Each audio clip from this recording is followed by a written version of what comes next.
false start there, but now I am actually up and running and ready to go. Countdown started and ready to go. Can't stop now. Rock and roll. You can't stop now. Rock and roll in this world. All I want is all in this world.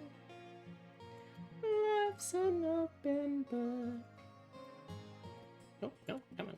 There you go. Alright, oh, hello. Hey, kid. With all the work you had to do around here, you decided building a tavern was the most important, huh? As a bartender, I can't complain. I decided to name the place too. It's the Chirpin' Sparrow. Hey kid, tavern is bustling these days. Okay. Let's see, who else can we talk to right now? The gravel shakes when you walk. I'm impressed with what you carry. Where'd you find that backpack? In the dungeon. I've heard rumors of powerful relics in the dungeon. Call me Felix. Mayor Quillfish brought me in. Blacksmithing's my game. The backpack's the best of technology and magic hammered into something amazing. I'll be watching it closely. I got friends in the dungeon. They'd happily help you upgrade your items, but could you first complete a task for me? Oh, yeah, sure. Okay, who else do we have to talk? I don't think I have any fish for the fish weirdo. No, I do not.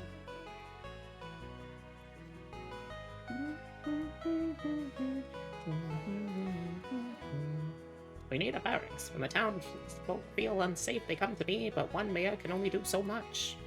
Okay, so we need to make a barracks too. I don't think we have anything new for you. We do not. Okay, anything else? We don't have anything yet for them either, so let's just go and venture.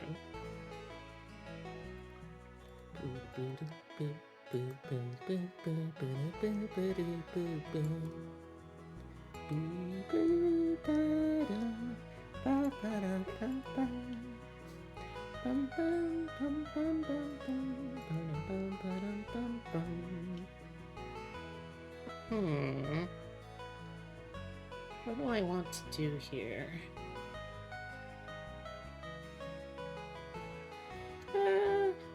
Sure, let's do windmill.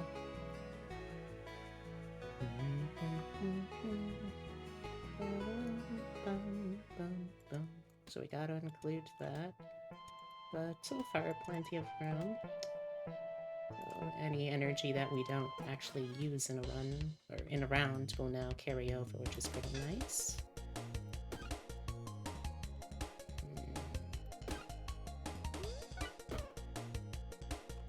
You know what, let's just carry that on over.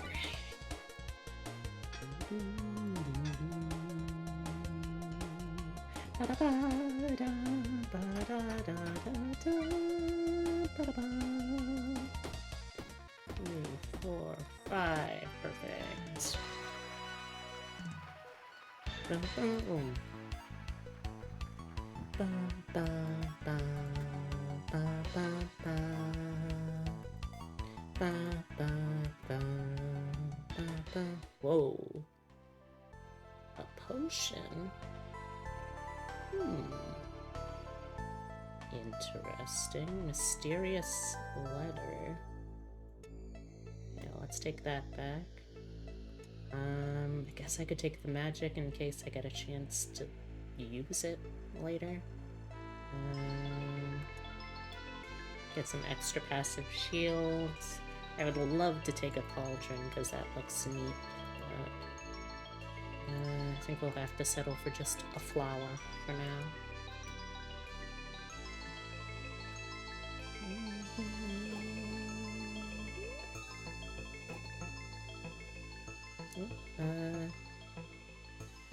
Pray for the fellow.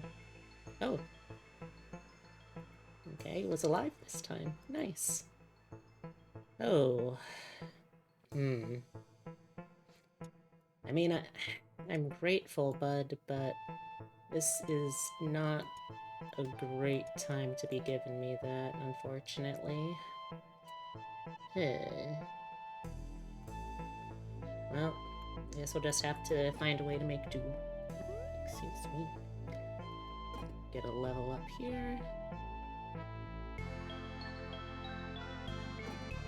There's the level up. Bum, bum, bum. Bum, bum, bum. Bum, bum, bum.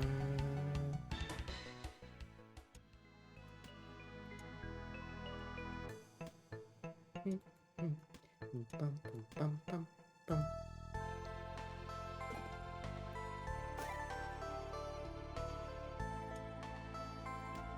Dragonfly. Oh. Okay. That seems like it could be useful. Guess I'll take that for the next fight we get into.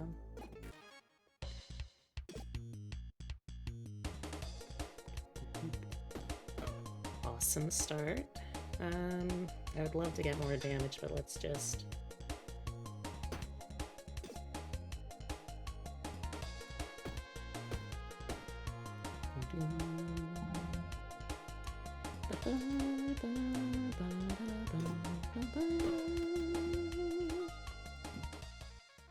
Oh gosh. I mean, I do need the runes, though. Jeez Louise. Alright, well, maybe this one I'll be more lucky with.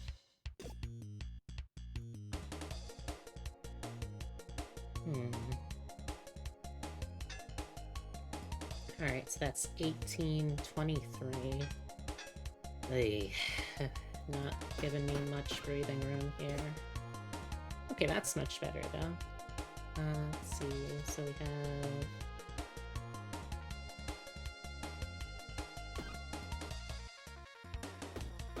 There we go. I'm gonna have to deal with this, huh? Let's put that there, I guess.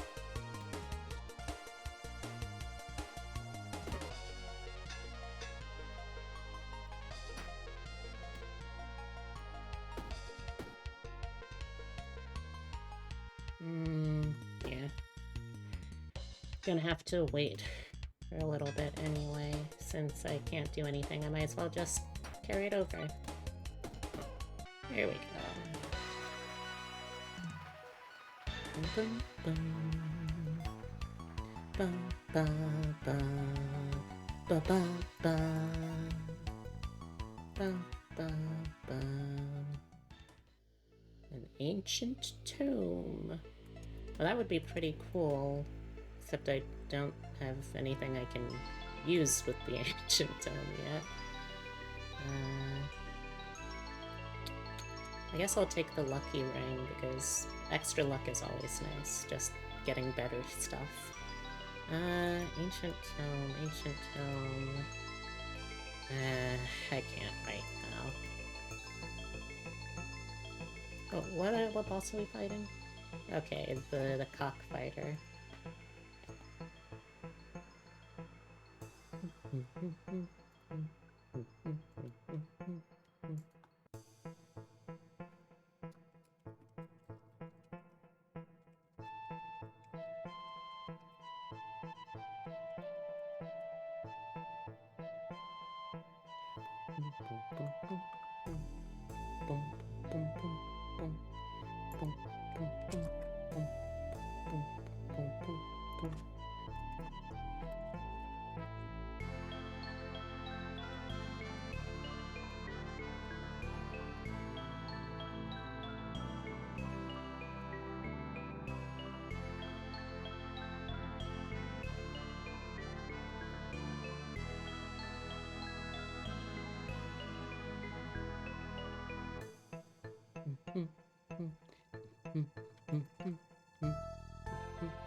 Feeling tonight's gonna be quiet.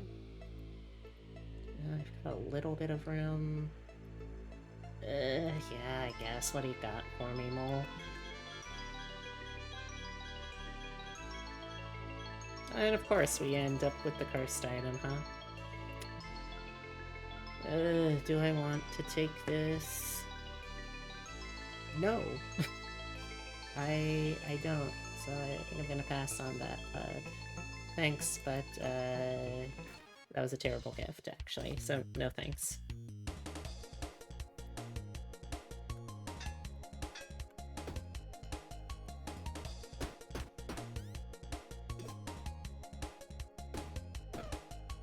Oh, goody. And just enough energy thanks to that dragonfly.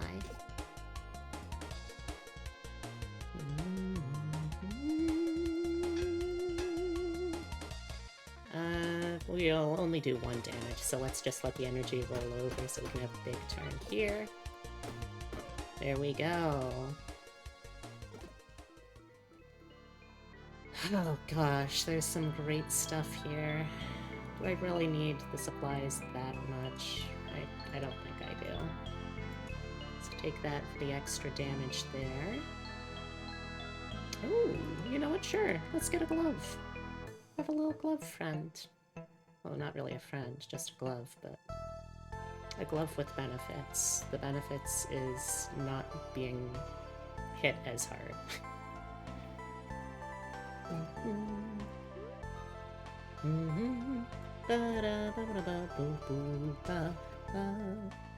What do you got? Rarer item of the same type.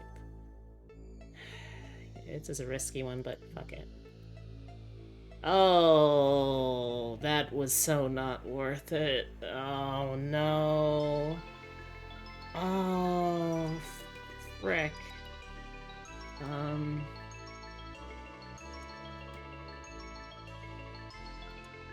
Well, shoot. This could have gone better.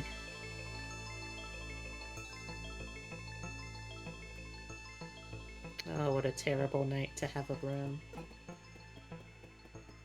It's always the most frustrating part of playing Castlevania 2, having to wait through those long cutscenes of, oh, what a terrible night to have a broom. Okay, let's see. So that is 1421 damage. Eesh. Okay. And she's gonna heal 12, which means if I only attack once, it's not worth it at all. Well, that stinks. Let's just, I guess, not get hurt then, at least.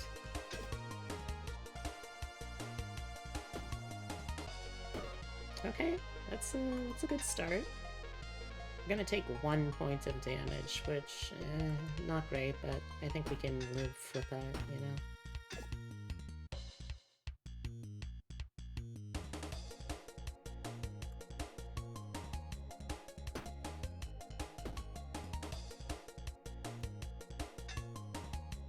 Again, we're taking some damage, which I don't love.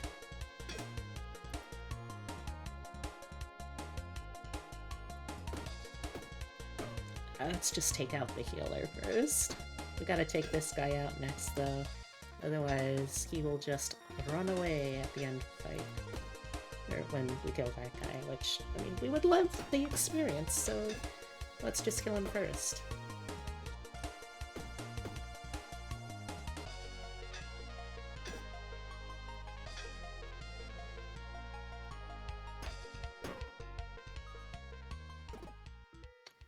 You know what? Let's dice this.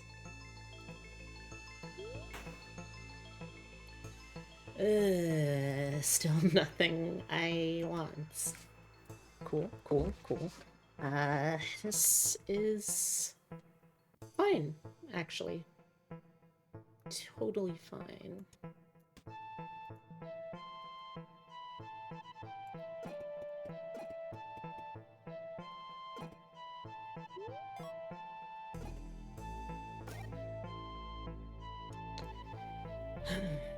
No, nothing I want here. Oh, yay. Ooh, flame gem. Oh, or a regenerative whetstone. Those would both be really good. Hmm.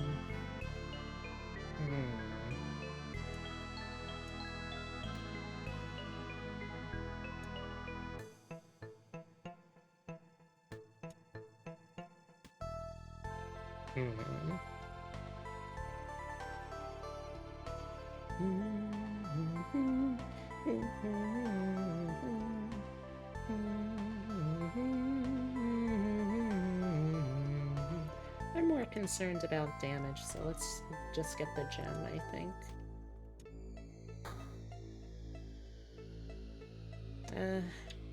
I'd like to do more, but since I want to bring this back, that'll have to do right now, I think.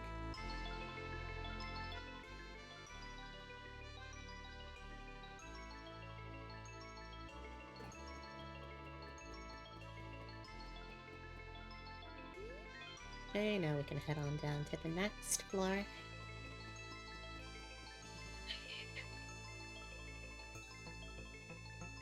I am just really off my game today, I guess. Like, oh, here we go.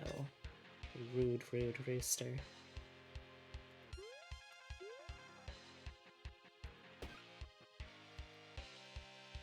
Well, every time we hit him, he gets a little tougher, which is not ideal. Let's see what happens though if I just let the anger run out. Oh. Rats, we're rats. We're the rats. We pray at night, we stalk at night. We're the rats. I'm the giant rat that makes all of the rules. Let's see what kind of trouble we can get ourselves into. Hello, Heavy, how you doing? There we go. Oh, well, I don't really need any of this, I think, since we're gonna be ending this run in just a moment, aren't we? Yeah.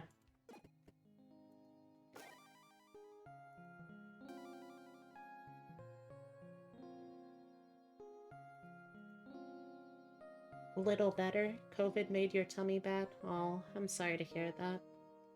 I hope that you're feeling better soon, at least. Oh. I never saw you during your last expedition. Maybe next time. Alright,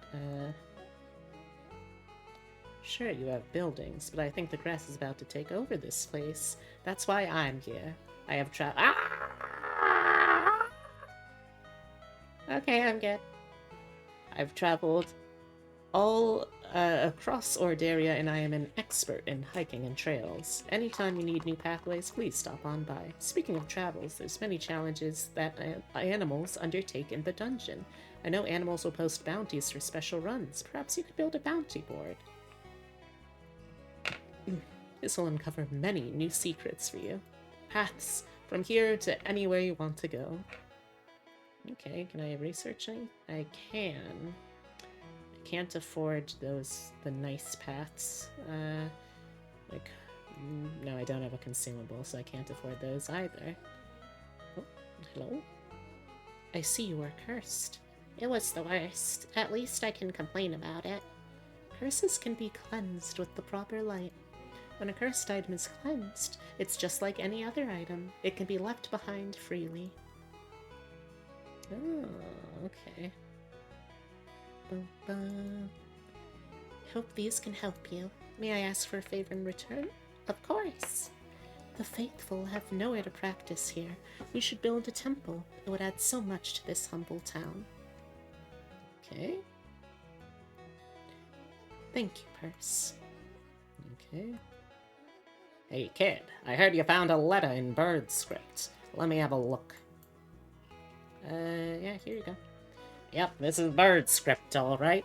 Or as some of you rodents say, chicken scratch. I love that joke. It's a bounty from the bird kingdom. Wanted, dead or alive. Purse, this isn't just any bounty. Before I came to Haversack Hill, I wasn't just a world-class chef in the bird empire. Indeed, I was a member of a rebel group against the evil bird emperors. Our leader, the patriarch of the noble Robin family, was sadly killed not long ago, and I was forced to flee. And this bounty is for his son, Satchel. I may have abandoned my kingdom, but never my loyalty to the Robin family. Take this family flute and find them. Okay. It says here he was last seen in the brambles at the top of the dungeon. You need to talk to Matthew about unlocking the brambles. Okay. Anyone else to talk to? Oh, yep, we still got people to talk to. Okay, so that's a quest, that's a quest. I think he's a quest still. I don't think I can actually do anything for the people up here right now. Yeah. Let's see, can I clear anything new at least? Not enough, no. No, okay, still need a little more population first. Can I build anything new? Okay, so let's see. I am probably having the most trouble with treasure right now, but okay, I don't have enough for that. Could I make a bounty board? I could. Okay. Well, that would be certainly something at least. Let's make one more house to help boost that population up. And then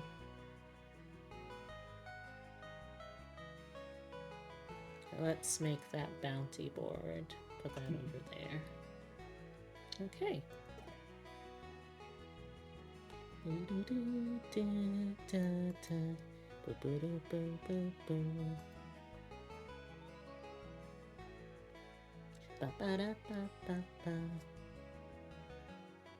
What have you been up to lately, have you? Having any particular adventures you going on?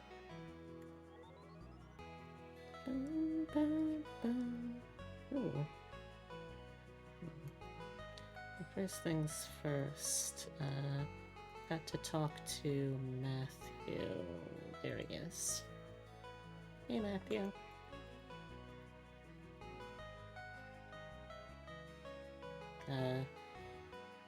Okay, it didn't really help, Matthew, but you tried your best, I guess. I'll take it.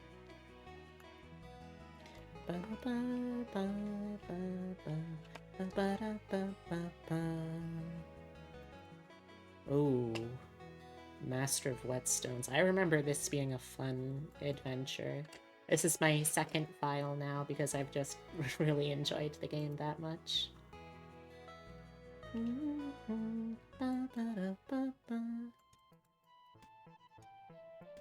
Okay, so let's see. Weapons in this row or column get +3 damage for the combat. Okay. Oh! Rats! We're rats! We're the rats! We pray at night, we stalk at night. We're the rats!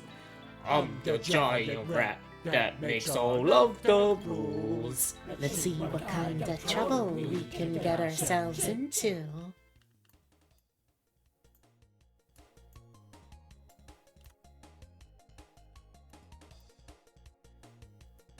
Let me just adjust. Okay, there we go. That looks a little better for me. Just adjusting my end of things. Alright, so we can block this and let's use the rest of the energy there. Since it lasts for the whole combat, we can now just start stabbing.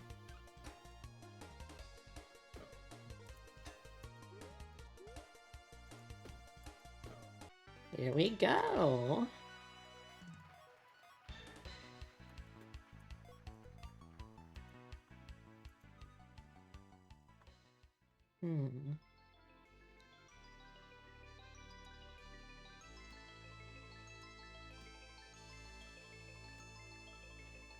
Ooh. That is a pretty huge sack of treasure. Oh, that's tempting. Okay. I don't like it, but it'll have to do for now until I have more space, because I do really need that treasure.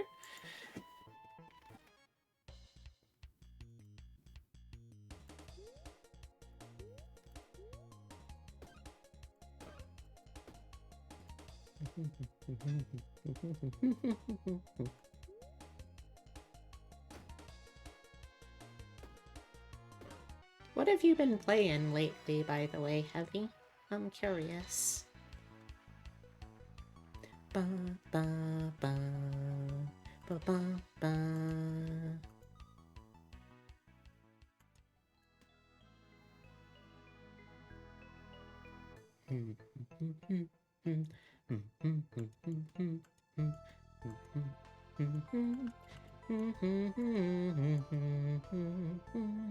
On or off stream? Oh, whichever, really. Bum bum bum bum bada bum bum bum bum bum bum bum bum bum bada bum bum bum.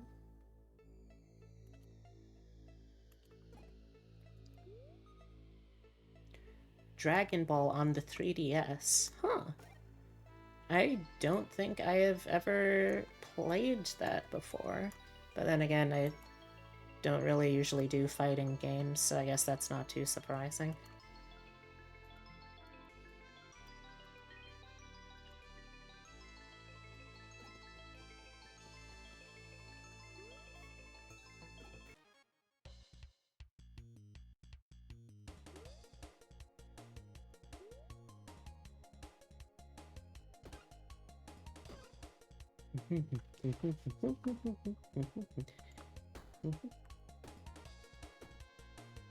Oh no, we're gonna take some damage.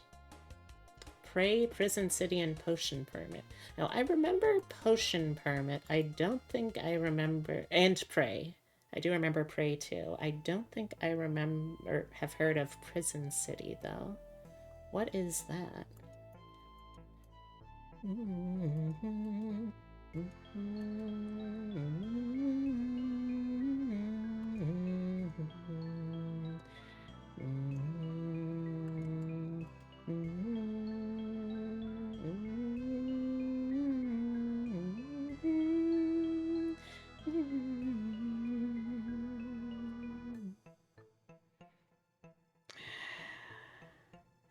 Retro NES difficult game. Interesting. Let's switch to bringing those, I guess, instead. It's gonna be a little easier.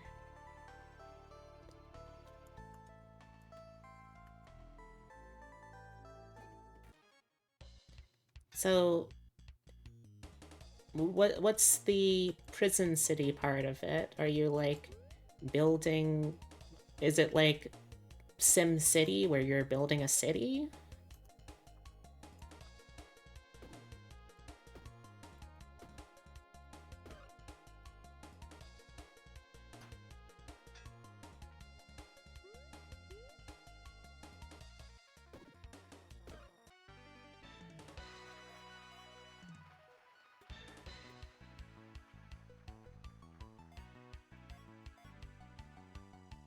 Oh, ad break incoming.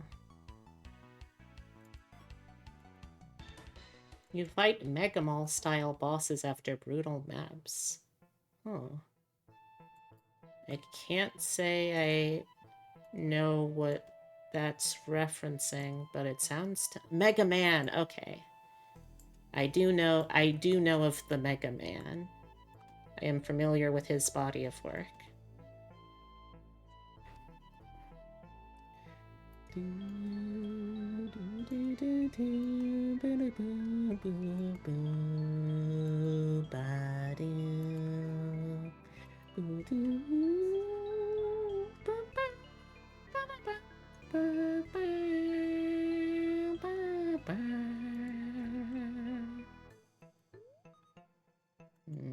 Yeah, we're pretty full up, so let's see about trying to get an extra level off before we consider doing anything.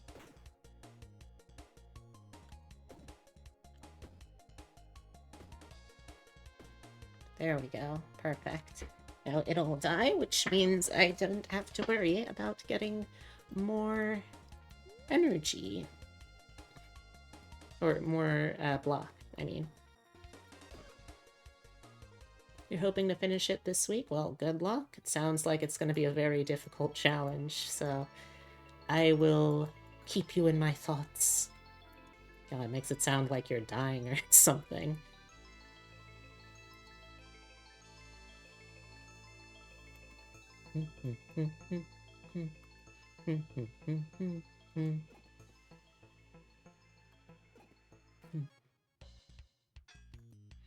Ooh.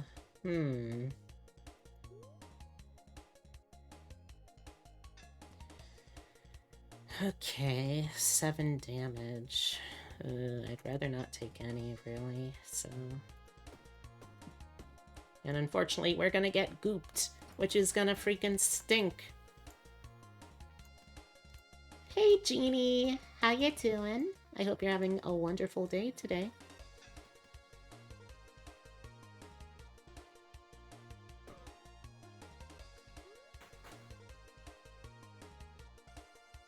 Let's see. Yeah, let's just block the damage first.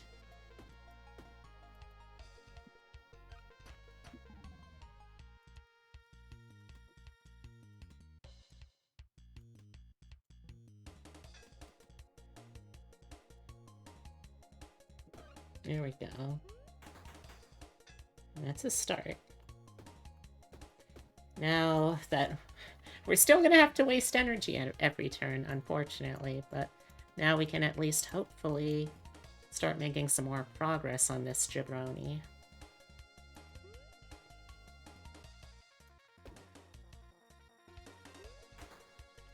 There we go. This is more valuable treasure than that treasure, so let's switch. Adjacent weapons get poison. Ooh, I do love a poison boost. It'll cost a little bit of damage, but the poison's fun. I can't say no to a good time.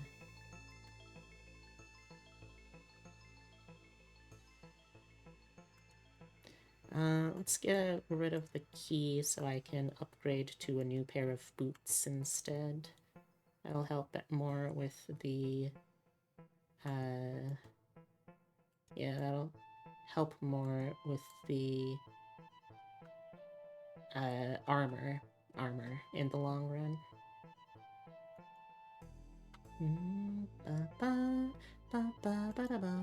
For a game that can be speed ran in... Is it speed run or sped run?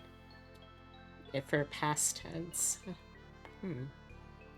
But for that, like, it can be done in 2 hours. You're on hour 15. Speed ran. Yeah, you know, now that I'm saying it, speed ran does sound more proper.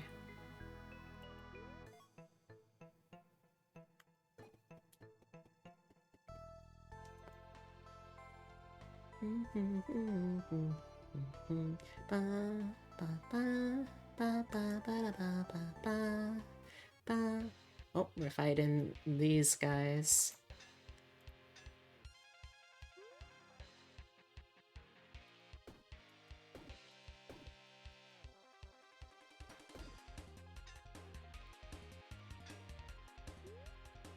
Let's just keep boosting them up for now, because they're going to be really annoying to deal with in just a couple of... Well, probably this round, really. Surprise! It was actually 3 guys in 1 suit of armor. They suck. They're way more annoying once they split apart, actually. Which is why it's important to try and get rid of them as smoothly as you can.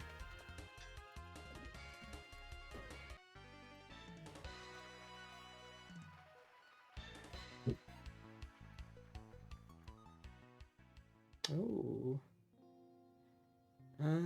Sure. Oh, I am actually going onwards. Nice. Well, that means I can send some treasure back with parcel here. Awesome. Now I can free up a ton of inventory, too. Hell yeah. You'll love to see it, chat. You love to see it. Okay, yeah, that should do. Thanks, parcel. Oh. Do I want to switch gears and do some double halberd? You know, I think I can get away with one, just to be a little silly, a little cheeky, a little silly. Yeah, let's do that then.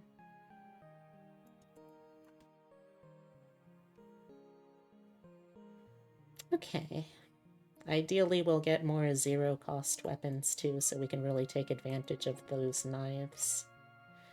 We don't have any curses. We really haven't lost much health, so let's just increase our max health.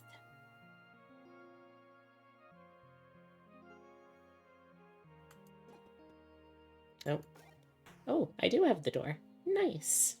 Or, I have the key, I mean. The key to the door. The keys for the door. The door is key. The key made specifically for the door. Oh boy, that's a lot of damage. Okay, well that's enough to cover the incoming damage at least. Oh, these guys are gonna be the freaking worst. I hate having to deal with slimes so much. It's so frustrating. Okay, that's one.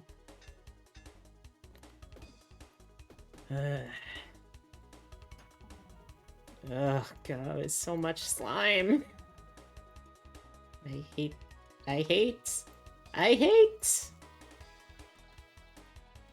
I gotta use it now, unfortunately.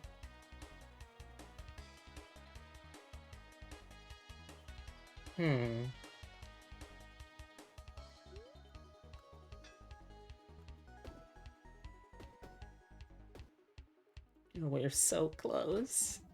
Actually gonna take a pretty hefty hit here, too.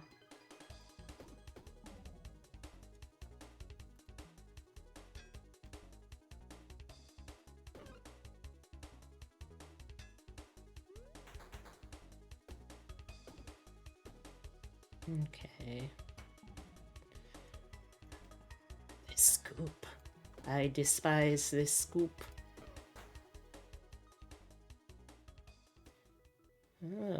Left glove. Not bad. Tasty fly. Let's see. How do I wanna... Yeah, I think that's a good start. That'll do, I think. Although the left glove would also be nice. Let's keep the anklet and get a glove too for more block.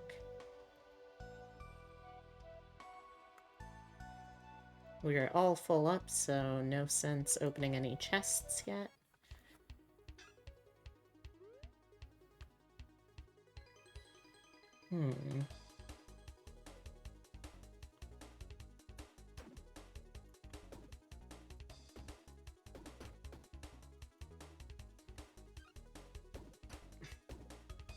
Hairs.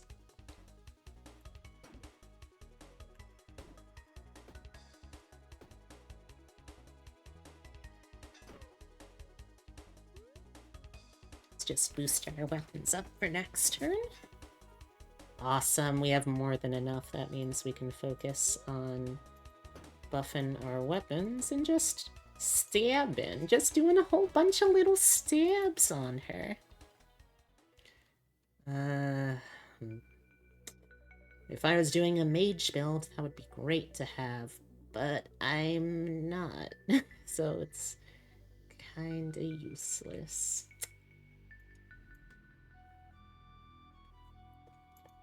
Oh wait, no, I can't do that because that will make that one angry.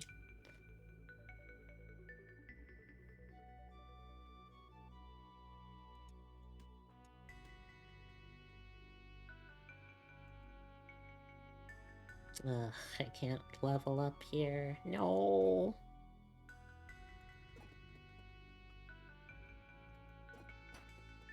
What a shame.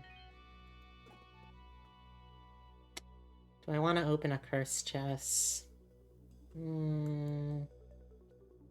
mean, I don't know what I'm expecting to find. What do you got, bud? Yeah, that's not gonna happen with how full our inventory is. Could get another shiv, though. I wouldn't say no to another shiv. You know what? Let's get rid of this for the space. Shift that over. Get ourselves the shiv.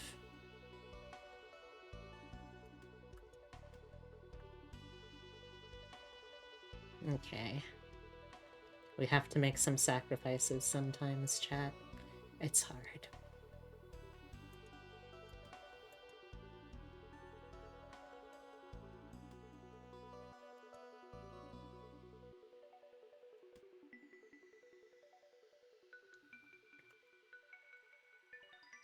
But now it's worth checking out chests at least. So there's that.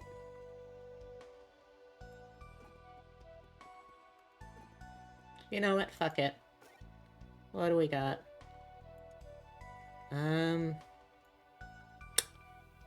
Not really anything. Yeah, these all kind of blow, actually.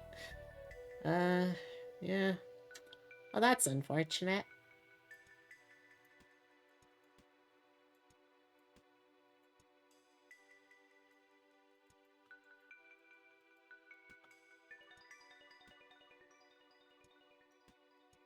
Screw it. May as well. Alright.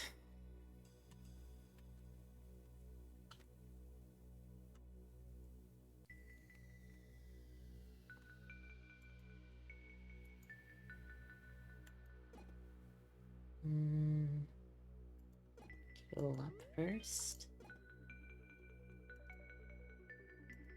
Nah, I'm good, thanks.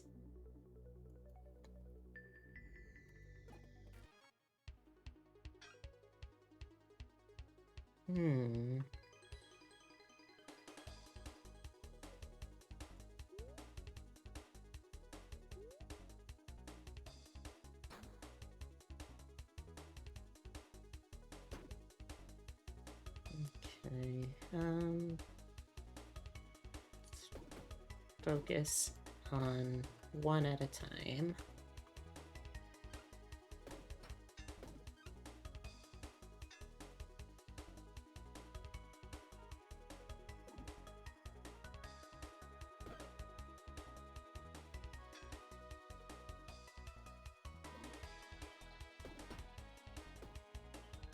Excellent.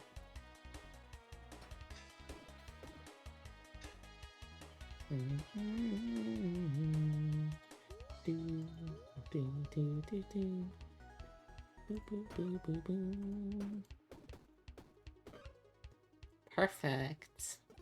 What a fantastic fight. We did so good. I'm very proud of us, chat.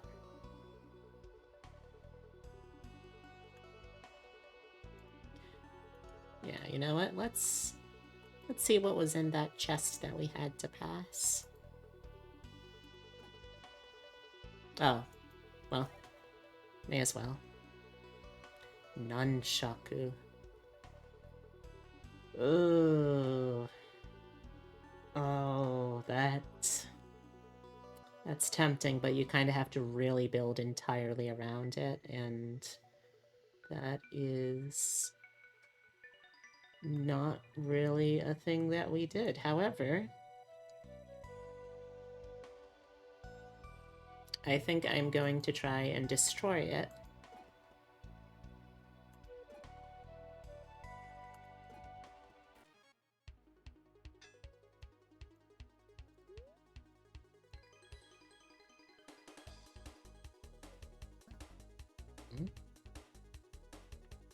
Wait, did I mess something up?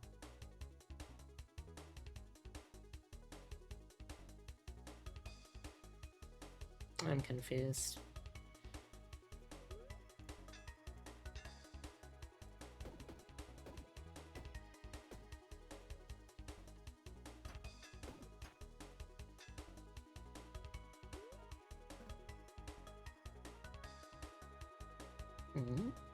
I'm confused still. Don't really know how that's working, but... or if it's working, for that matter. Doesn't feel like it, certainly.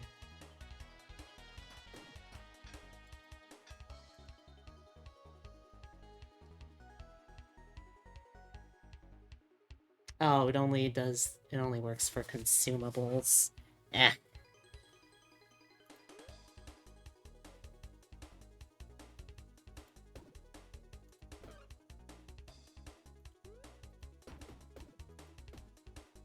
Oh, we'll just have to ditch the evil hand here, then.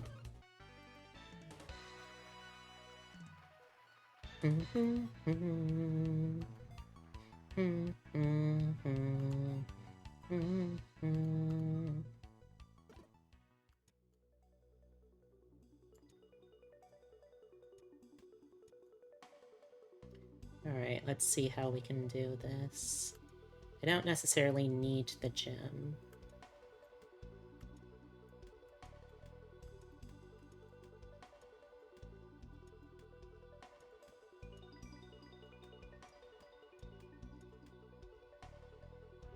Oh my gosh, another shiv. Sure, why not?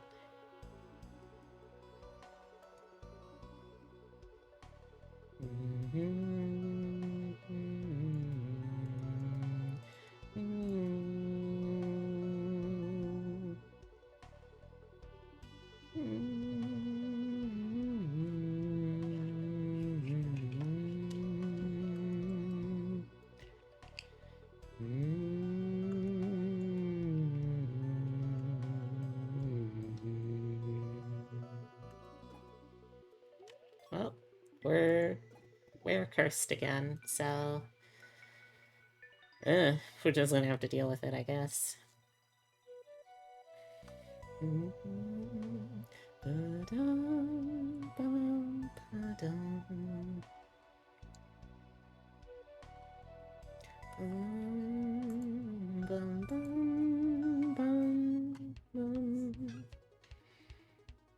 Ugh, okay, this is gonna suck.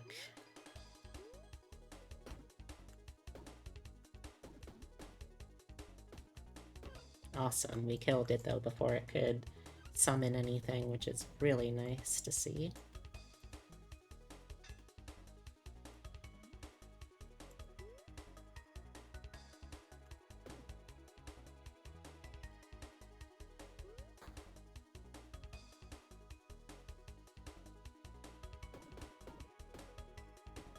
Freaking hate dealing with slime. Goo is just the worst.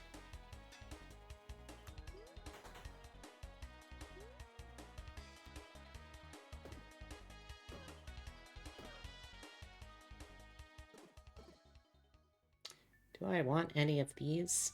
No. I'll pass, thank you.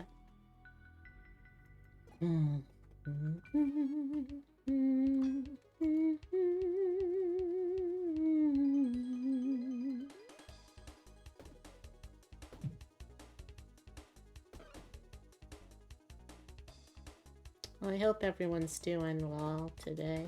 I'm sorry, by the way, that we had to have a bit of a false start. That was my bad.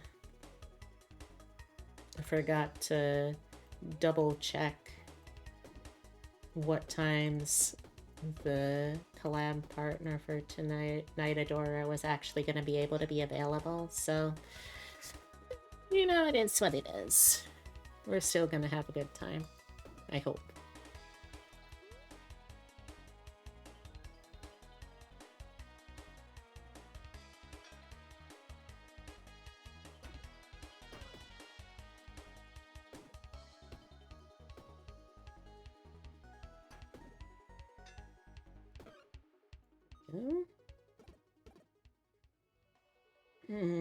Tempting. tempting, but I can't.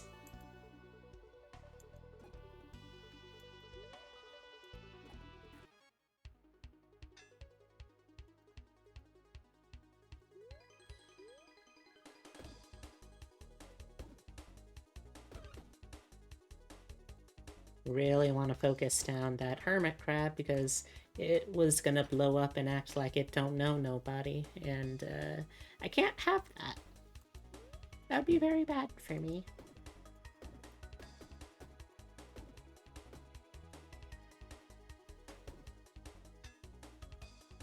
Ooh, that is a really good item. Where would I put it, though? I guess I would have to put it, like, here, but no, let's not.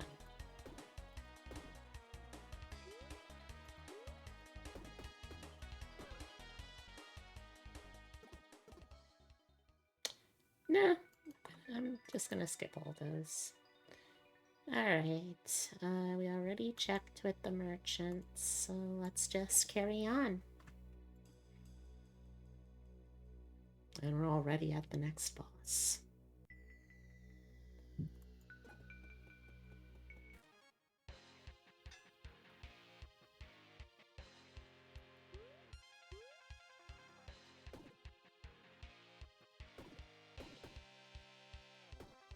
I know that at a certain point, when he takes enough damage, he will switch over to a new tactic.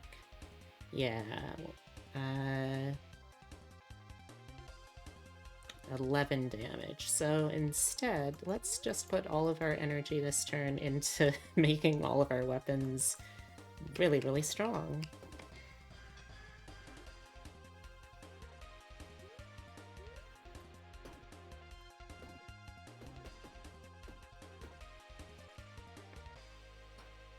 Bow, bow, bow, bow. I think we can kill him this turn.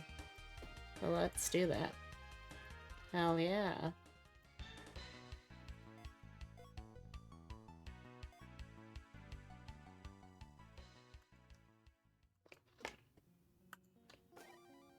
Yeah, golden whetstone. Hell yeah.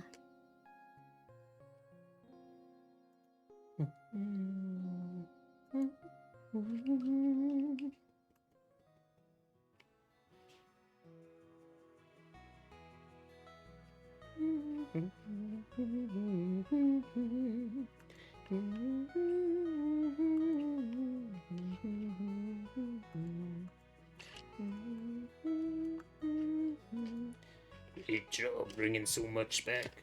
The people of Ordera thank you.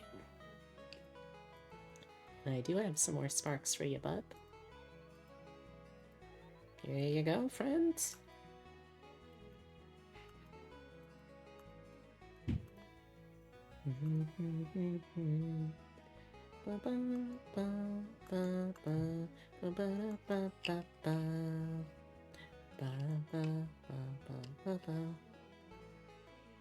Okay. Oh, well, thank you. That was very nice of you.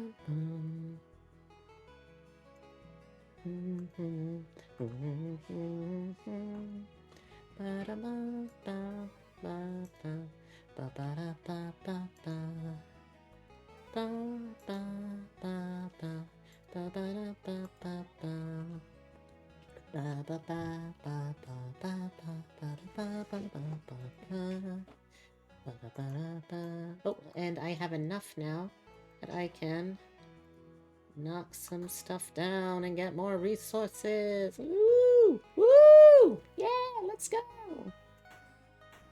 Ah, that feels good. Feels good to be able to clean up this town all the way. Alright, looks like that's all of the rubble left over now, finally. Okay. I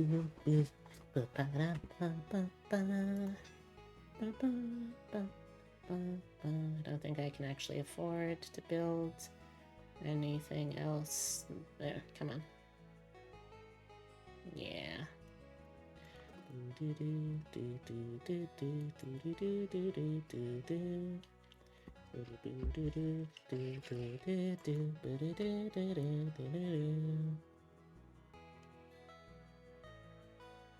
Oh, that's right. We want to find you.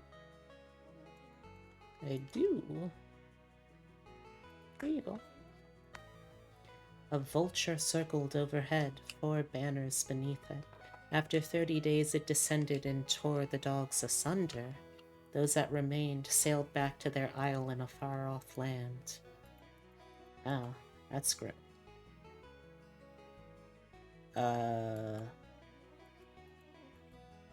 Okay. That was a little weird.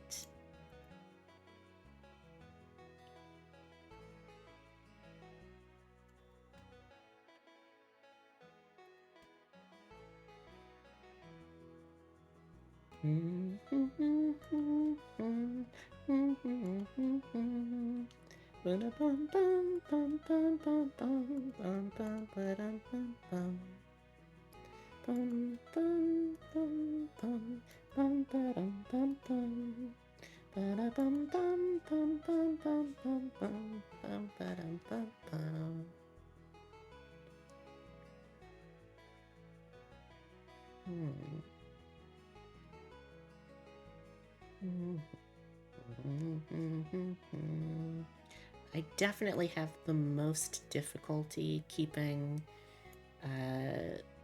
treasure at a reasonable level. So let's see if we can do something for that.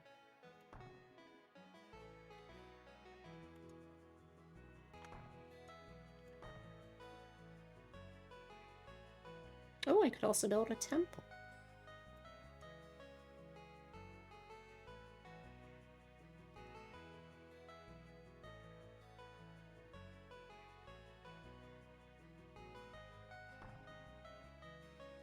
And that's gotta be it, yeah. Alright.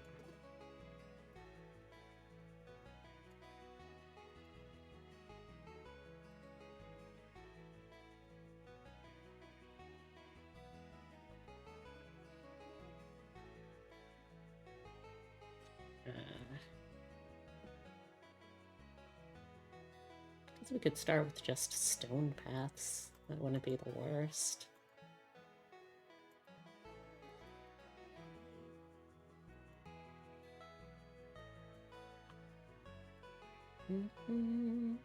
Ba-da-bum-bum-bum-bum-bum.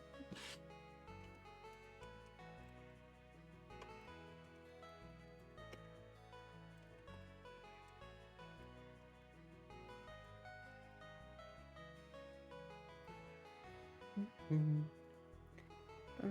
bum bum bum bum bum bum ba bum bum bum bum ba ba ba. Oh, that's right.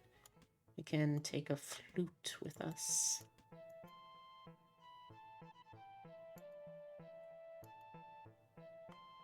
Oh, that gets rid of the flute, though. That was part of the point of why we were going down there in the first place.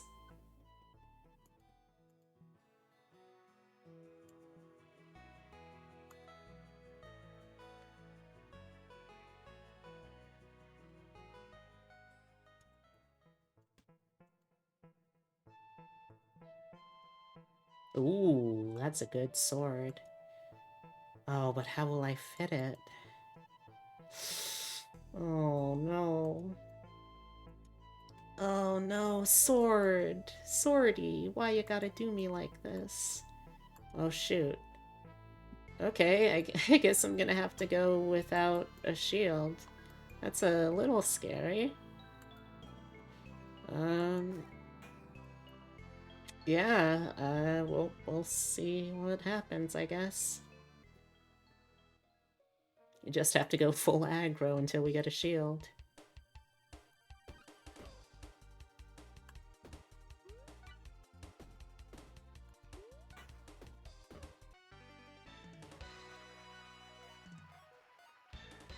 Please give me a sword. I mean a shield. Shit, I said the wrong thing. Oh, this isn't good. I really need a shield.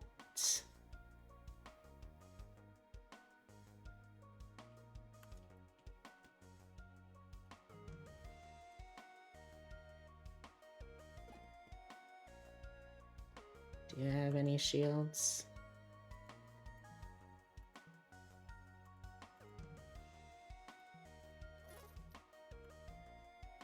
Ooh. Chainmail would not be bad, but don't get a chance for that. Got a cutting board. Working on some cross-stitch? Gonna try and finish him today. Well, good luck with that.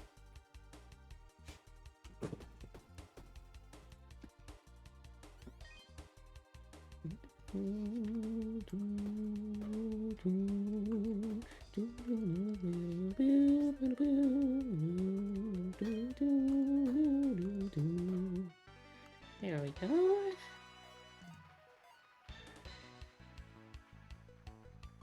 Ba ba ba ba ba ba ba. Oh, finally we got some armor. Oh, that'll do. That will certainly help a ton. Actually, no, let's put this down here.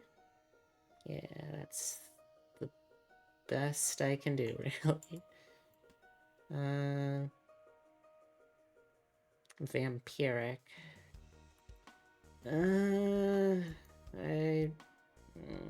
I don't feel like that's going to be super worth it right now.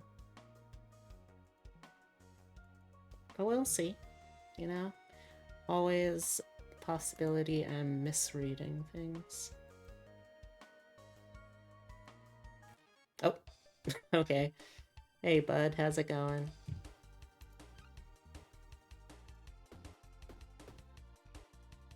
I mean, it makes my strategy very simple, at least.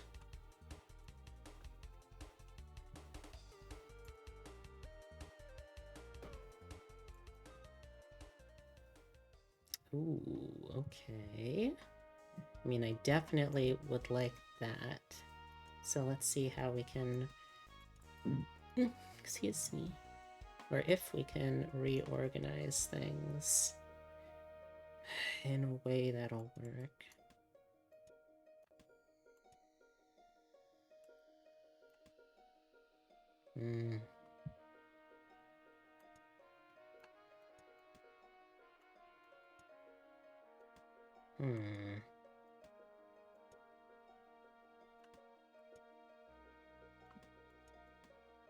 Okay. I'm not gonna be able to take this. This isn't a weapon. It's an accessory. What is it talking about? Although I could get rid of... Yeah, you know what? I can still take it. Sure. Oh, wow. I really just needed to reorganize. That totally works. Nice.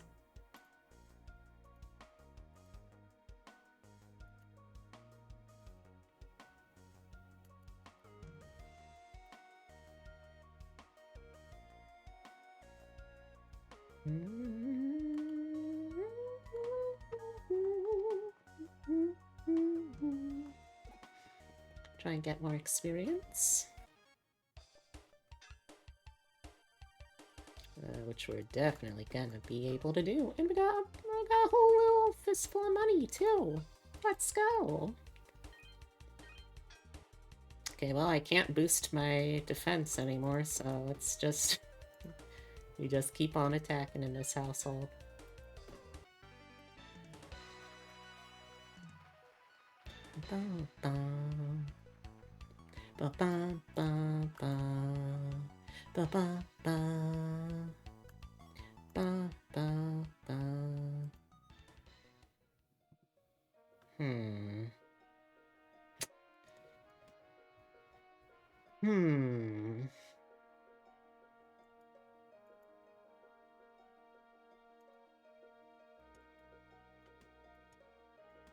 Okay, that's something.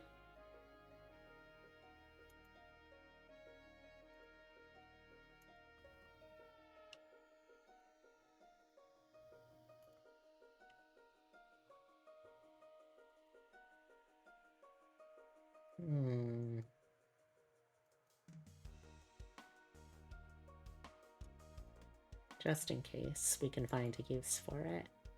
Just in case. And what was the boss again? Okay, the bird.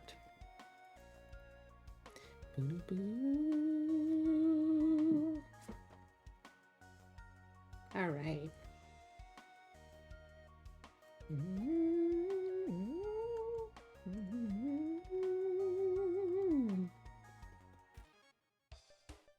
I mean, we definitely want to kill this guy first if we can, since we'll get a whole bunch of luck for it.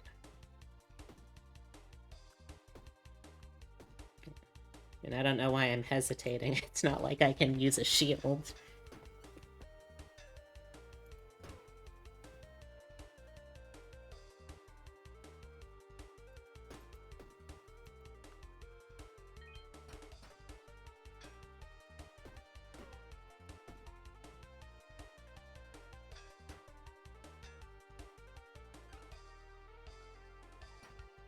No, it's honestly kind of relaxing not having to worry about strategizing sometimes.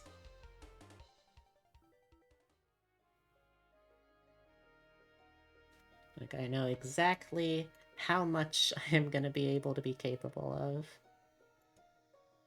It ain't much. But it's honest work, I guess. There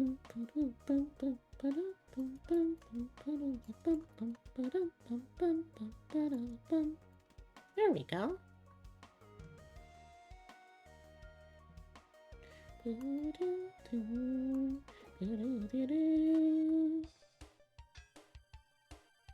Oh, you're protecting them. Aren't you a little stinker?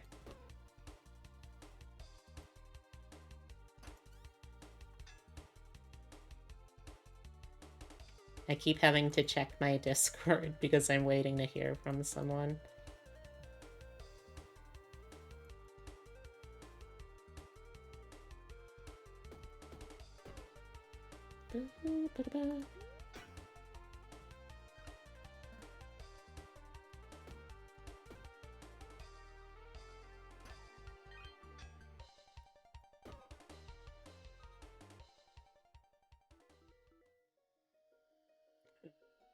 Jeez Louise, they're giving me... That's really valuable, but I can't. I can't. Best I can do is take that one. That's it, though.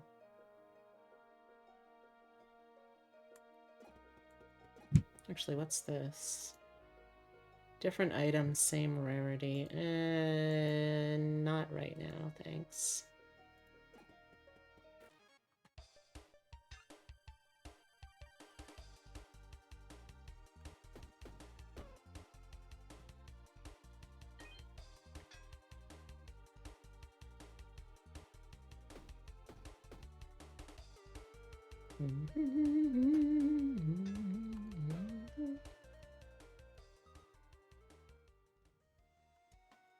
Switch over to that, get a nice little upgrade with that.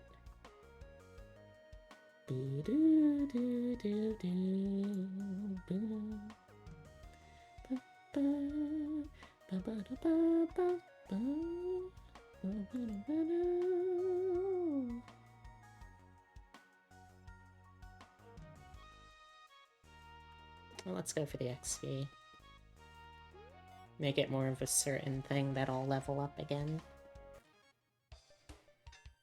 Ooh, that's a little rough. Let's make you weaker. And me stronger, coincidentally.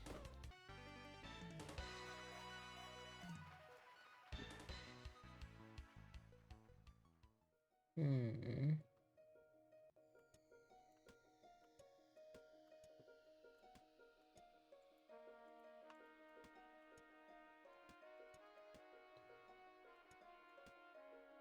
Hmm.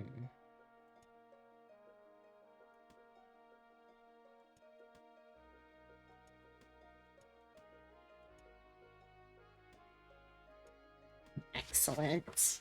Oh, we're actually managing to make a pretty good backpack set. Oh my gosh, excuse me.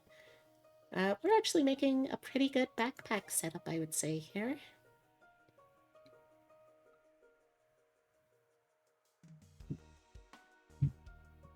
Yeah, you know what? Let's get that for a little more. Teensy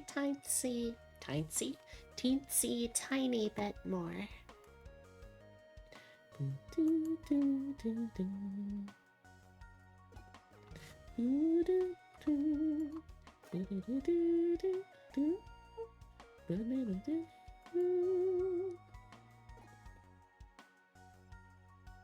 Oh, and we got a blacksmith too now. So you can upgrade them.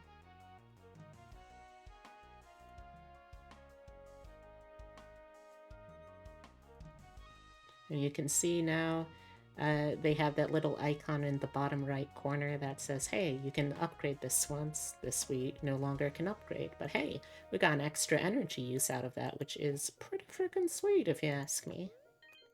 What have we got here? Not gonna lie, I was actually kind of hoping that it was going to be a hermit crab for the extra XP, but you know, it is what it is.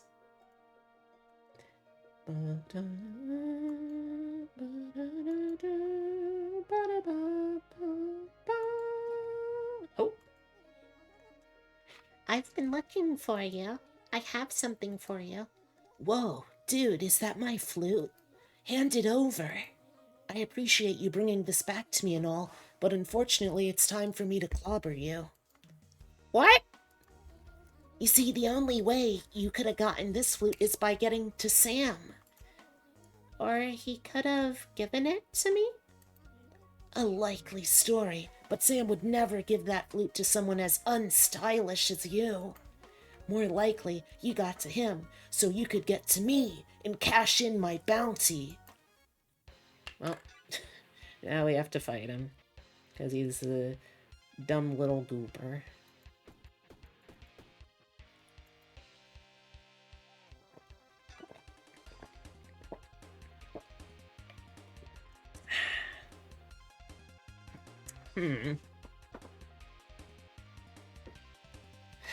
How do I want to do this?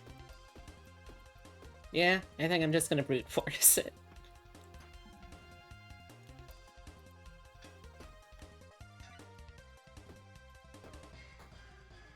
Okay, I gotta admit, you are seriously tough.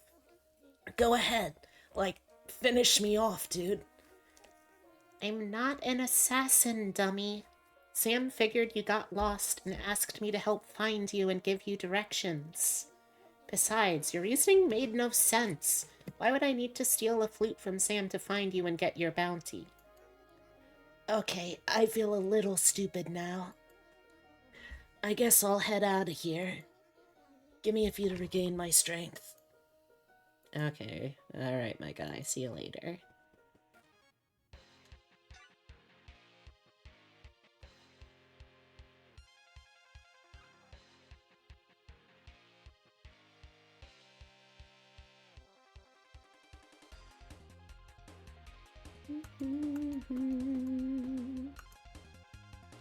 No, we just start a hammering and a wailing. Okay, so poison at the end of your turn, which means I won't have enough as is. Unless... Actually, no. I won't have enough as is. Oh, wait, no, I will! Never mind. I totally forgot. I have the cutting board. Hell yeah.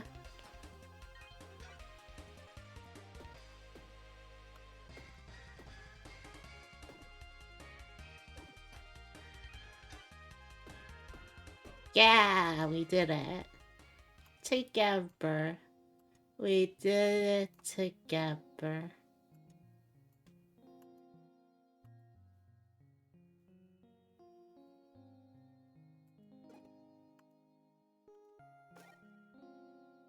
Hmm.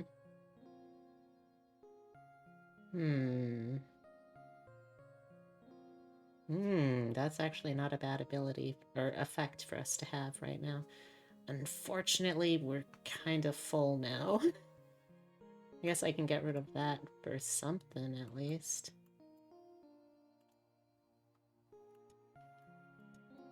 Feels like kind of a huge waste, but I kind of boxed myself into a corner there.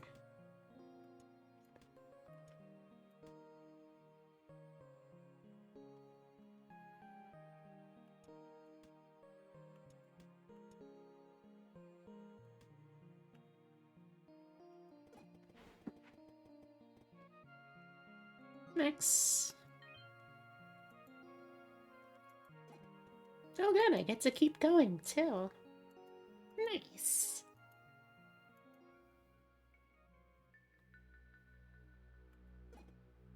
Oh, I don't have a key.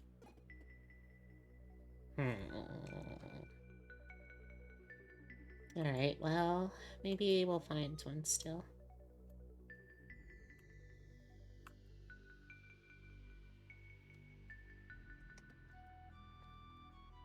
Should be pretty soon, too. That will also be switching games.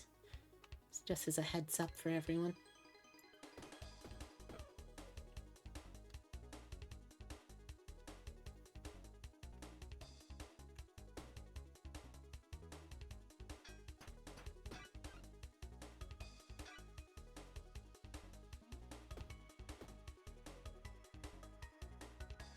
I'm gonna be taking some damage, and not really anything I can do about that, so at the very least we'll get more damage on the sword now.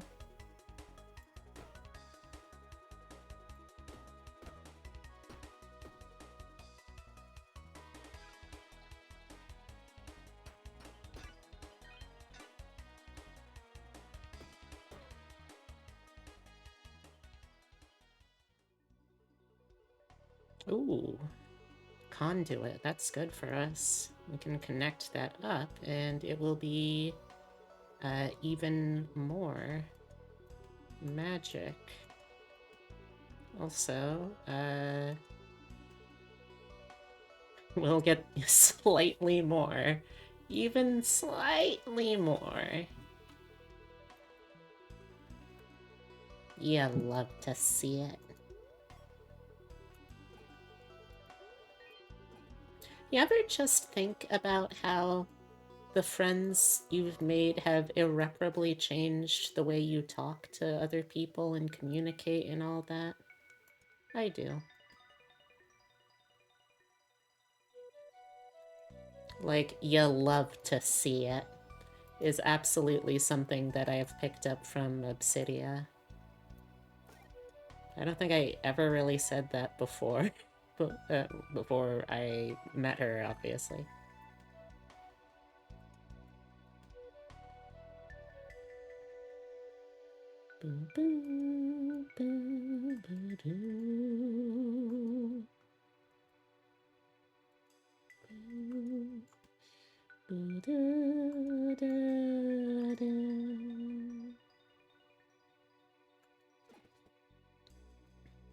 Okay, what do we got at the forge? Damage to a weapon, block to armor. Don't have any shields. Oh, wait, also I can't afford anything. Okay, never mind.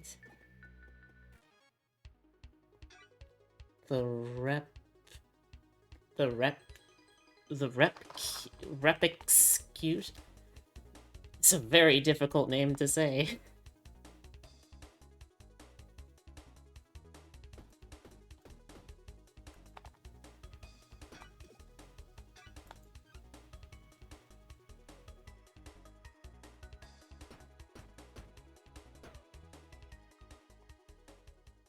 That was pretty easy.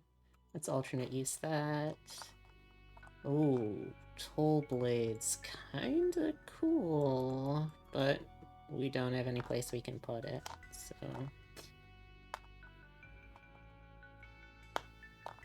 Well, we can take the coal for now, I guess.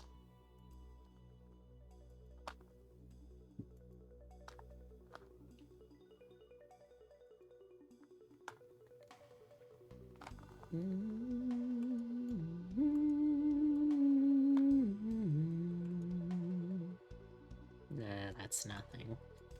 Let's just stick with this for now. If nothing else, the coal's really valuable for selling purposes, so that's nice at least.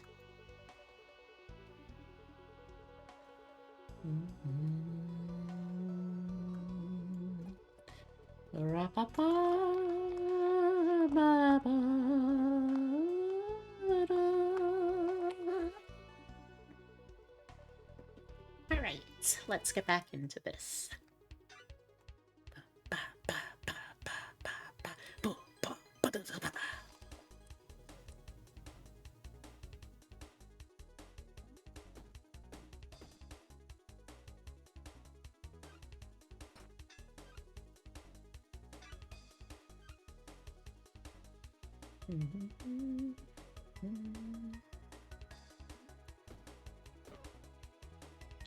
Oh, this is really gonna hurt. Oh, yeah, this is really gonna hurt. There's a lot of damage. Oh, wait. It wasn't a lot of damage? How did that happen? I'm confused. Well, it worked out, I guess. So that's still good.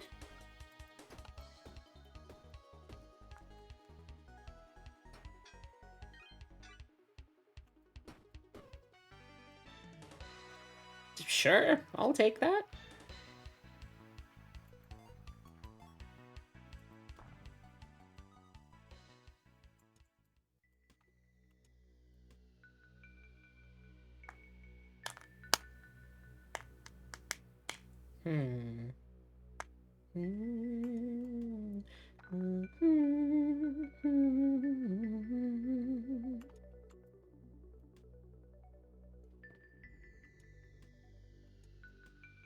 Sure, why not? Double sapphire.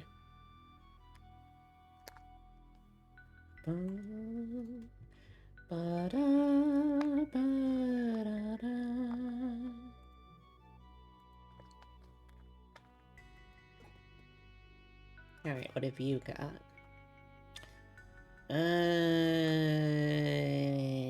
Nothing that really excites me.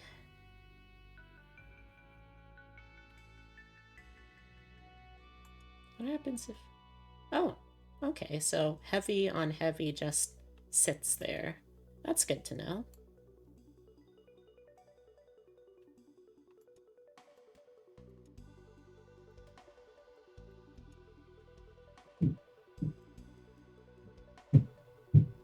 Oh my gosh, I can hear our upstairs neighbor really just stomping around right now. Wonder what on earth they are doing.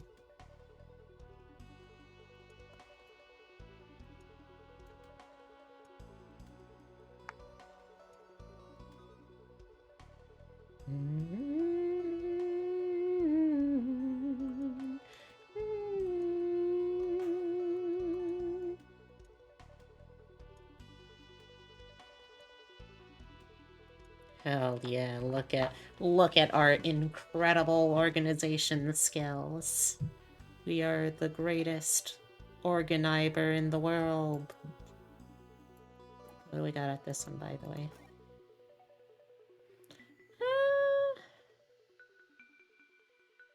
It's kind of neat, I guess, but it's also huge, so nah. Gonna pass on that, thanks, bud.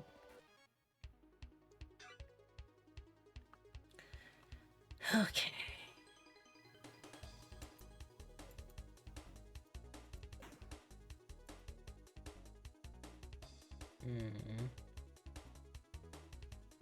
Don't think I can actually kill anyone, unfortunately, but I can get you pretty darn close, at least.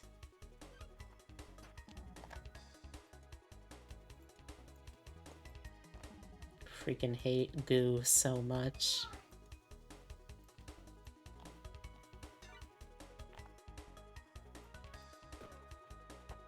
I need you to see what the sun did to himself. Oh no. Hold on, chat. The sun has done a foolish thing, apparently.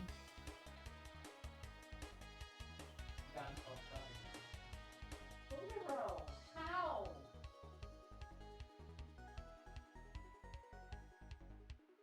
How did he get in there? He opened it. He opened the door? Yeah, he opened the door.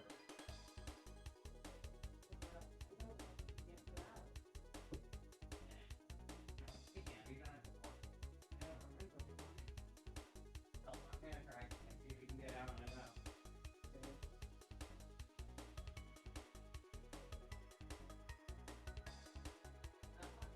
Boy. We'll avoid that. Oh, we're already getting out.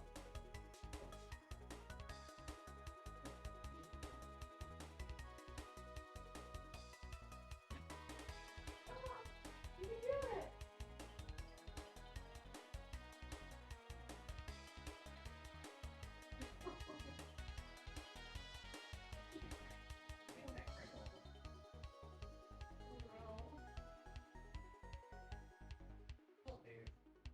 Okay, he's actually stuck. Get there, son. Why did you get there?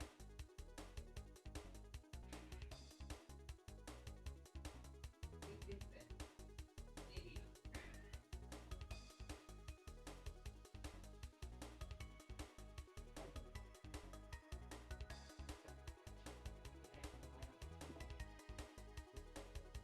Maybe.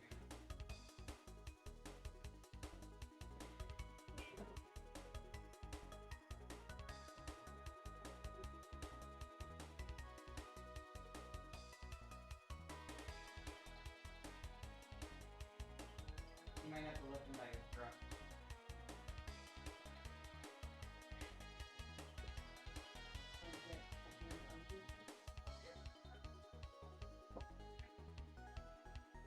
Not me, dumbass.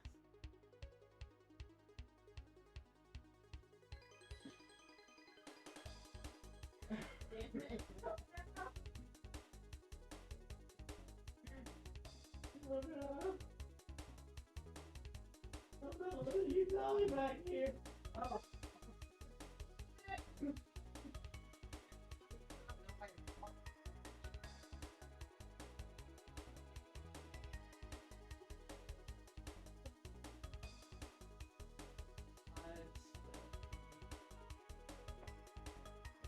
I get some more rope? Maybe? There you go! This goes back on.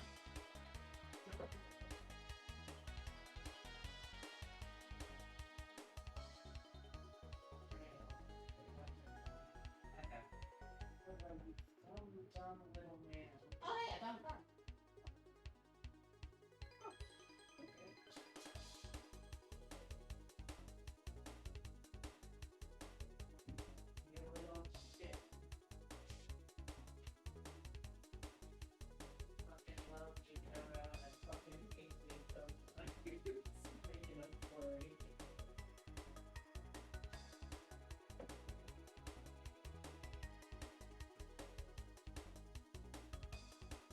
Alright, I am back. Sorry about that.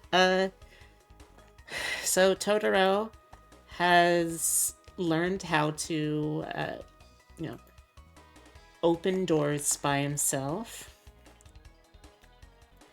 And he decided he was going to open the door to the laundry closet. And he was just going to squeeze inside. And he did. And then he jumped down. And a nook where we could not reach him, and he also could not squeeze or jump out. So we had a very stressful couple of minutes trying to workshop how the heck we were going to get our dumb little son out of there. I'm pleased to announce that we did manage to get him out. So don't worry about that, at least.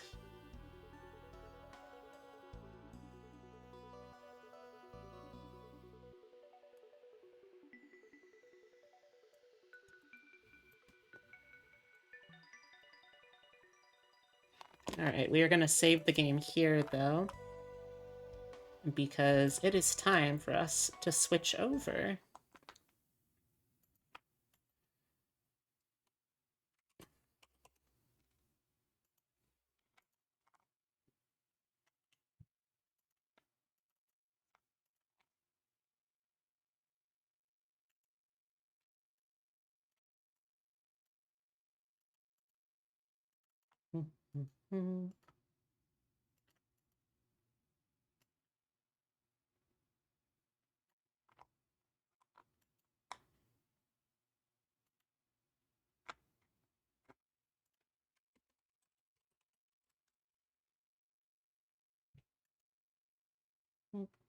Hello. Hello.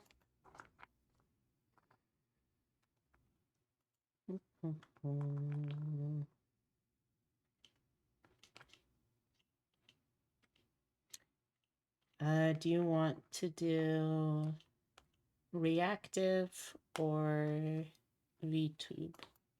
VTube, I have it set up. Alrighty.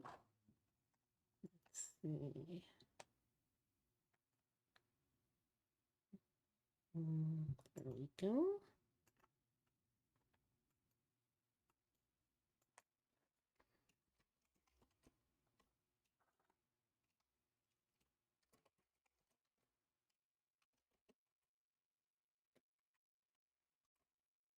And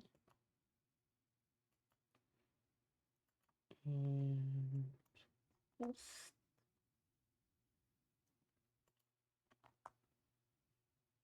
Oh, here. It should be. There we go. Might have gotten changed, but that should do.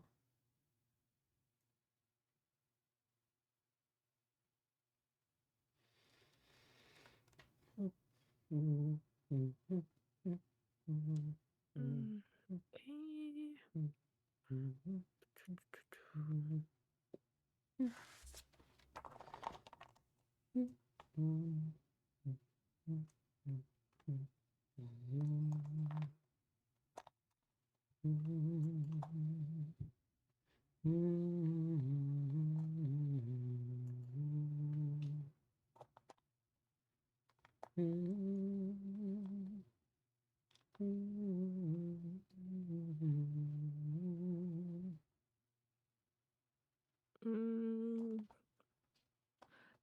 How do I do this again?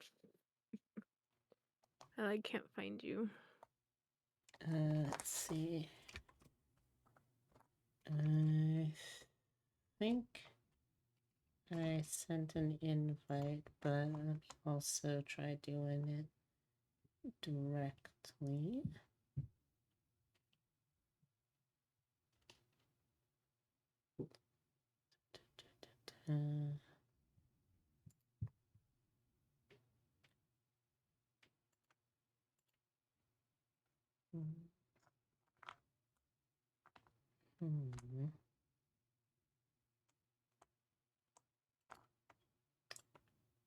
Yeah, I sent the invite at least.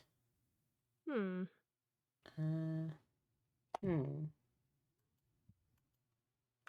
Let's see.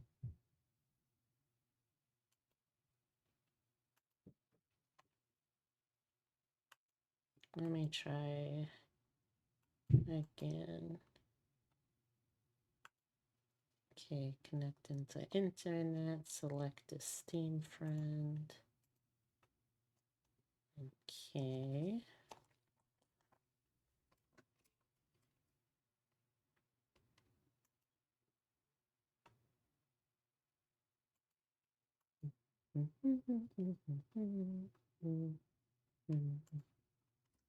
I think that should hopefully work.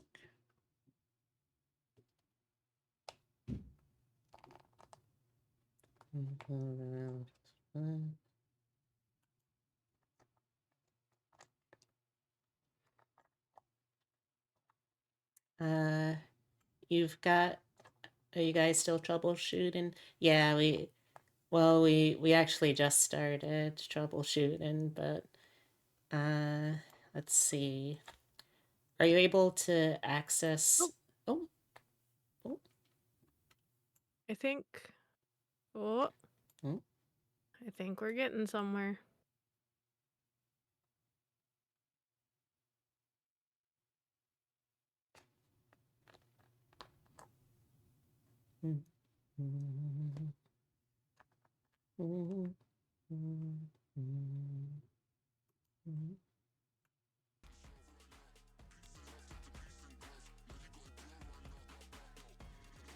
Yeah. Hey, I'm here. Hooray! Let me put myself by lamp. Hold on. Lamp. A big fan of lamp. I like lamp. Lamp is good. Hello. Hello. I'm gonna be friends with Mothman over here. Oh, chat moth. Yeah, if anyone wants to speak with chat moth, that's what that redeems for. Ah, Moth friend. hello, Rexawaddle. I love that name. I assume you're a regular over on Knightadora's channel.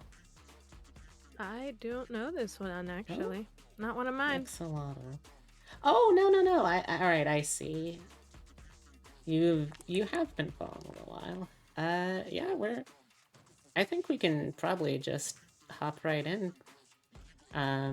So quick recap of last time. We are playing this, my very first Otome game, as Hannah. Hannah is, I think it was 24-year-old video editor for new and hot boy band group, the Replay Boys.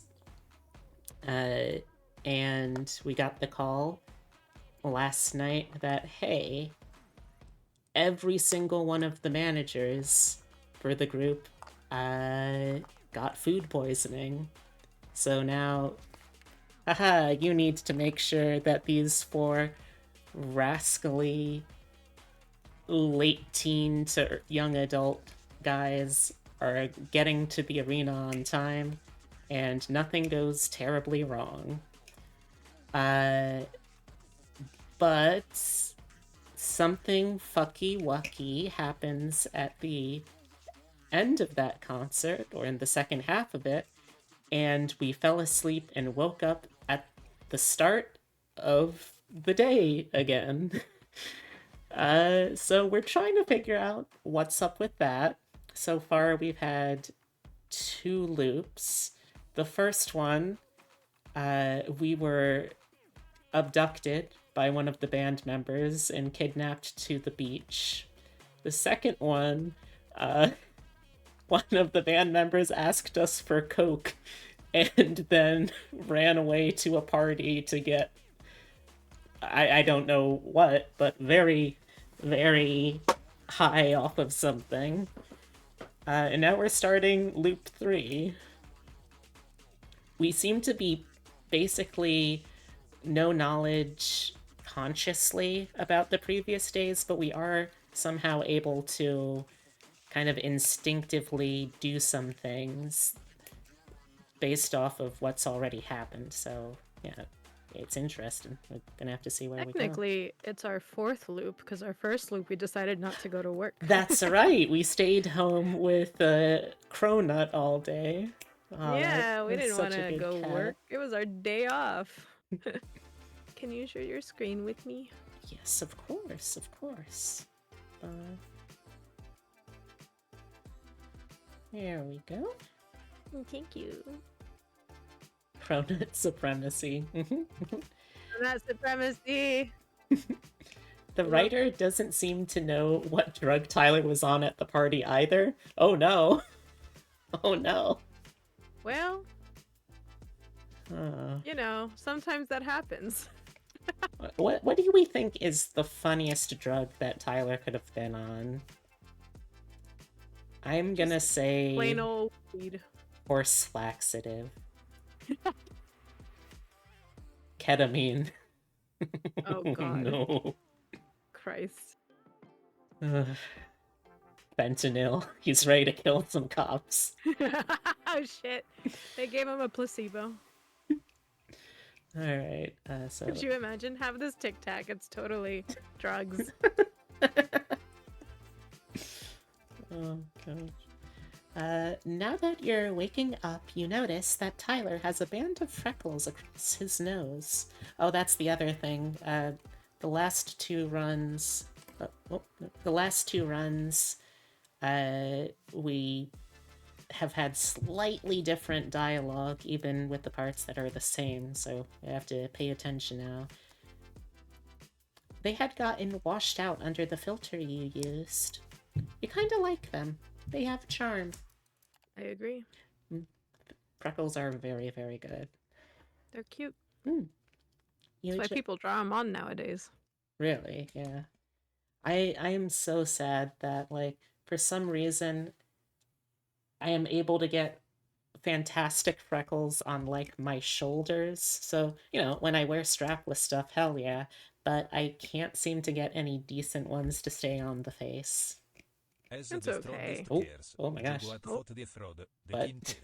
What? He began to open his domain. Sukuna shrank back in then. Shogu said, "Stand proud, Sukuna. Is this You are Jujutsu strong." Kaisen? After stand proud, What? opened up his domain. He said, "Are you your strong? Because you Is are this enough. a fanfic? Or are you the one who left it all behind? And with overwhelming intensity. Because with this treasury summon, Okay. nah, he'd win." I love how it pronounces the Fingerer. Injury. Okay. Oh my god, I've been seeing some of the funniest way that things pronounce stuff. Like on TikTok, there was someone who does like crochet videos, and Yeah. at one point the little voice filter pronounced crocheter as crotch eater. Oh no! Oh no! Oh my gosh. Gosh. Alright, so. Adjusting myself. No, that's too far over. I gotta stay framing. I can go be next to you. We can be friends. Woo! You wasted all of your points for this. Well, was it worth it? I hope it was. Alright, let's see. You adjust the filter settings so his freckles stand out more. Nice. When your work is done, you play the clip over again. The group's in-house producer and leader, we have Tyler. The good baby. What do you think, Cronut? Producer and leader? Sounds like he's pretty talented, don't you think? You think Cronut measures talent in the ability to eat her food as fast as possible without throwing up. Oh Same. no. Our son is incredibly untalented then. He's always throwing up. He loves it. Oh yeah. Doesn't Oh, even yeah, bother him. My friend's cat Tom also throws it up, but he's also old gosh. now. Oh. He's an old man. You have the day off work tomorrow, so you pick up Cronut and fall into your bed. Tomorrow's going to be great. Well,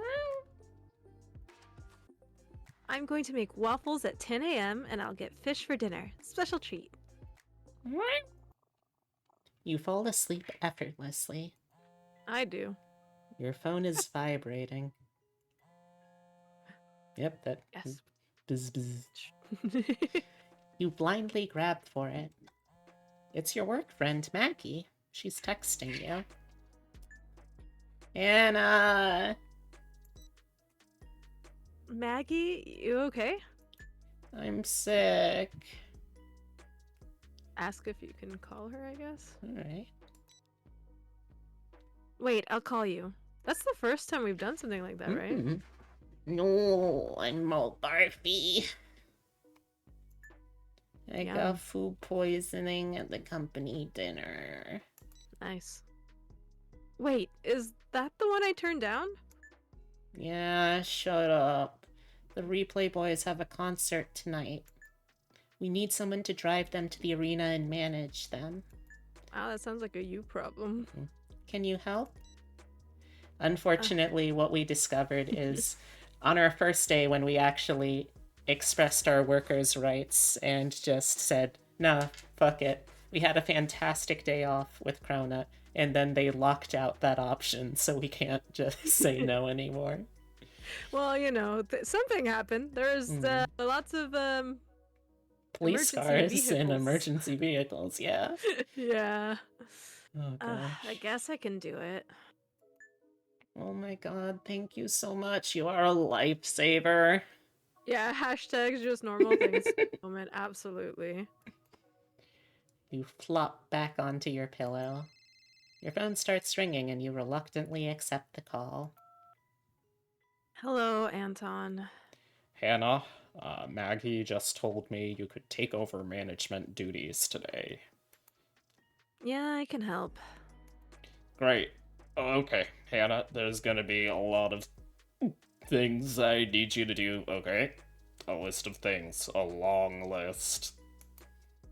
Uh-huh.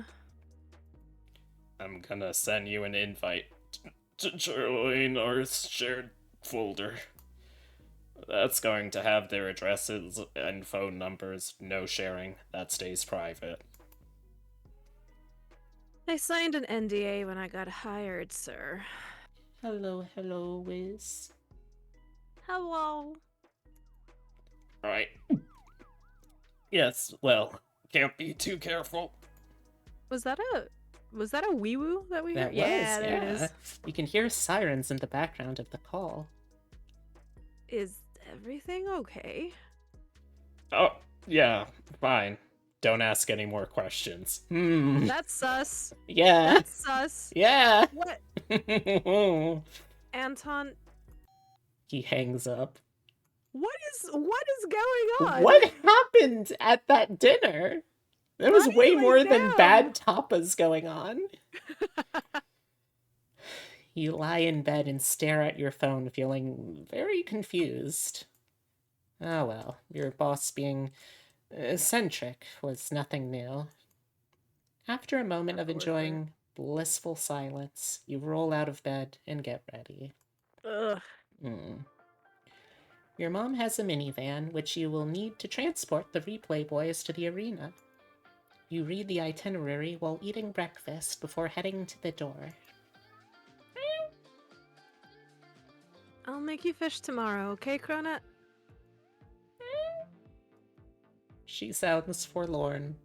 You move to give her scritches under the chin, but she runs away from you instead, her tail held high. Oh, she understood. Ah. Weirdo.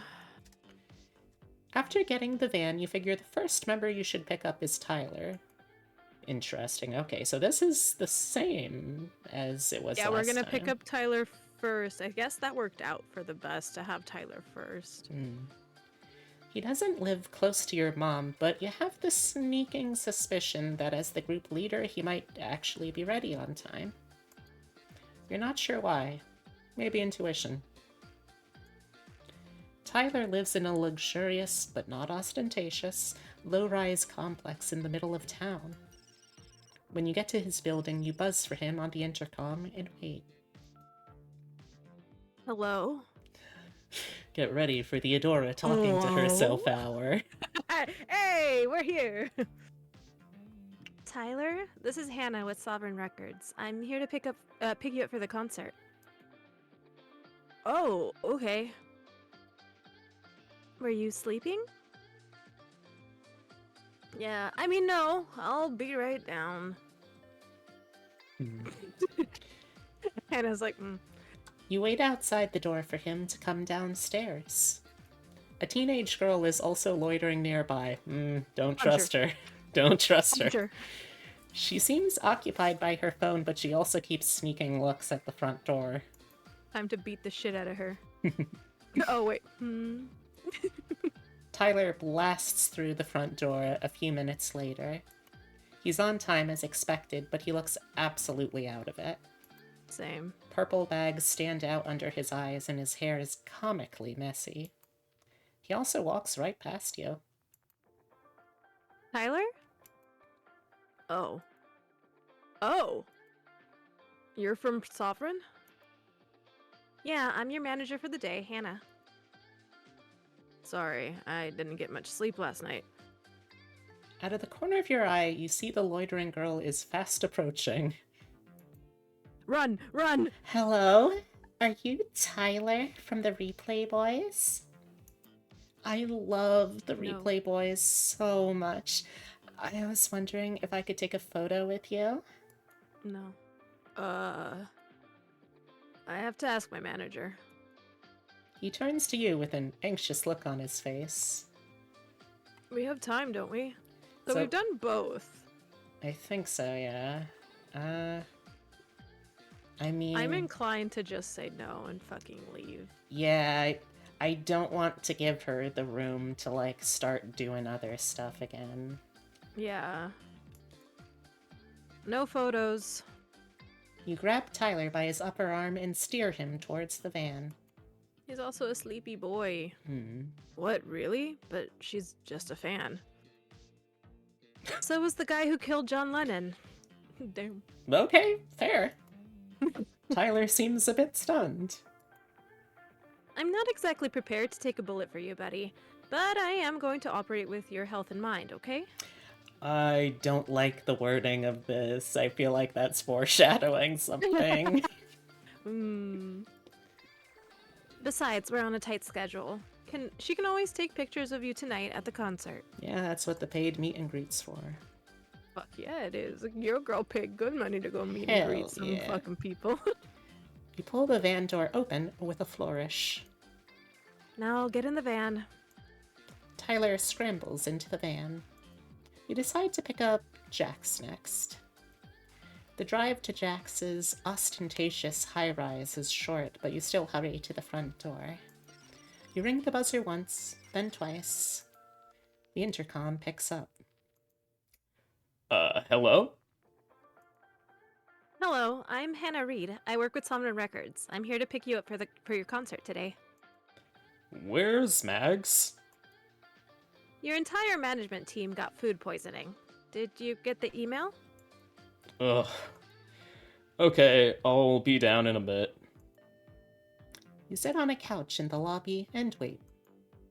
Despite sounding nearly dead to the world, Jax only takes a few minutes to show up.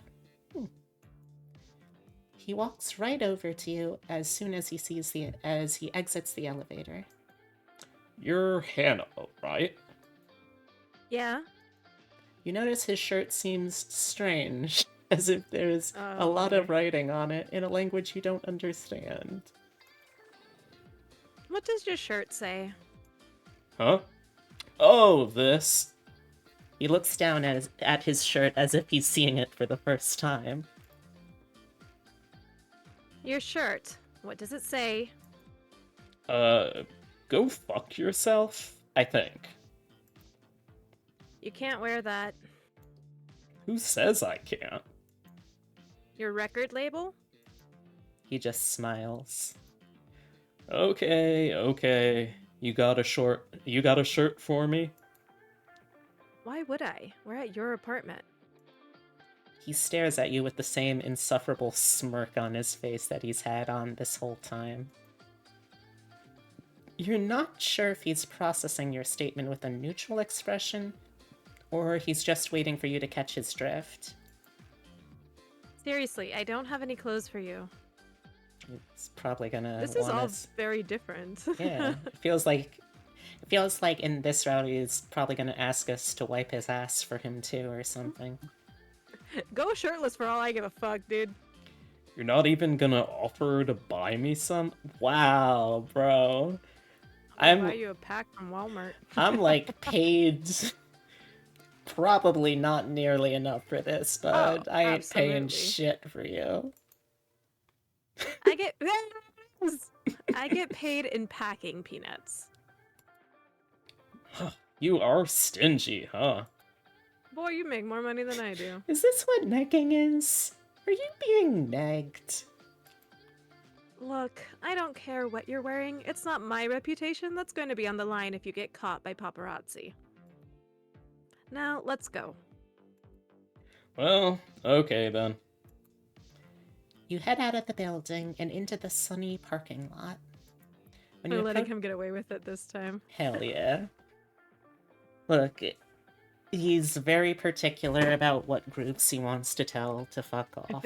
If it's in It's the true. Cyrillic alphabet, he's probably, I don't know, against Russian militarism or something. I don't know.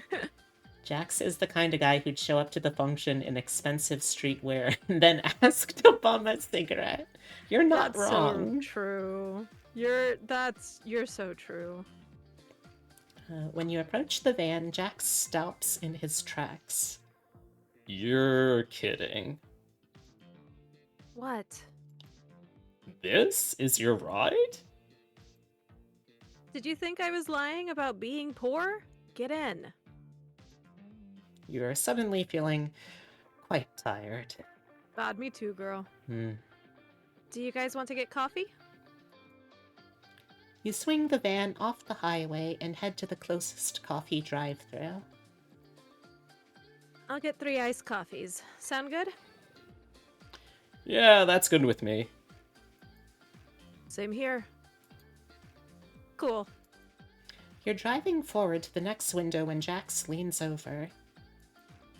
I can pay. I ain't gonna say no. Fuck. Huh? Huh? I mean, I just signed a new brand deal, and you make, like, minimum wage, right? It's a bit more than that. What, like $2 more? Girl, just say yes. Well, my treat. You're not exactly sure if it's altruism or just an excuse to show off, but you don't really care enough to ponder it. They drink their coffee loudly while you enter the next address. I'm trying to figure out what that How means. are they How do drinking you... it loud? Exactly, like... Are they slurping? Do they have straws? Lord. Slurp. Lord. While you drive, Tyler changes the conversation to work. Hey man, you have the lyrics, right? Jax takes a long sip of coffee. Then he abruptly slaps his chest coat pocket. Okay, so they're also remembering stuff, kind of, like instinctively. Yeah. Yeah, I guess I do. He pulls a crumpled sheet of paper out of his coat pocket and hands it over to Tyler. Here. Thought I left it at home. Tyler opens it up and juts his lower lip out as he reads it over. Oh, these are pretty good. The boys are getting along. Aww, I know, right? we love to see it. We really do. I was in a mood. I'm sure when all of this goes to hell, we'll have that fond memory to think back on. Then Jax leans over and snatches them back. Hey, I'll give it to you after the concert. You're just gonna work the whole day otherwise. Good. He knows his homies. We have a lot of downtime. I could be productive. Look, you were working all night last night, weren't you? Just take the day off. It'll do you good. Tyler just rolls his eyes, but he doesn't seem keen on fighting either. Good. Whatever, Jax. Oh god. Ugh, Caleb. You arrive at Caleb's house and park the van on the road. If y'all enjoyed Adora playing 2 characters in the scene, get ready for 3. Woo! I'll be quick. No, you won't. Do you know what you're getting yourself into? Good luck. She just fucking ellipsed them. Ignoring them, you head up the walkway. Also, I'm curious about this because I've known like a couple of people who do anime-esque voice acting, and I feel like vocalizing the ellipsis is something that has very distinct like forms when you're doing that kind of Yeah. voice acting. Yeah, it definitely depends on like the situation, because like in this situation she's straight up ignoring them, so the ellipsis is indeed just silence.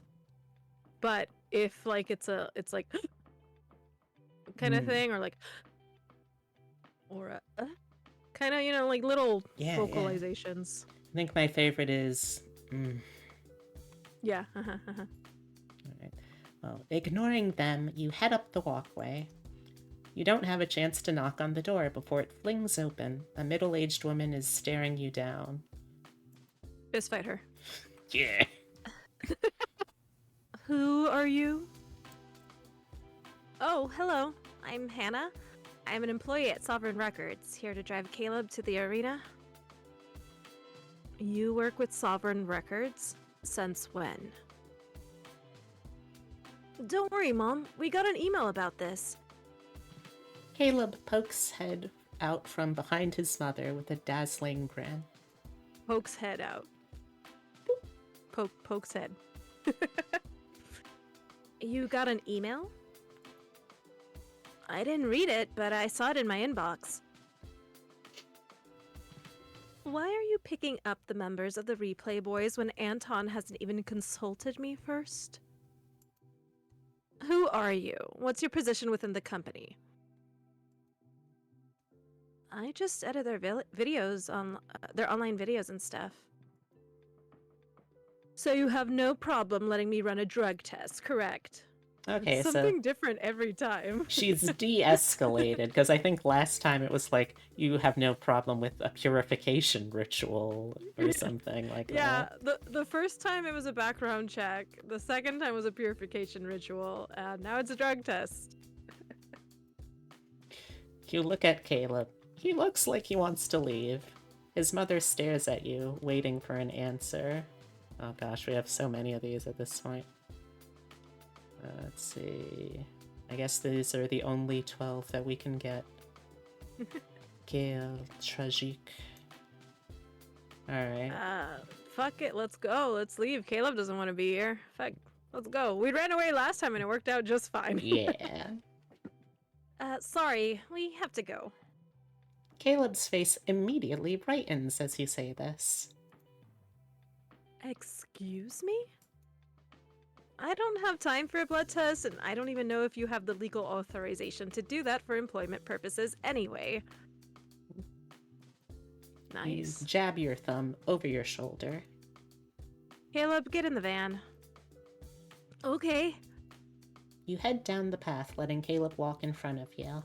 His hair is long and blue and cut strangely in the back. It looks like someone took a chunk out of it. You kinda want to ask about it, but you don't. Caleb pulls open the minivan door and hops into the backseat with Tyler. Look at his little face. He's just happy to be here. Morning, Caleb. Morning. Oh, you guys got coffee. You want some? That's okay. My mom says I'm allergic to caffeine. Don't know about that. You know those 5-hour energy drinks are pure caffeine, right? Yeah, but I need those to stay awake, so it's fine. Oh. Honey. Oh. Honey. Oh no. Baby boy. It would be fun to have a visual novel where you play as just like child protective services for these absurd parent scenarios. Oh yeah, I always think about how much fun it would be to like find a visual novel in the like style of like an Otome game, except that you're adopting people. Mm. You're just adopting children. I'm like, that's what I want to do. I love kids. I mean, and it's I will protect basically all of just them. like the more mature version of Otome as a concept, isn't it?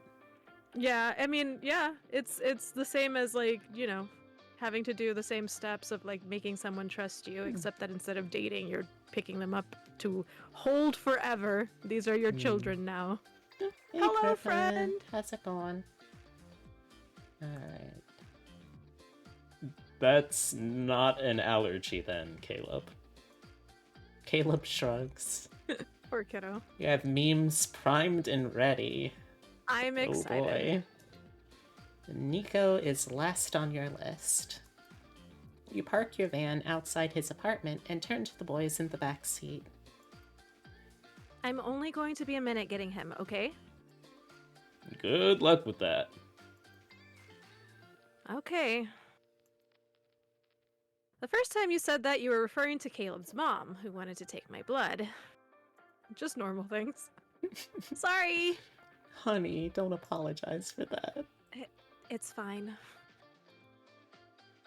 What do you mean by good luck with that this time, Jax? Jax just shrugs. He's always listening to music super loud. You consider that for a minute.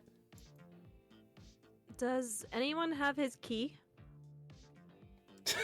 Baldur's Intimidation. Gate 3 Intimidation. I have memes primed and ready. So true. Also, Derogatory versus affectionate. I don't know why, but when I look at your username, Yoma, I just think of how when you set up a new character sheet in Roll20, it auto-populates with a random syllable mashup name. I don't know if that's mean to say that your name looks like a randomly generated name or not. I hope not. Have you seen any of the videos that have been going around lately of this guy who's like, he's like, when someone hits you with a creative insult and it's like, well, you look easy to draw, and he's like offended. I love that. And so people have been taking that video and running with it and drawing him. Oh, that is really good. Did we say this line or? Yes. Okay. Huh?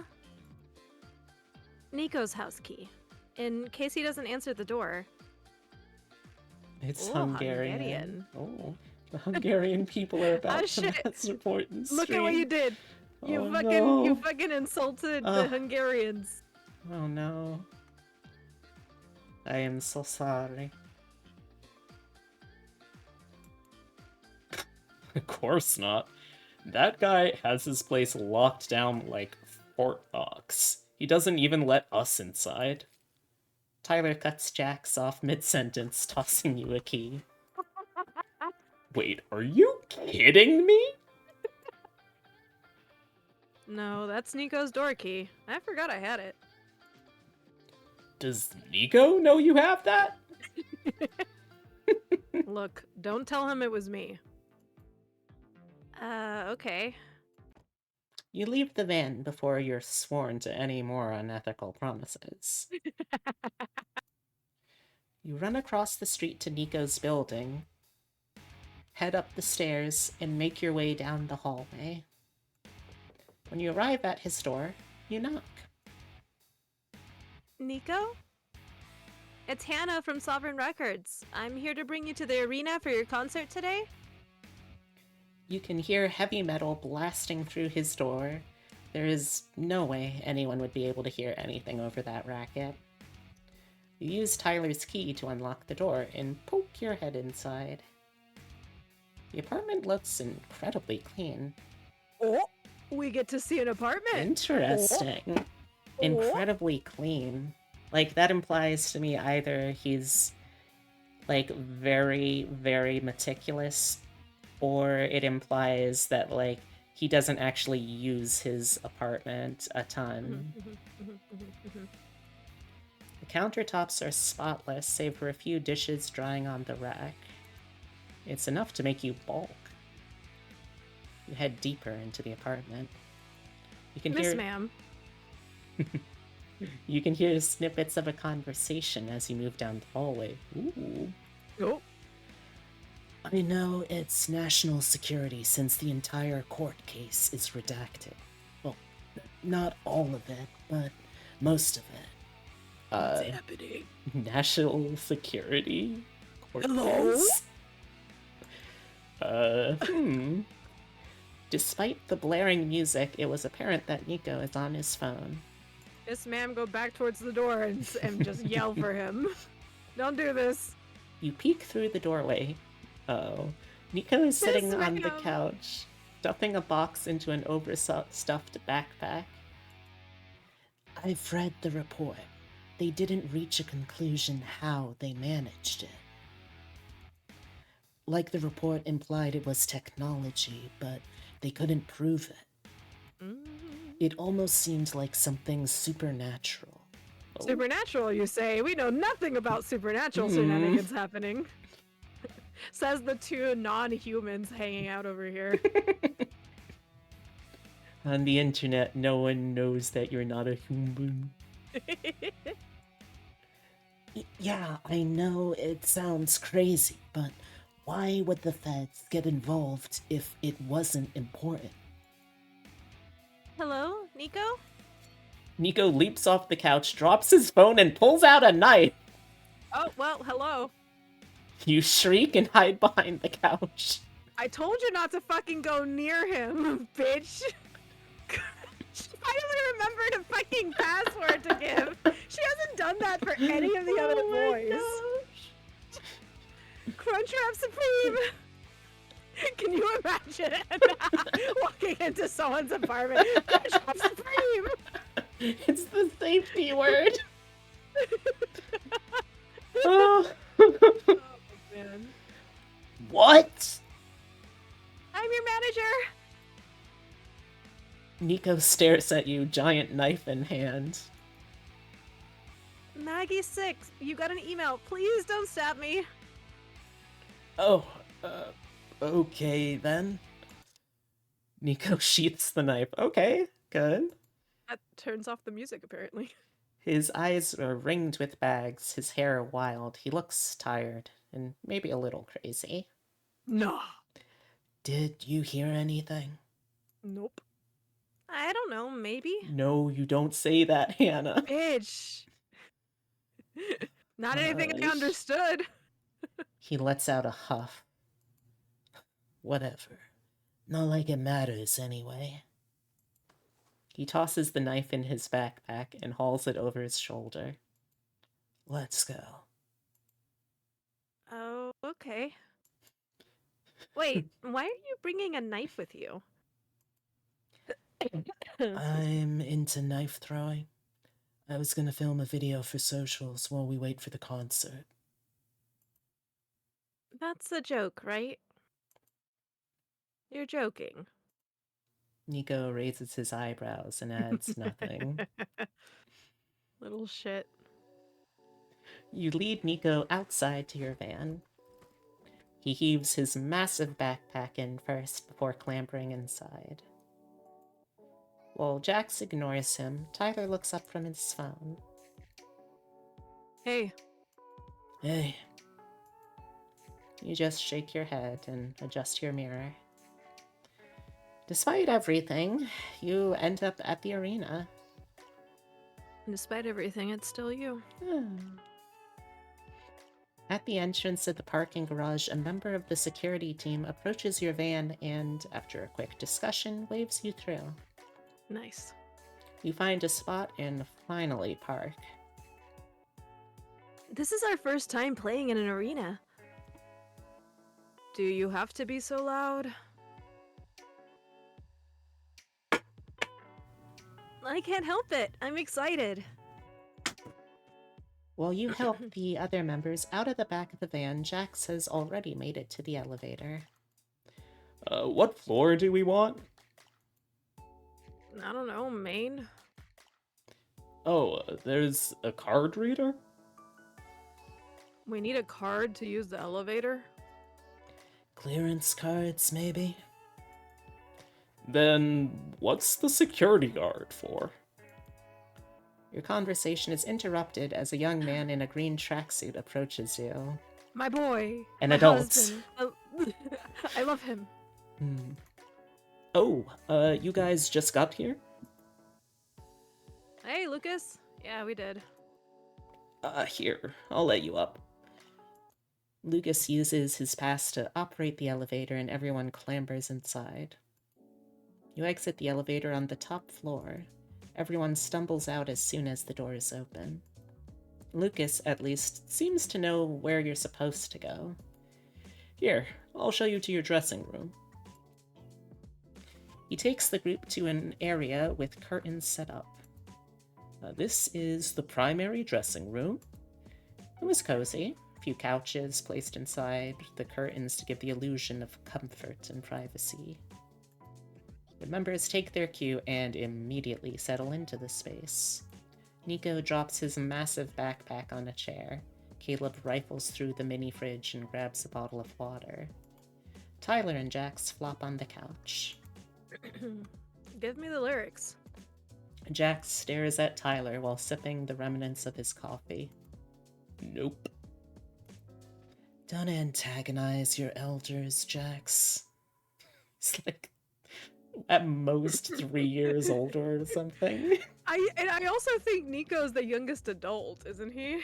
I think so, yeah. Isn't it like Caleb Tyler, Jax? Caleb is a kid still. Yeah. Caleb is 17. He's I think a so. teen. Nico, you're younger. Shut up. I'm like 6 months older than he is. Okay, yeah, it's not even that much. Listen, why don't you do something with your spare time that isn't gonna make the company money? That doesn't sound very productive.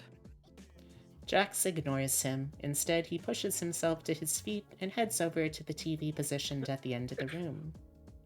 Oh, I think this is the first time they're using the TV, too. You watch as he rummages around in the cabinet before emerging with a clunky plastic gaming system from the 90s. Oh? Here. He tosses Tyler a controller. Tyler catches it like he's trying to block a baseball bat to the face. Oh, what are you playing? I don't know. I was thinking a racing game. Something where I can kick his ass. You know, I actually had this console growing up. I wonder, is this more of a PlayStation 2, a Genesis, an N64? Genesis is older, ain't it? Was it? They only Pretty said sure 90s. Genesis is- Yeah, pretty sure Genesis is pre-90s. Dang. Alright. A Dreamcast, maybe that was what I was thinking of. I always forget which one of those was first. I think the Super Nintendos were the ones that were like around in the 90s. That's assuming you were any good at it. Damn. One day of peace would be nice. Same. I agree. We had our one day. It was at the very beginning, unfortunately. Yeah. Shut up, Nico. They end up settling on a colorful racing game featuring an array of cartoon characters. They're playing fucking Mario Kart. Yeah, sounds about right. Jax picks the evil turtle character while Tyler picks one of the human characters. They start to play and immediately fall into a concentrated silence. Thank you, Abby, for the hydrate.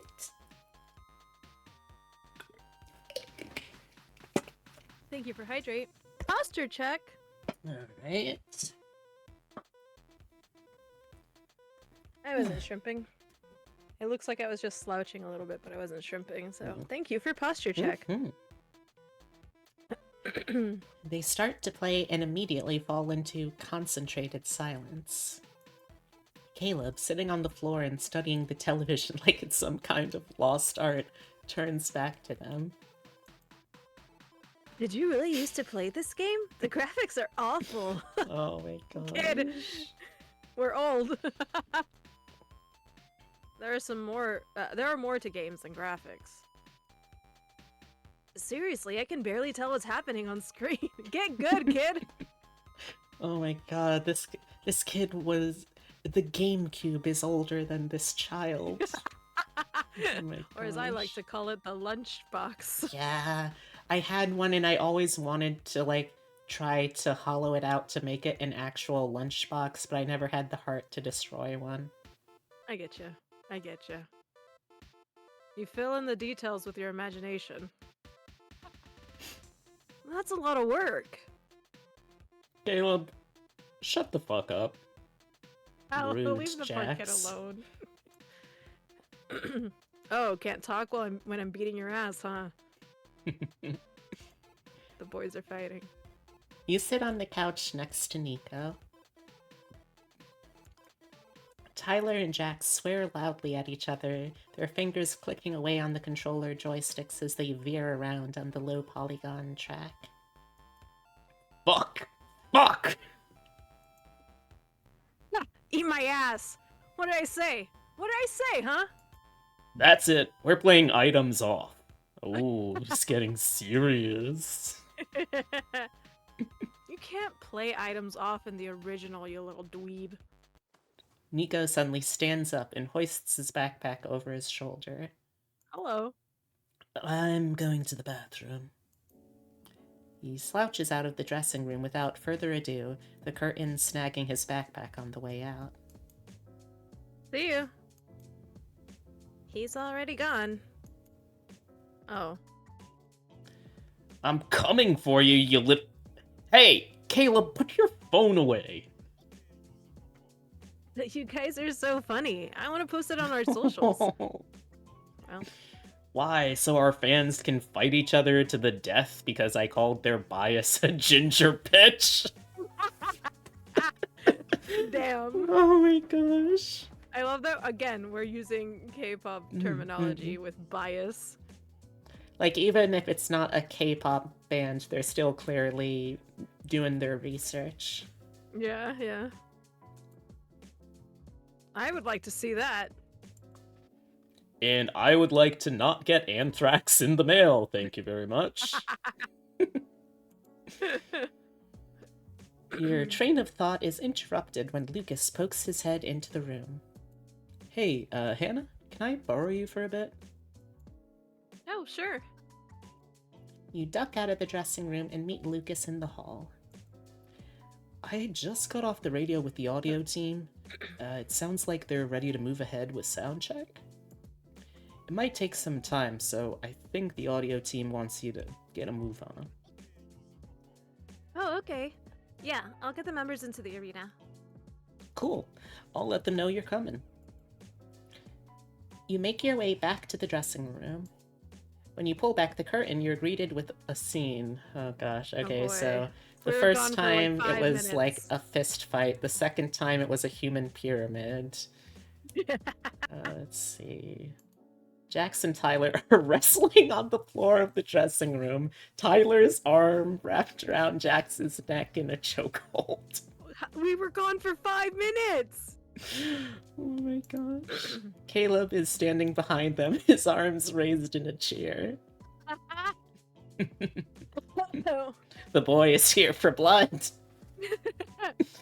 When they see you, they freeze in place like you are shining a light on a family of raccoons hiding in a bush. What are you doing? He started it. Oh my god. Oh my god, are you 5? I started it? You said you were going to fuck my mom! Oh god. It's Boys. banter, Tyler. It's banter. Boys. Old video games are fun! Oh my god. You can do nothing but close your eyes. You have to get to sound check now to get your mic packs and inner ears fitted. And where is Nico? I'm right here. Nico's voice isn't accompanied by footsteps, which makes you jump. Put a bell on this boy. You whirl around to see him standing behind you, looking sullen. So, pretty normal. Oh, okay. Well, You wave your arms. everyone get to the arena. They move past you, muttering to themselves, Jax rubbing his neck. Nico is the last one out of the room, and he fixes you with a dead stare. What? Nothing. Nico ducks behind the curtain and heads out to the arena with the rest of the boys. Okay. The replay boys begin to file onto the stage after getting their inner ears and mic packs fitted. We'll start from the middle of the set list, if that's all right. Oh shit, look at us going. Yeah, we're gonna get through this whole thing. Yeah, that's fine. One of the new songs we have is the cover of Forever With You by Sovereign Smith. We'll start with that one. Wait, what? A cover song? Since when do we do cover songs? Anton insisted. What? Anton insisted on what? That we shouldn't perform our own music? Dax, knock it off. No, I'm not gonna knock it off. I'm tired of this. Management is trying to make us into a whole new group that doesn't even perform our own songs at concerts. Is that what you signed up for, Tyler? Jax, calm down. Look, we need to resolve this at some point. We didn't get this far by singing in someone else's shadow. That also sounds like it would be a Sovereign Smith song. In someone else's shadow. Shit. You can resolve it later, after the concert. What is wrong with you, Tyler? Aren't you always preaching authenticity? Why are you rolling over for Anton? We're performing in hours, you know. Do you really want to have this fight right now? Not really. No. Jax lets out a sigh and rubs his hand over his face. He seems exhausted. Also, why wouldn't they have their own set list, like, in advance? Yeah, like, especially if you're adding a new song that they haven't sung before. Exactly. Like you should have your set list, like, days in advance, because you should already know what you're performing, how you're performing it, the sets for the stages, all that stuff. Exactly. Guys, the most important thing is that we finish this concert, okay? You have a commitment to your fans. So just put aside your troubles with each other and deal with it. Just for a few hours. After the concert, you can figure things out, okay? Nobody looks happy to hear you say this. Yeah, I bet. They glare at each other from their corners of the stage. Look, I know you can figure it out, okay? Just do it later. Fine. Let's skip the song and just do the rest of the sound check. You sigh and sit down on a folding chair, listening until they finish. When they're finally done, the members of the replay boys disperse off the stage. Nobody makes eye contact with you. You head out of the empty arena and into the dressing room. The members of the replay boys aren't back yet, but they should be soon. Though you're not sure you want to be around them after the argument they had earlier. The dressing room couch is too inviting, and you flop down onto it. I will be right back. I just got the message that Epitome is going to bed, so I need to go tuck him in. Okay. Be right back. And now we have to deal with me! Waha! I'm the host now. That's the word. Wow, English hard.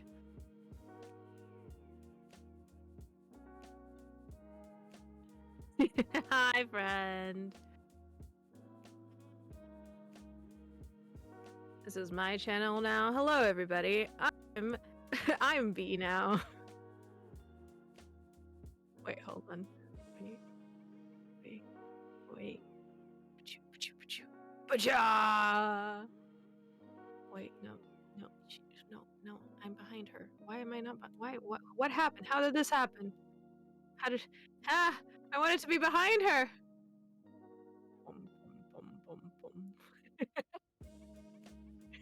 I'm large. Hello. Hello.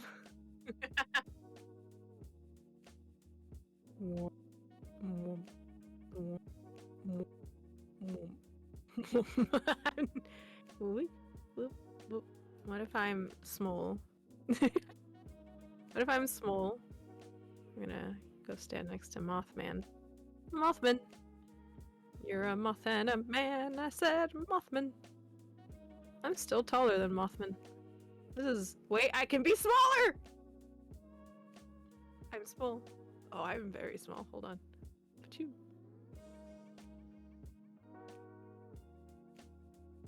I think... Is this right? Small. Gonna be next to Mothman. Mothman and I are friends. Hello!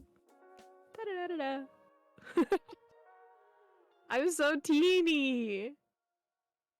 Hold on. What if I hide myself and tell B to find me? What if I'm in the bucket? That's where the bucket is? Oh, I'm a little too... I can't go inside the bucket. What if I'm on the couch? Oh, what if I'm next to the lamp? Where is... Oh! I am back. Oh my Welcome gosh. back. Oh my gosh. What? Let's see what we have here. Hi, friend. How did working on cosplay stuff go yesterday? Oh? So you are very small. I'm small. By the way, I didn't see that because I was too busy being large and then small. I was having a good time working on cosplay, actually. I have it figured out, and I should be done with cosplay before I go in for surgery. Yay! Oh, I didn't know you were going in for surgery. Yeah, I'm going in to get my vesicula, gallbladder removed. Mm. Yeah, they found stones in there, and I haven't been able to eat right in a while, so they're yeeting it out of me. Well, better to take it out at that point then. Yeah, they, Doc wouldn't recommend taking it out if there was something else I could do instead, I imagine. So yeah, that's happening. I'm getting it taken out on Monday already. Like, literally, they called me yesterday, and they're like, hey, you good for Monday? I'm like, fuck, okay, sure, let's do it. But I'm also going to Katsucon. Yeah. So I'm trying to get everything done before I go in for surgery and then have to be, like, tired for a while. Yeah, well, I'm glad to hear you'll be able to get everything done, hopefully. Yeah, I tried everything on yesterday. What's because the it's all cosplay this already year? made. This year I'm doing Starfire from the Gabriel Piccolo arts. I don't know if you've ever seen those. I don't think I have. So Gabriel Piccolo is this great artist. He's Brazilian, and he posts a lot of fun, like, Teen Titans art on Instagram. And then he blew up, and now he's actually done a couple of, like, official comics and stuff. I'm looking up the panels that he's done now. Yeah, he's great. I love him. So we're gonna where a couple of us are doing we're doing Starfire, Raven, and Blackfire. Excellent. Gallbladder. Yeah, it's the gallbladder. Thank you though. It's it's an easy procedure, pretty quick. I'm outpatient, so I'll be home right after. And a bunch of my friends have already reached out and they're like, we're gonna take care of you. And I'm like, thank Aw. you. Very sweet. And and they're like, hey, do you want to get something extremely fatty before you have to get this yeeted out of you and can't have anything fatty for a while? And I'm like, yeah, Ooh. duh. What are So you I'm gonna go getting? get fried chicken. Ooh, nice, nice, nice, nice. I'm gonna go get some Korean fried chicken on like Friday or something, and Hell yeah. my last little hurrah before I have to be careful about stuff for a while. Mm. But yeah, so that's one. I'm doing that on Thursday for pre-reg. I also love fried chicken. If you haven't had Korean fried chicken though, definitely suggest it. That shit good. Dang, I'll need to find a and place then. Get some tteokbokki while you're at it. That shit also fucking slaps. Ooh. And so we're doing that Thursday. On Friday, I'm doing Beast from Black Butler. Ooh. And that's the most scandalous outfit I have ever worn. I'm gonna be tits out, y'all. Like, very side boob and cleavage just showing. Oh, that was one of the circus people. Yes, she's one of the circus folks. Shame about So, them. Yeah. It's so dumb because like the season started. I didn't know. I am gonna breast boobily. I didn't know.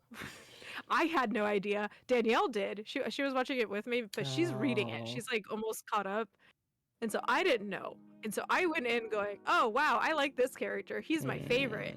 And Danielle next to me is just so quiet, and I'm like, "Oh no, no. oh no!" And my curse of, hey, I claimed someone as my favorite character fucking happened because, yeah. I an like how entire that's arc. just a thing that you have in common with Abby.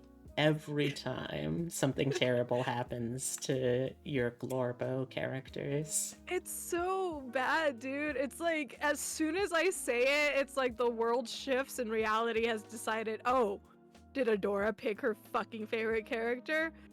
Bitch! And I'm like, no, why? Why would you do this to me?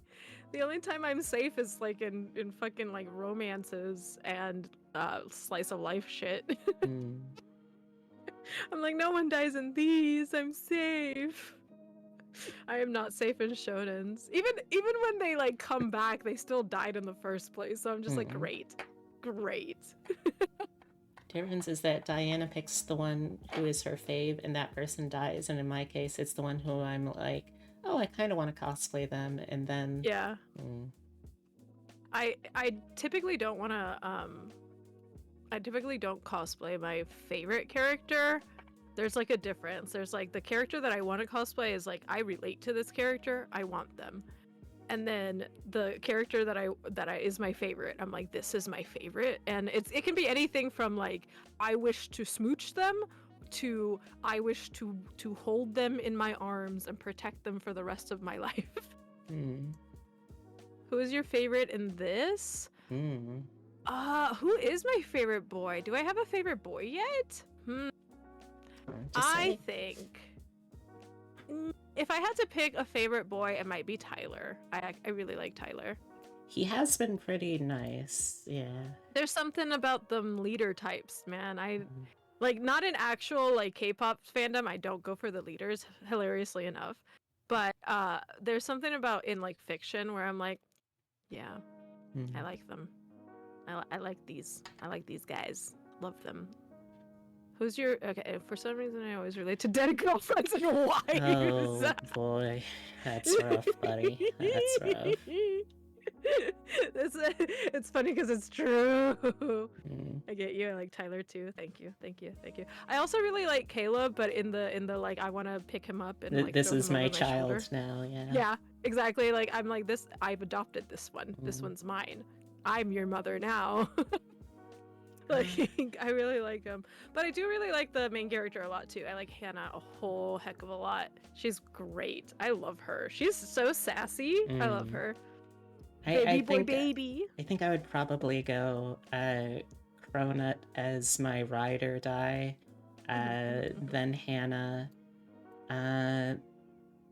I'm holding off judgment on the boys yet because we haven't gotten like the character focus route for Nico or Caleb yet. But Yeah. I tentatively am saying Tyler is my fave at the moment of the boys because I do enjoy him. But that tentatively, that is what I'm saying at the moment. But yeah.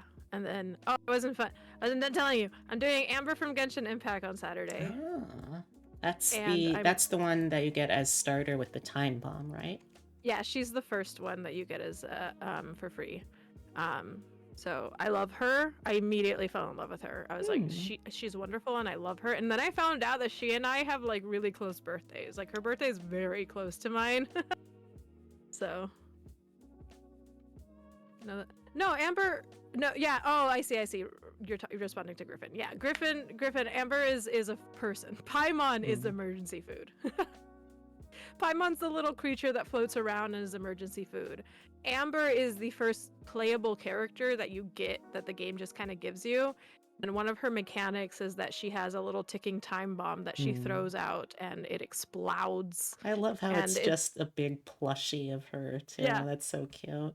Its name is Baron Bunny. And I have one. I bought one immediately after I started playing the game. That is really so cute. I'm bringing it to the con. And in the future, I don't have time to do it now, but in the future I want to little those like ribbons that people collect at conventions. I want to make those I want to make ribbons that just say honorary knight on them and like give them to people whenever they like mention Baron Bunny or if I see people who are actually cosplaying the really cute MCs. Yeah. I think it'd be fun. But yeah, I love her. She's wonderful and she's great. And so I'm going to cosplay her finally. And then on Sunday, I'm going comfy. And since I have to come back, get on a plane and stuff, and I'm going to do Marinette from Miraculous Ladybug. It'll be nice to see that one in person. Yeah, I'm excited. And I'm modeling again for Belladonna on Saturday. Yeah, they messaged me. I need to send them a picture of my shoes tonight. I am curious because I thought I would be able to like kind of predict their style, but then last time they gave us country classic Western styles with Furby accessories, and I'm like, okay, well, I got fucking nothing. I have no clue what they're doing now.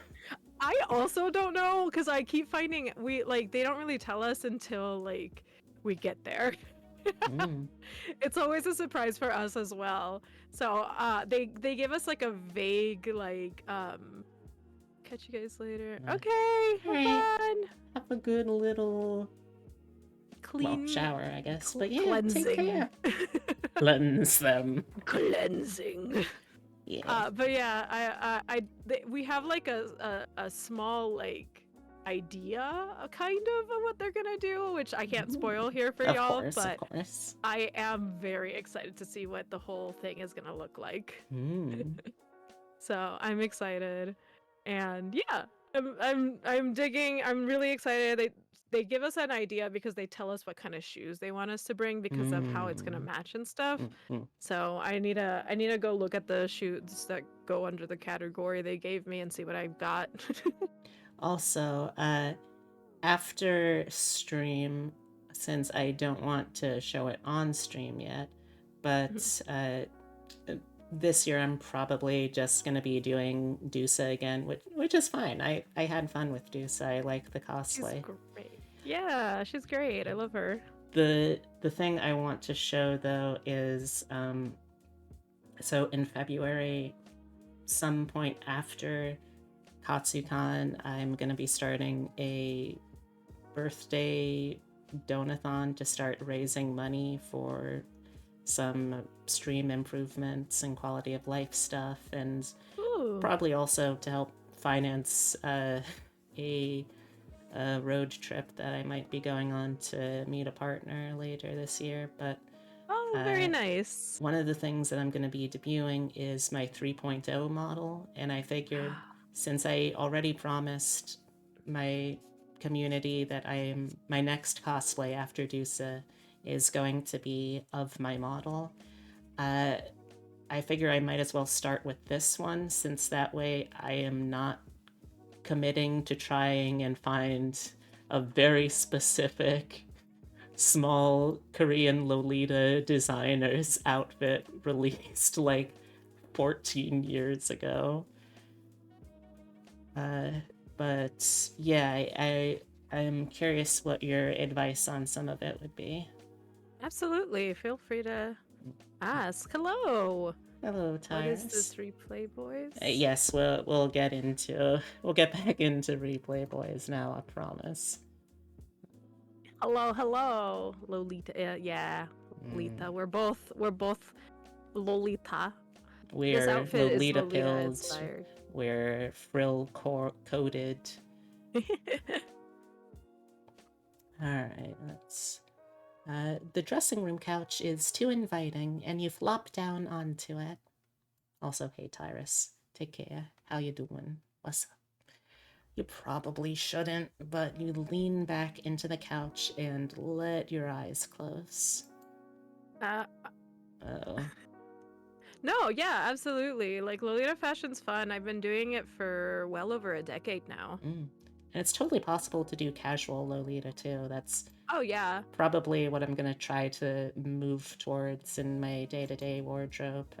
Yeah, Well, when I actually have to go outside, really. You can definitely do a more casual Lolita. There's also like otome fashion, which is like a really toned down casual version of Lolita. It has like similar types of prints and stuff, but the silhouette is like much more toned down because it typically you don't use a petticoat in otome and stuff. So yeah, I would suggest looking into that as well. Otome style is very casual, very cute. Goth Lolita, it's a lot of fun. I've tried it a couple of times. I do classic Lolita mostly, but goth is very, very fun. One of my friends does like deco, like hardcore, like over the top OTT deco sweet Lolita. Nice. She goes, man. When you open them, you see Nico standing over you. Ooh, hello. She just It's just me. He freaks me out. Why are you looming over me? I need help with something. With what? Nico stands there in silence like he was rolling over the thoughts in his head. Nika. God. I've aged from that. You heard me earlier, right? When you were in my apartment? I heard you, yeah. He looks around. Come with me. I'm not conspiracing with you about this shit. No. You follow Nico. You walk with him through the carpeted hallways until you arrive at a windowless room. You're about to enter when Lucas stops you. Oh, Nico, I'm gonna need you in about 20-ish minutes for your makeup. Okay, Lucas. Nico lands her bind. Time to break your Nico kneecap.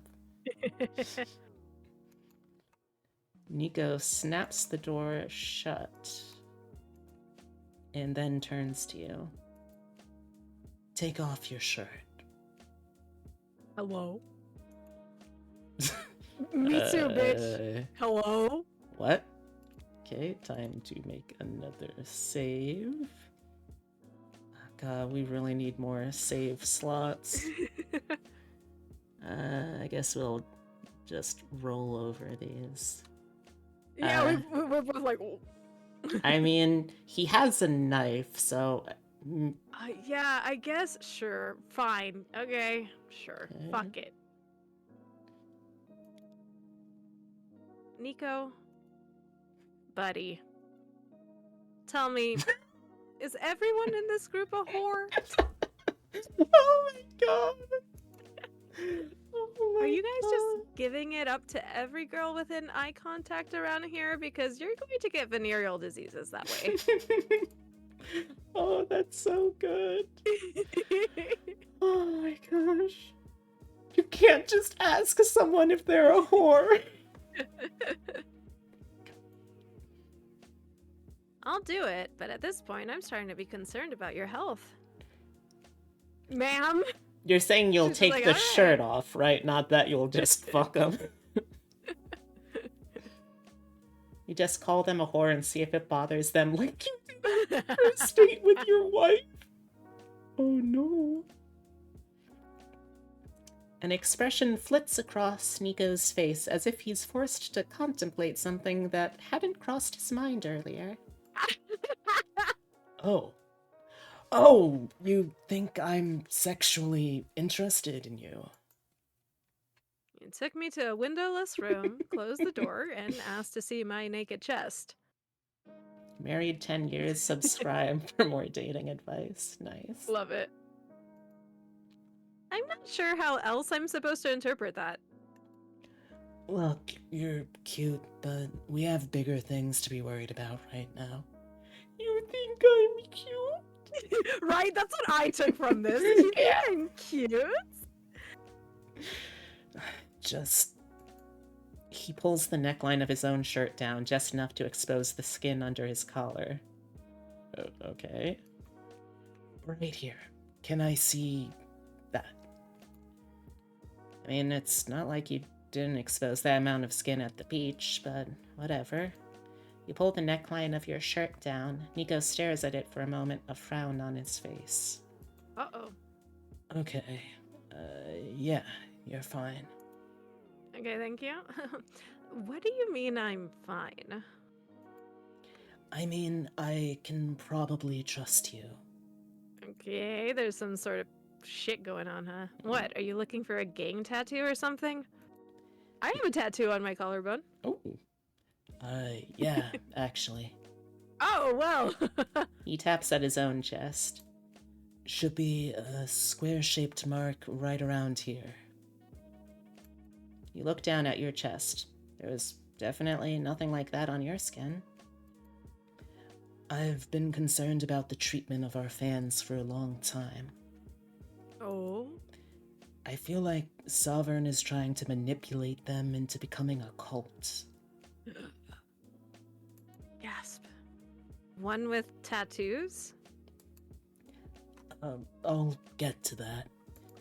Do you know anything about the Replay Boys before we got picked up by Sovereign? We used to be part of an independent record label called Quartz. It was just me, Tyler, and Jax back then. But Sovereign bought our record label just as we were picking up steam. What use would a cult have with a boy band? Don't they have better things to do, like run vegetable communes or whatever?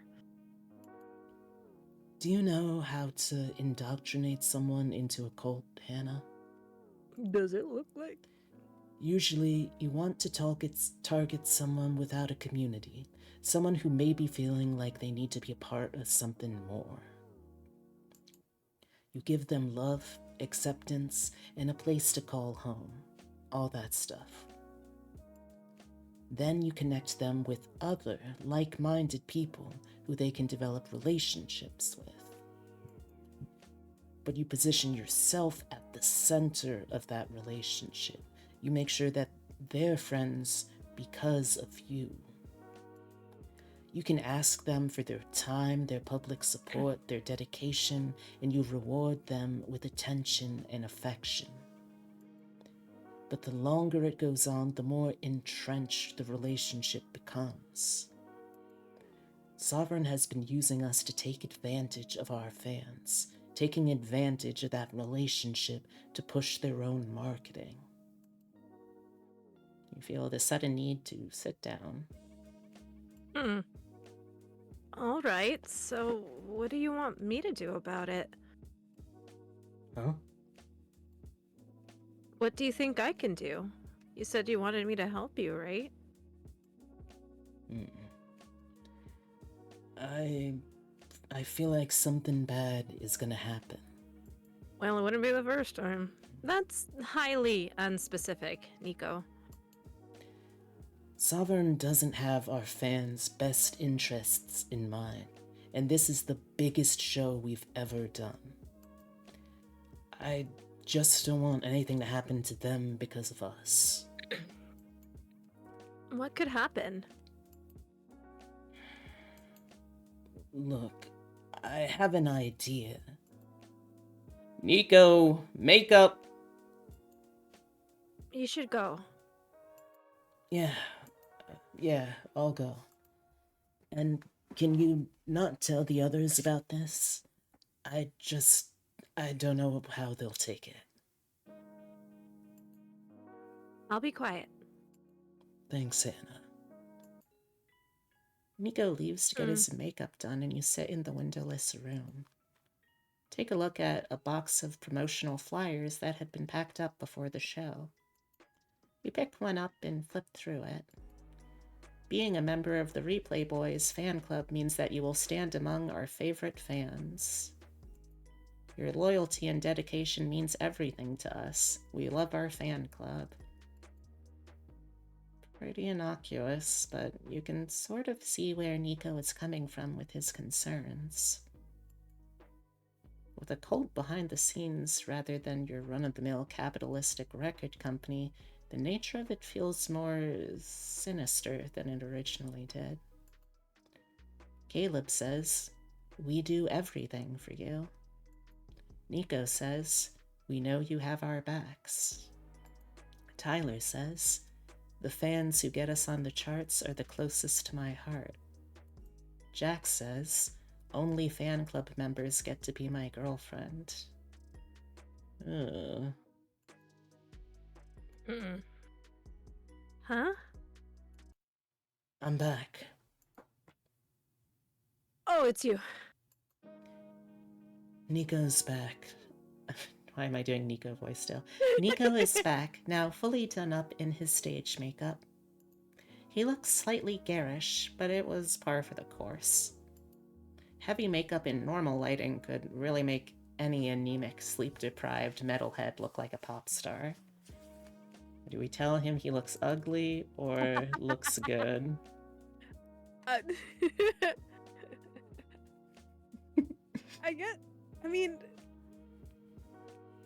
guess he looks good. I mean, he's supposed to look good for a stage, right?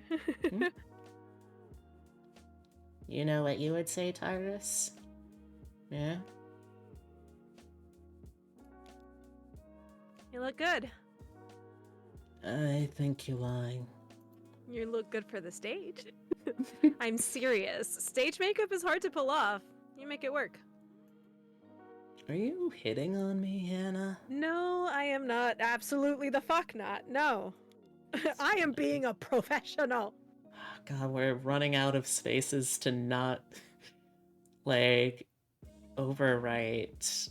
Yeah. Gosh. Professionally flirt.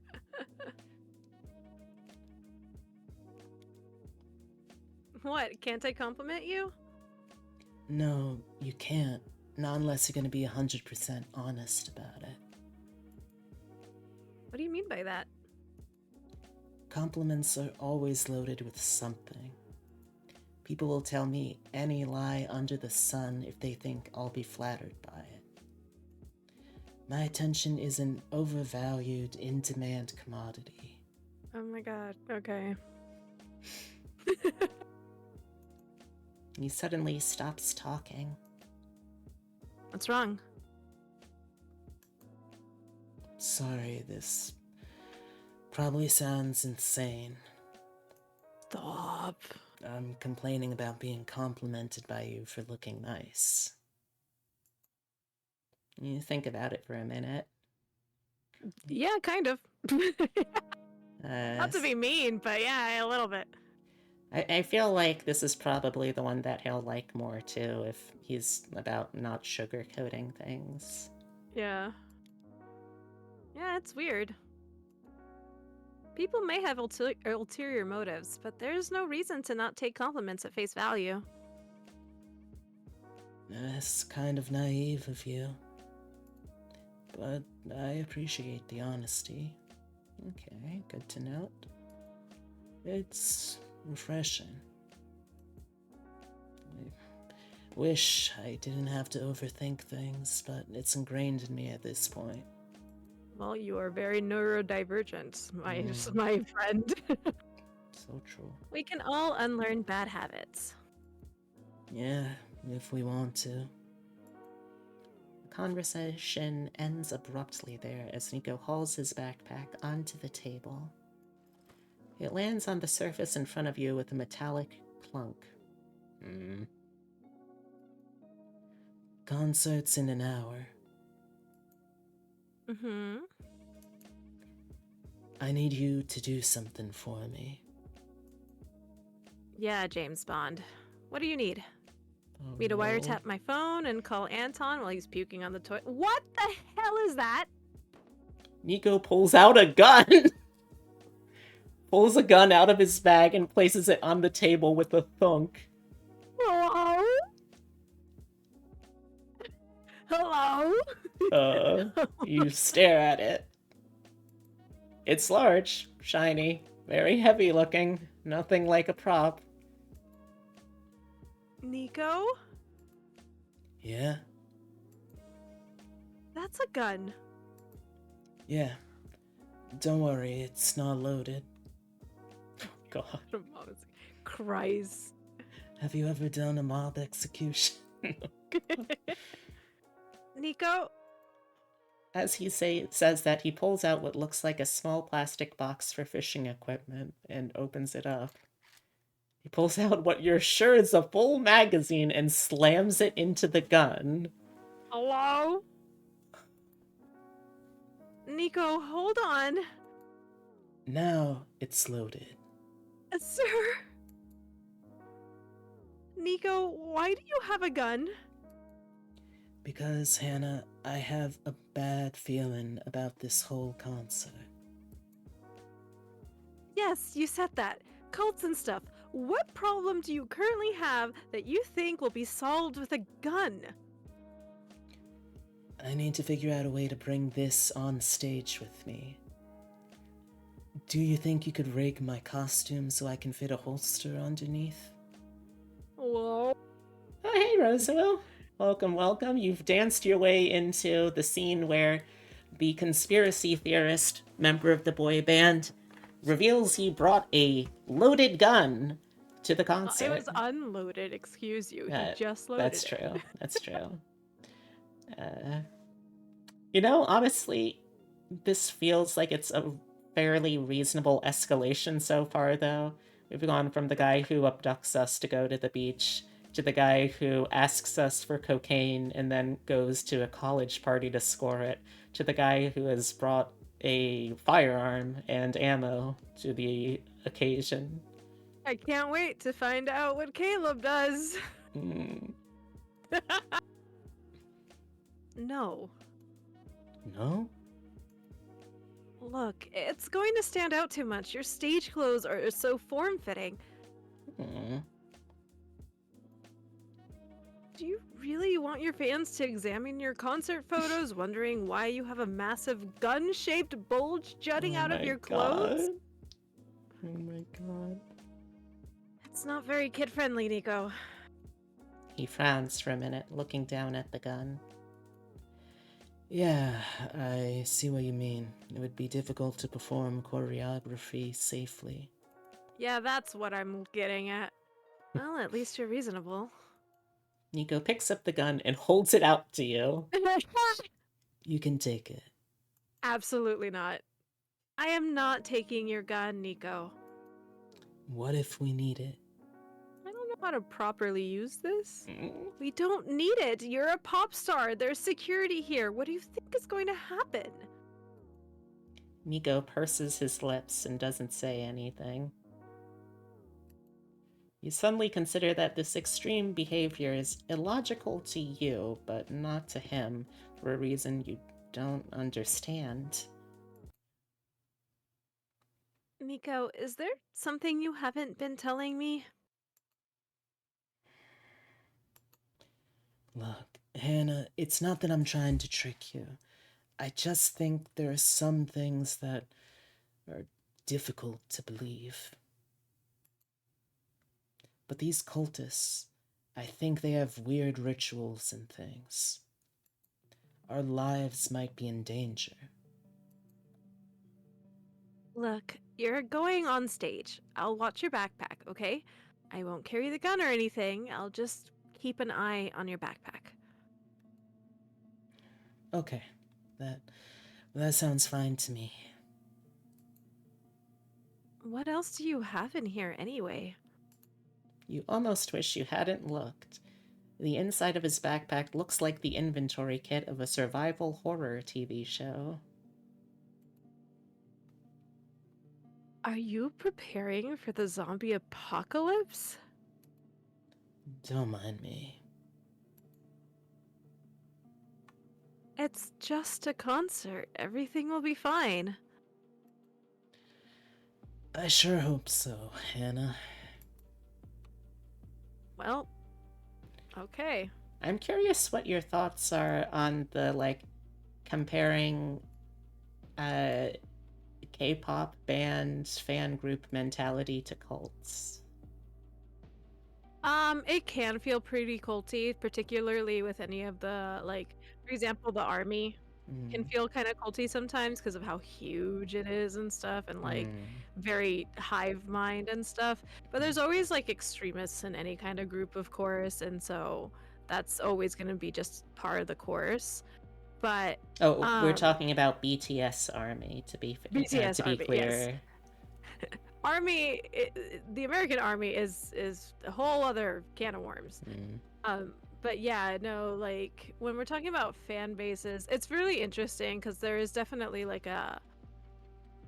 the way K-pop does a lot of the fan servicey type stuff. It nowadays it can feel kind of weird because you have certain groups who do things like fan calls, and you can win fan calls by buying merchandise or albums and stuff. And if you win the fan call, you get 2 minutes on this fan call with an idol, and it feels kind of gross to me, to be honest with you. There's definitely some fun interactions that can come out of that, but it just feels a little exploitative to me, in my opinion, because oftentimes these folks are making these calls in between concerts or after being on the TV and doing recordings and stuff. It's, you can tell because they're in costume and stuff still while they're on these phone calls, and so they're it's just it's a lot. mentally, emotionally, physically exhausted when they do It's those. stuff like that. And the nature of pop stars is very exploitative and stuff, especially in K-pop in particular. But when it gets a little too far with things like this, which isn't to say K-pop's the first group to do something like this. I know that or the first genre of music to do fan calls or anything. Fan calls have existed for a while. But it's just, it feels gross to me, especially because we'll see videos that people think are great videos of these interactions that they've had with idols, and the idols clearly very uncomfortable with the interaction that's happening, and it's bruh, you put this up here thinking that you did something, and the rest of us who are not crazy are sitting here we don't. Can you not tell that you made them uncomfortable? Come on now. This is a lot.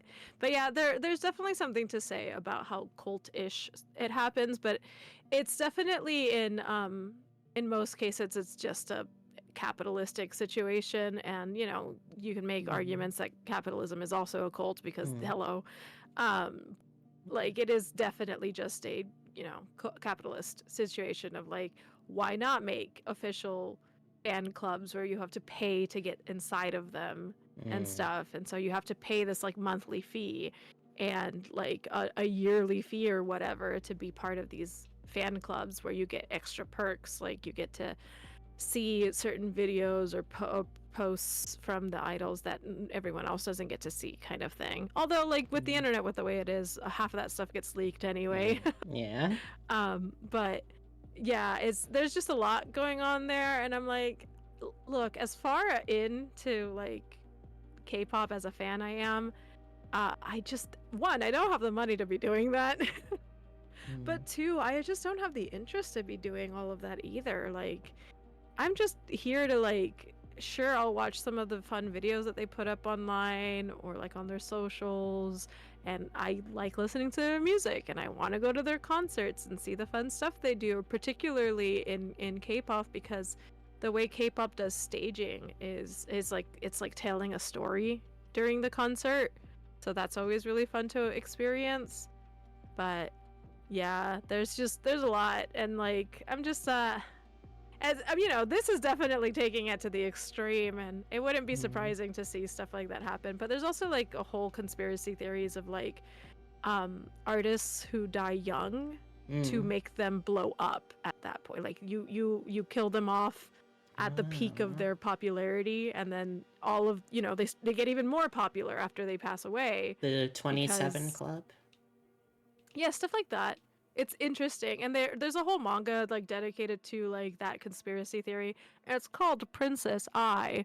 By the way, if anyone's ever curious about it, but they do like explore that whole like mentality of the conspiracy theory of like getting rid of an artist once they're at their peak, just to like really hone in on getting the rest of that popularity to really hit post death. So, I mean, look at Selena. That certainly happened with her, and like anytime any artist passes away, they do indeed see like an increase in sales and stuff for all of their stuff, and people take advantage of it. They'll start putting out the big hits of whatever, and like repurposed versions of the album, and blah blah blah blah blah. So, It feels kind of ironic to me. I just looked it up. It feels kind of ironic that one of the co-writers of Princess I is Courtney Love, who like famously and infamously was, and I'm sure there's a lot more to it, but was the wife of Kurt Cobain before he committed suicide. Oh, I did not know this. Yeah. But yeah, it's interesting. It's all extremely interesting. Alright. Do you see the Agent Elvis show? Oh, hey, I have talk not much. seen Be it. gay, do crimes. Always, the always plan. being gay, doing crimes. Mm-hmm. Alright. Let's see. The lead up to the concert goes more smoothly than you could have expected. The members of the Replay Boys keep their heads down and don't interact with each other. Well, It's kind of gross when you find out his daughter died. Eesh, ex-wife is the one profiting off of it. ugh. Who's the Bo Peep sheepy? Oh, well, she's not a sheepy, but let me do this real quick. That is my good friend.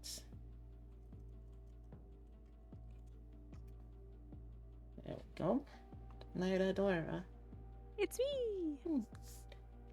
She is something of an expert in the genre of otome games. So when I saw this game and was like, oh, this looks interesting, I was like, I should probably have an experienced co-pilot going into this, and that's what we're doing. Hey, Experts, Dora.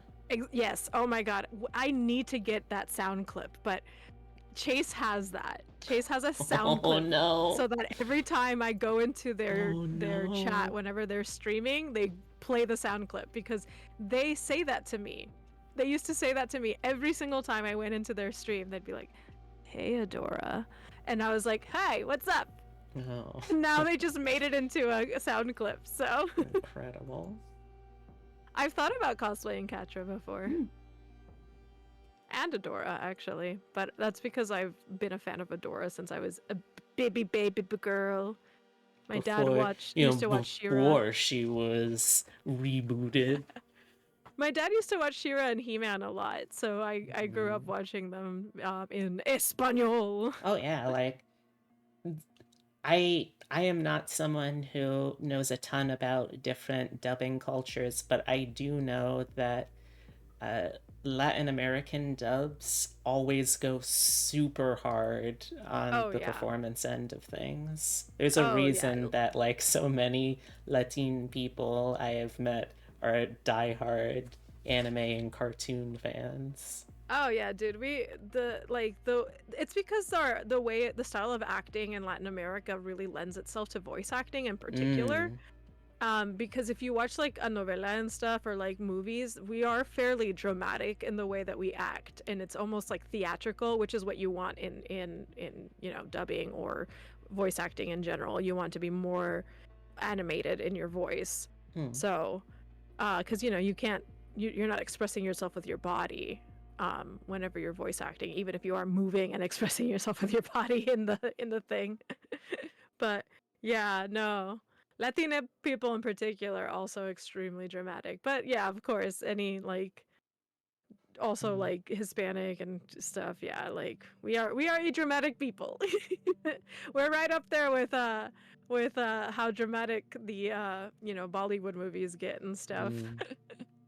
But yeah, we really our style of acting really lends itself to dubbing. So Hmm. it's right there. It's there. Yeah, the Latina people, man. We sure are. We sure are. But yeah, no, if you ever get the chance to like listen to a Spanish, particularly Latin American Spanish and not Spanish dub, it is quite fun to get to listen to. Alright. I am extremely biased, but also it's true. No, it is true. You wonder if they took your words to heart, or if silence is just an easier way to get through the day. Awkward, but easier. Should see the drama. Ow. You should see the drama in Dragon Society telenovelas or stuff being on the light, polite side of things. Gotta go. Alright, take care, Tyrus. Thanks for the lurk. Bye. Thanks for lurking. You notice Nico's bag lying against a wall and keep a mental note of it. When the concert is about to start, Lucas finds you backstage. Hannah, come over here. We have a feed set up to watch the performance. You head over to where Lucas is and find most of I the will guard Nico's wardrobe. I promise not to eat it. Thank you. Thank you, Chatmoth. I appreciate that. And find most of the makeup team hovering around a screen showcasing the stage. We can watch from here. Should give us an idea of what needs touching up between breaks. You're not on the makeup team, but nod and watch anyway.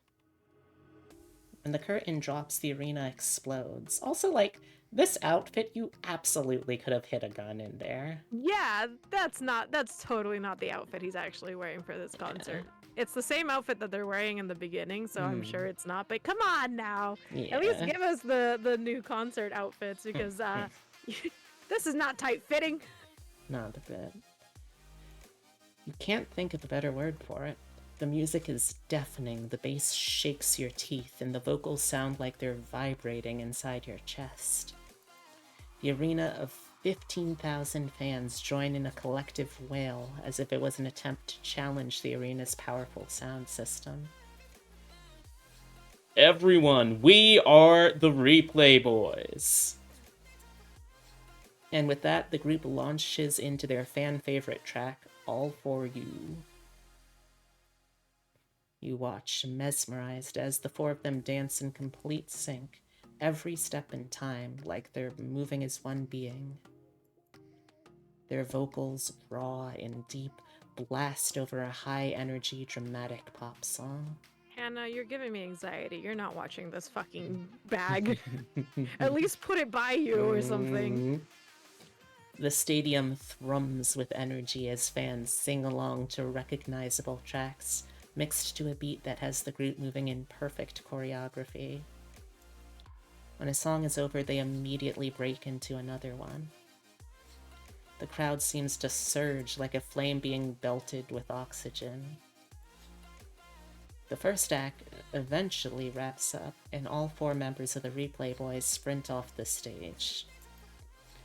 Costumes! Costumes! Nico needs his mic pack fixed. Nico, get to sound everyone in your costumes. You hurry and follow Nico off stage to the sound techs. Is everything okay? So far, so good. He raises his hand and gestures for you to come close. I need you to keep an eye on Caleb. Ooh. Okay. And keep these in, no matter what. What are you talking about? Your train of thought is interrupted as Nico shoves something into your ears. You raise your hand to touch and feel foamy earplugs sticking out.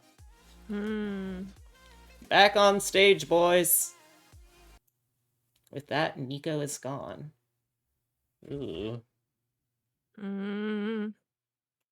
He Nervous. leaps up the stage with the rest of the Replay Boys, and the crowd explodes again. Did you miss us? Let's go!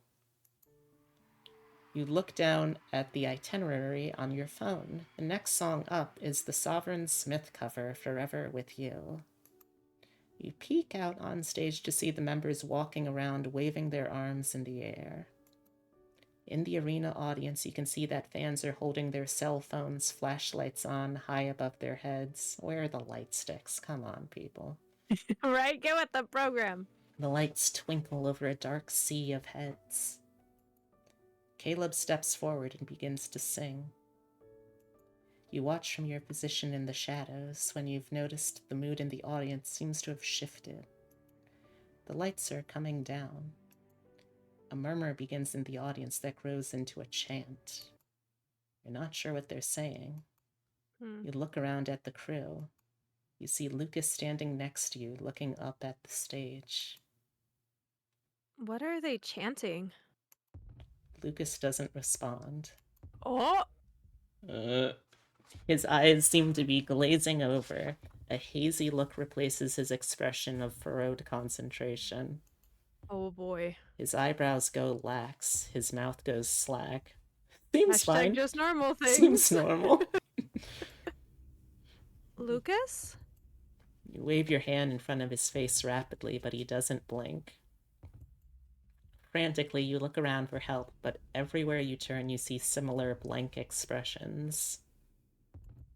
The sound techs, choreographer, costume department, all silent, still, and staring. Girl, this is a good time to grab that backpack. You're suddenly aware that your mind is beginning to feel foggy. Uh-oh. Hannah! You can hear Nico over the foam stuffed in your ears, the blaring speakers over Caleb's sweet voice. He's yelling right into his mic, interrupting the concert performance to call for you.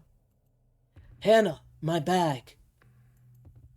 You move as if you're fighting with your own body, pushing your limbs like you're underwater, like you're in a dream. You grab his backpack and then run up the stairs to the stage. As your eyes adjust, you feel your breath leave your lungs.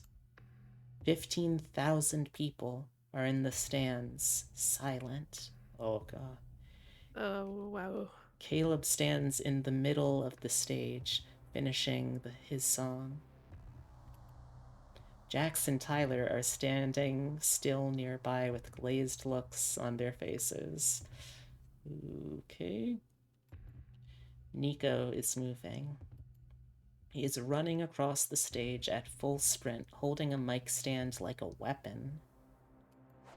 He swings it at Caleb. Ah! Caleb easily dodges it. Oh. You're not surprised. Caleb is an exceptionally good dancer and manages to move quickly and gracefully. Caleb! Nico keeps swinging his mic stand. Caleb, I know you're doing something weird. Oh, shit. I know Sovereign Records is a creepy, brainwashing cult. Stop singing. Nico swings again, but Caleb once again manages to dodge it. The song is finishing up, dwindling on the last few notes. You look around at the arena and the crowd has become stock still and silent. The music track cuts and begins to repeat. Nico, what are you doing? Caleb's in their cult. He's doing something to brainwash everyone. What? You glance around frantically. Tyler and Jax are still frozen in place. The thousands of fans in the audience are eerily silent and still. Nico brandishes the mic stand again, but ends up overshooting and stumbles to the ground. Oh. Oh. That's a different hair. That's a different eyes. Ah! Oh, you've got bad aim, Nico. Why do you sound like that? I don't know how I'm supposed to sound, but okay. Oh. Like what?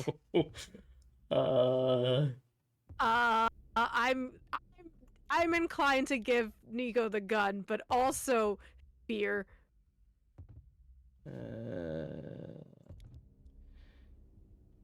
Yeah. Give Nico the gun. Give Nico the gun. All right. We're giving him the gun. In a panic, you throw the bag. In hindsight, not the most brilliant or gun-safe idea. The bag slides across the stage and skids to a stop 6 feet from Nico.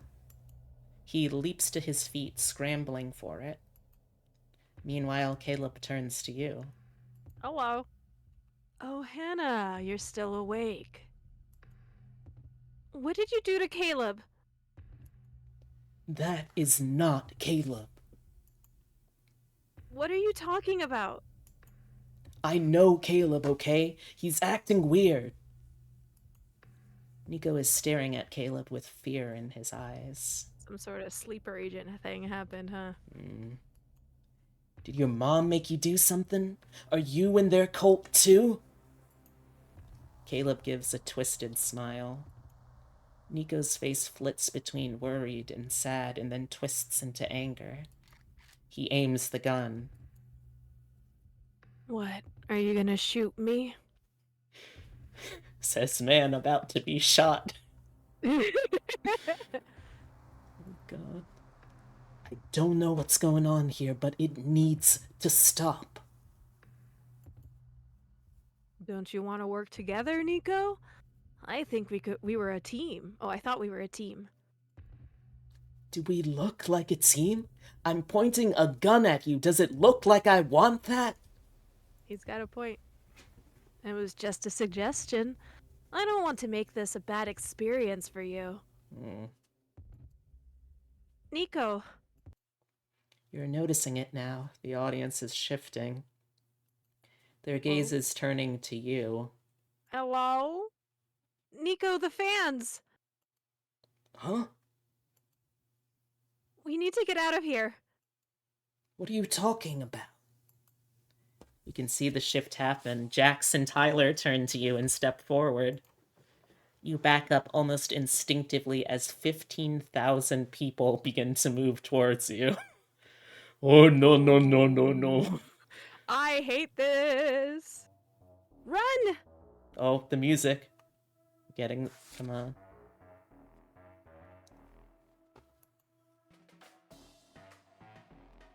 Okay.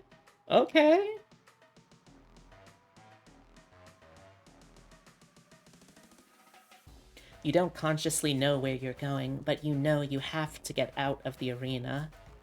You see hands coming up to grasp the stage, fans trying to pull themselves up onto the platform. You see security guards in the wings lurching towards you. You grab Nico's hand and pull him along with you. We have to move. Oh, man. The two of you sprint off the stage as fast as you can, your feet hammering against the scratched surface. You stumble down the backstage stairs, almost crashing into the staff members reaching for you, lurching in your direction. The backstage door is close. It will take you out of the arena. You run for it as fast as you can. Do you think they can open doors? I don't know. The two of you crash through the doors. Nico wrenches his hand out of your grasp and slams the double doors shut behind you. There's no lock, so he leans up against it with his body, breathing hard through his mouth. Get the elevator. Okay. Hurry! You run to the elevator and jab the button rapidly. You hear the arena door rattle along with Nico's grunts as he tries to keep it closed. Hannah, this isn't gonna hold! Hang in there, Nico. Finally, the elevator dings and the doors open. Nico, it's here. Hurry. Nico leaps away from the doors and they explode open. You stand in the elevator in horror as a swell of people surge towards the doors, arms reaching forward in a unified wave. Horrifying. Nico runs down the carpeted arena hallways with panic in his eyes. You slam the close button and Nico jumps the rest of the way, crashing into the far wall of the elevator. Ow. The door slides shut. It's just you and Nico, panting in silence. Parking lot. Yeah. The elevator slowly descends. You can feel how fast your heart is beating in your chest. It thuds in your throat. You pull an earplug out of your ear while Nico checks his gun. This is crazy. Yeah, Did you know this was going to happen? I don't know what I thought was gonna happen. I knew Sovereign Records was involved in some brainwashy cult business, but Caleb, something's happened to him. It's like he's leading them. That is not the Caleb I know. You believe him. Nico would be a good judge of Caleb's character after working together for months. Something was off. He would know.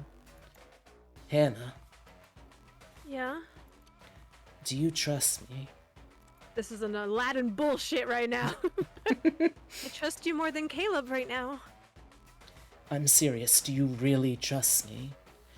I mean, Fuck yeah! Yeah? You're the only one I can trust in this moment. I can.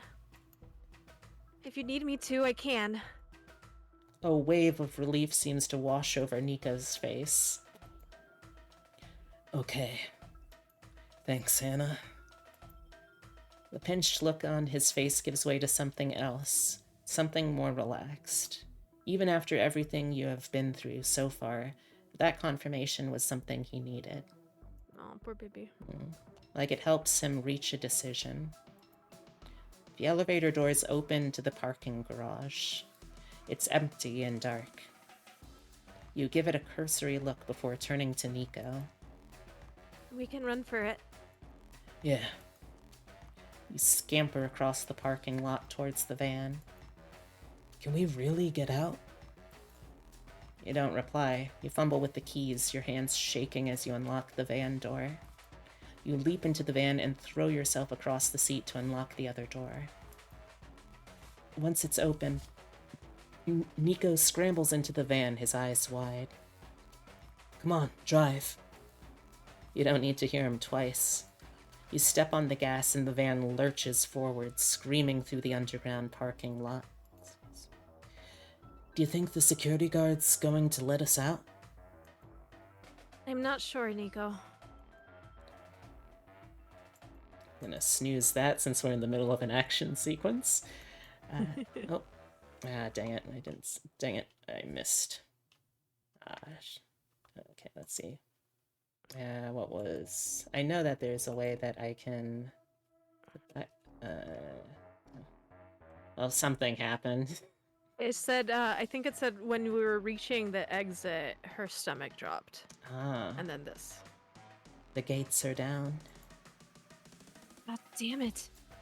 Nico jumps out of the van and runs over to the empty booth. You drum your fingers anxiously against the steering wheel. I don't see anything here. It's usually a button or something, right? You catch movement out of the corner of your eye. Glancing into the rearview mirror, you see a crowd of people approaching. Ah! You don't know how you didn't hear them earlier. They're all fans wearing fun concert clothing, their expressions vacant as they lurch towards you. Yell at Nico. Yeah, I don't think yelling at the fans is accomplishing anything. Yeah, I don't. Nico, hurry up! What? We have company. Nico looks up and sees the swarm coming. Oh no, Hannah! Watch out! The fans pull you out of the van. You land on the concrete hard. Ow. Ow, jeez. Hannah! Why are you leaving during Caleb's solo song? Are you an auntie? You must be an auntie. Oh boy. How dare you call yourselves a fan of the Replay Boys? You struggle to stand up, but the fans shove you back to the ground. You can hear Nico struggling with his own mob in the security booth. The Replay Boys would spit on you if they had the chance. Get away! Shoo! I am a member of the Replay Boys! You guys didn't get very far, did you? You feel your stomach drop as you look up. Caleb is walking through the parking lot, a mob of followers surrounding him. Why are you guys running? I'm not trying to hurt you. I just want everyone to love the Replay Boys. Who do you think you're gonna convince with that? Caleb turns his head to the side as if Nico said something interesting. I don't know what kind of crazy cult stuff happens here, but you need to stop. Brainwashing a bunch of fans to attack us? Caleb wouldn't do that. Maybe not. But it's too late to change that now anyway. What are you talking about? Caleb doesn't answer. He seems lost in thought for a second, as if Nico's questions distracted him. You take the opportunity to kick at one of the girls who had you pushed down and claw yourself back into the driver's seat. Run them over. The jobless auntie is escaping. Wow, fucking rude. Excuse you? Get away! You get a few more kicks in before you slam the door shut and turn the ignition. I feel like we gotta floor it. Gotta. The van roars to life as you floor the gas. It lurches forward and crashes into the gate. That's what I wanted. Yeah! The impact sends you pitching forward, hitting your head on the steering Ow. wheel. Ow. Hannah, keep going! You press harder on the gas. The van lurches forward again, the wheels spinning against the concrete. Someone is pulling the driver door open. Arms are on you, trying to pull you out of the van. Why didn't you lock the door? Your hands grip the wheel tightly, your foot pressing on the gas, the tires smoking and screaming. You hear a gunshot. Oh, they cut the music out perfectly for that, too. Oh boy. It startles you, but also startles the person trying to pull you out of the van. You kick them and slam the door closed. The scream of crunching metal cuts through your ears as your mother's van tears through the security gate. You stop the van the moment it fully breaches and lean your head out the window. And Nico dives into the van and you drive as fast as possible over the destroyed panels of the gates. No, Ad. Not right now. Your last look in the rearview mirror is of Caleb lying on the concrete floor of the parking lot. oh boy. You pull out onto the street in complete darkness, your heart pounding. There are no other cars on the road, no traffic lights or street lights. The whole area has been plunged into darkness. Oh boy. Drive, drive. You look into the rearview mirror. Nico is holding his arm, blood seeping down his sleeve. Are you okay? Did you shoot him? Just drive. You don't know where you're going. You end up driving as far as you can until you see the flash of emergency vehicles up ahead. They stretch across the road, blocking it. Oh boy. Nico? Yeah? There are police up ahead. Shit. Stop! Police! You stop the van and roll down your window. Nah, girl, go right through him. A-cab. You expect it would be like a regular traffic stop, but the van is quickly surrounded by heavily armed officers. Exit with your hands over your heads. Okay. Nico, get out of the van. You carefully step out of the van, your hands over your head. You can feel your limbs shaking. It's difficult to see anything past the spotlights shining into your eyes. We came out of the arena. This is Nico. He's a member of the Replay Boys. There's something happening in the arena. Hands over your heads. Okay. You see the officers rush over to handcuff you and then Nico. They're rough and push you over to one of the cars. You see Nico get loaded into the backseat of a cop car while you're shoved into another one. You don't know what's happening. You don't know why you're being arrested or what happened at the arena. Arrested. It takes you a moment to realize that you're crying. But then you realize it's just your nose bleeding from when you hit your head on the steering wheel. Well. Nope. What's she gonna do? Achievement. Get arrested. Okay. You end up in a cell at the police station. It's late. You've been here for hours. You lay awake on your cot, staring at the ceiling. Krona is probably wondering where you are. She's never spent an evening without you. She needs her dinner. You fling an arm over your face and sob. What happened back there? Was Caleb okay? Were the other boys okay? The fans? The police didn't let you speak with Nico. You didn't know what was happening to him either. It was all too much. It's dark when you open your eyes. The artificial light bleeding through your shuttered window casts long shadows across the cell. But you know it's probably still late. You roll over on the cot, trying to get comfortable. Your eyes catch something dark in the corner of your cell. A dark shadow, a smudge, human-shaped. Oh. Do you want Sovereign, or should I? Sure. You knew what I was going to do. You feel your body seize.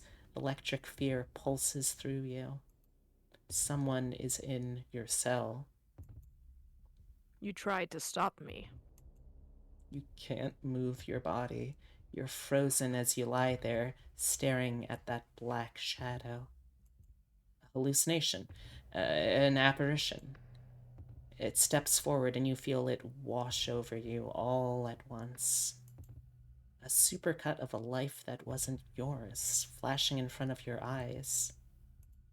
A militant childhood, a youth performing in shows, an adult in front of a screaming audience, girls grasping for the stage, side ponytails and neon sweaters, colorful lights dancing over thousands of heads. And then came the pain of betrayal. It hits you like a hammer, the raw, unrestrained, gnashing desire to want it back. The parasocial attachment, the fervent worship, the willing followers.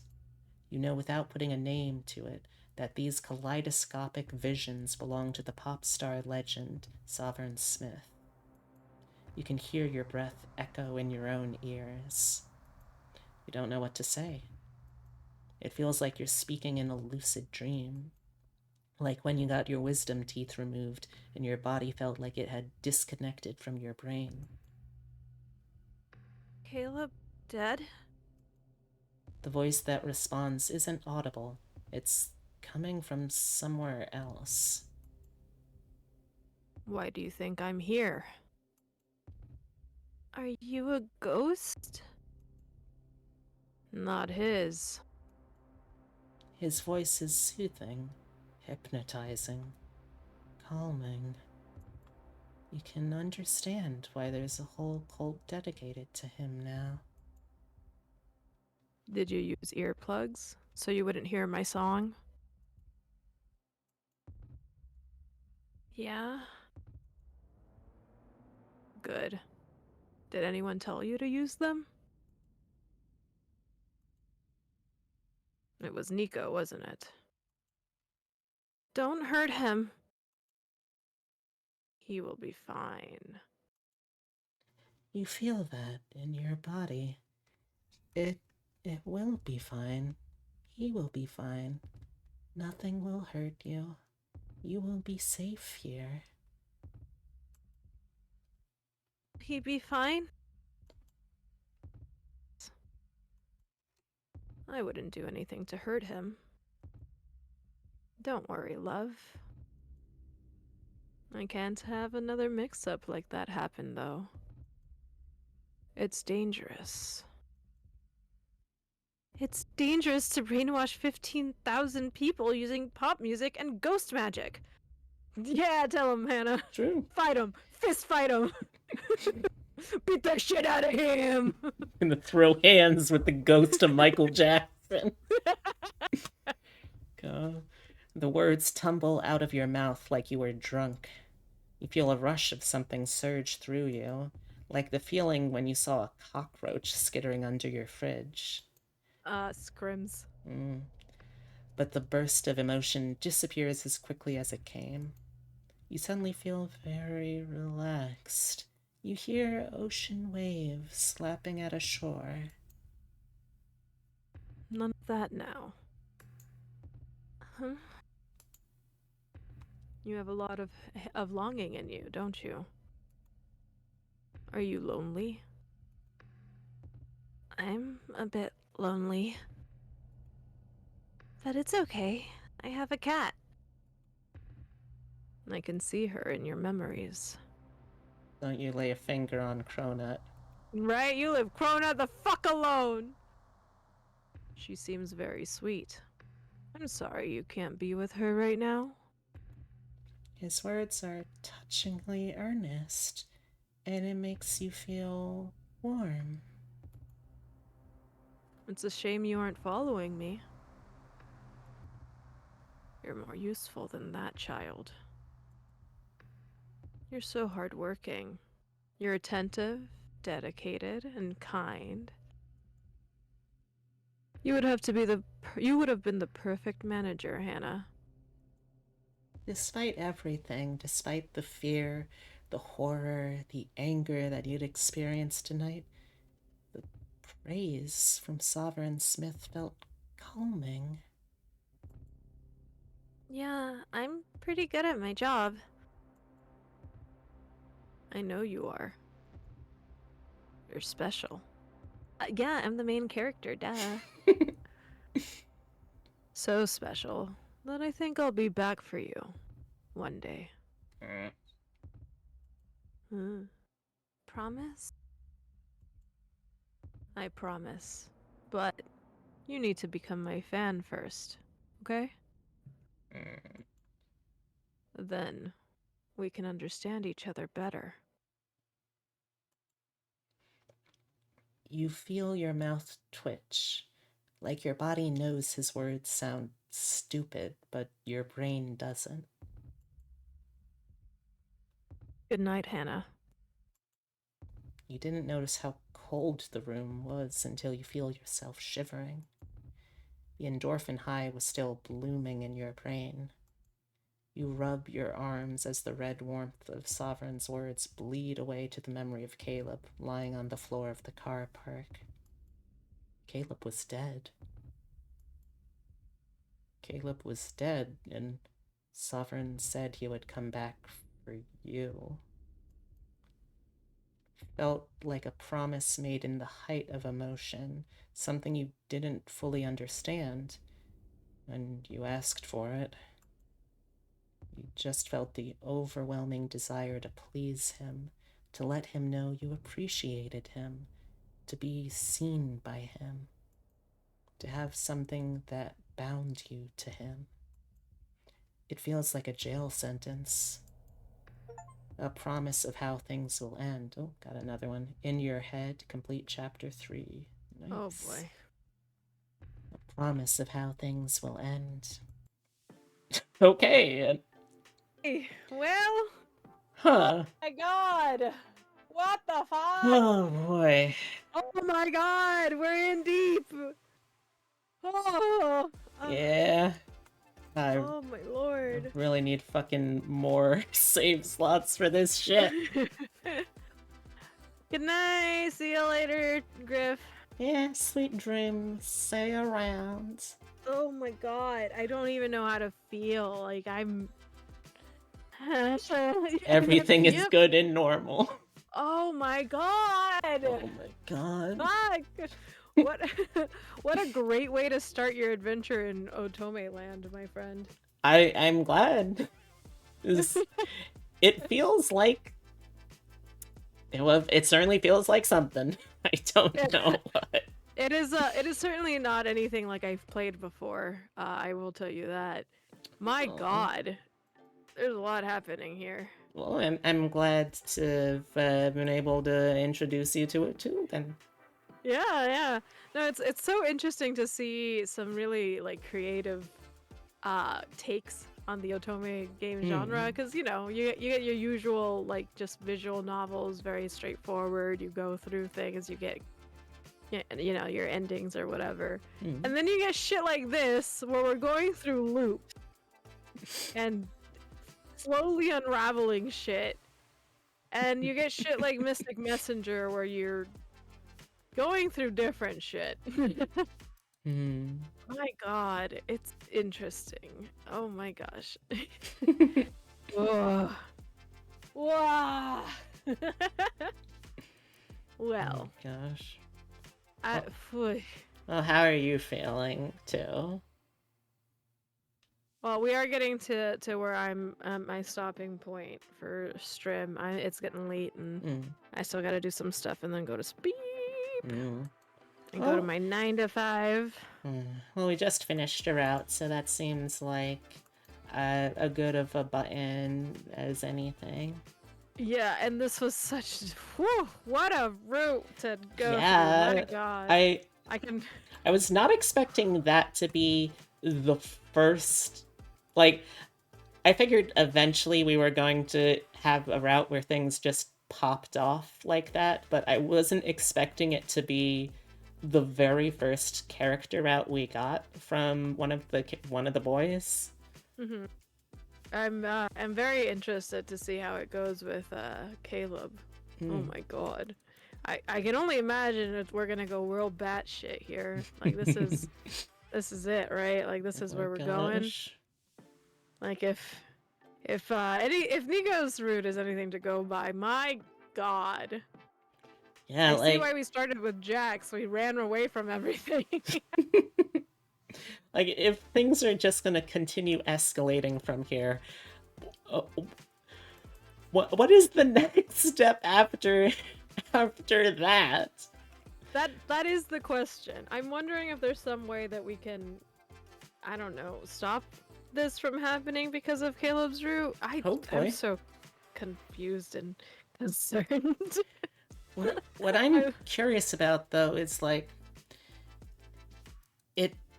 it seems that the thing that's causing us to do the loops is not Sovereign Smith, because like the first couple routes seems like he basically got exactly what he was looking for. Yeah, for sure. I wonder if there's some sort of divine intervention that's trying to push us into the right direction. Maybe. Some Deus Ex Machina shit happening. Like, it's very interesting because like in the world of like manhwas and manga and light novels and stuff. So like I mentioned before that isekais are really heavy right now. Particularly the female version of an isekai is heavy right now instead of like what we've been having for a while now, which is the male version of an isekai. And the other thing that's kind of getting real big right now is this. It's what they what is the genre called? Like not regeneration, but basically looping Mm. through the same world again. Mm. Let me see. Let me see if I can find what they call it. Time loops. Yeah, I know. They call it something in particular, though. Mm. God, I don't remember off the top of my head, and it doesn't look like I'm getting the answers here on the Googles. But I mean, that this stuff whole- is getting surprisingly mainstream too. Like, just Yeah. last holiday season, I was hearing about, of all things, a Hallmark Channel Hanukkah movie that used time loop as its main plot device. yeah, yeah. So this is like a popular thing going on. And like it's gotten to the point where we have our manga or our first anime that's doing that now too, like officially. It's called like the seventh time loop or some shit like that. But yeah, it's like it's a particularly like popular genre going on right now, of like restarting and restarting and restarting until you can get it right kind of thing.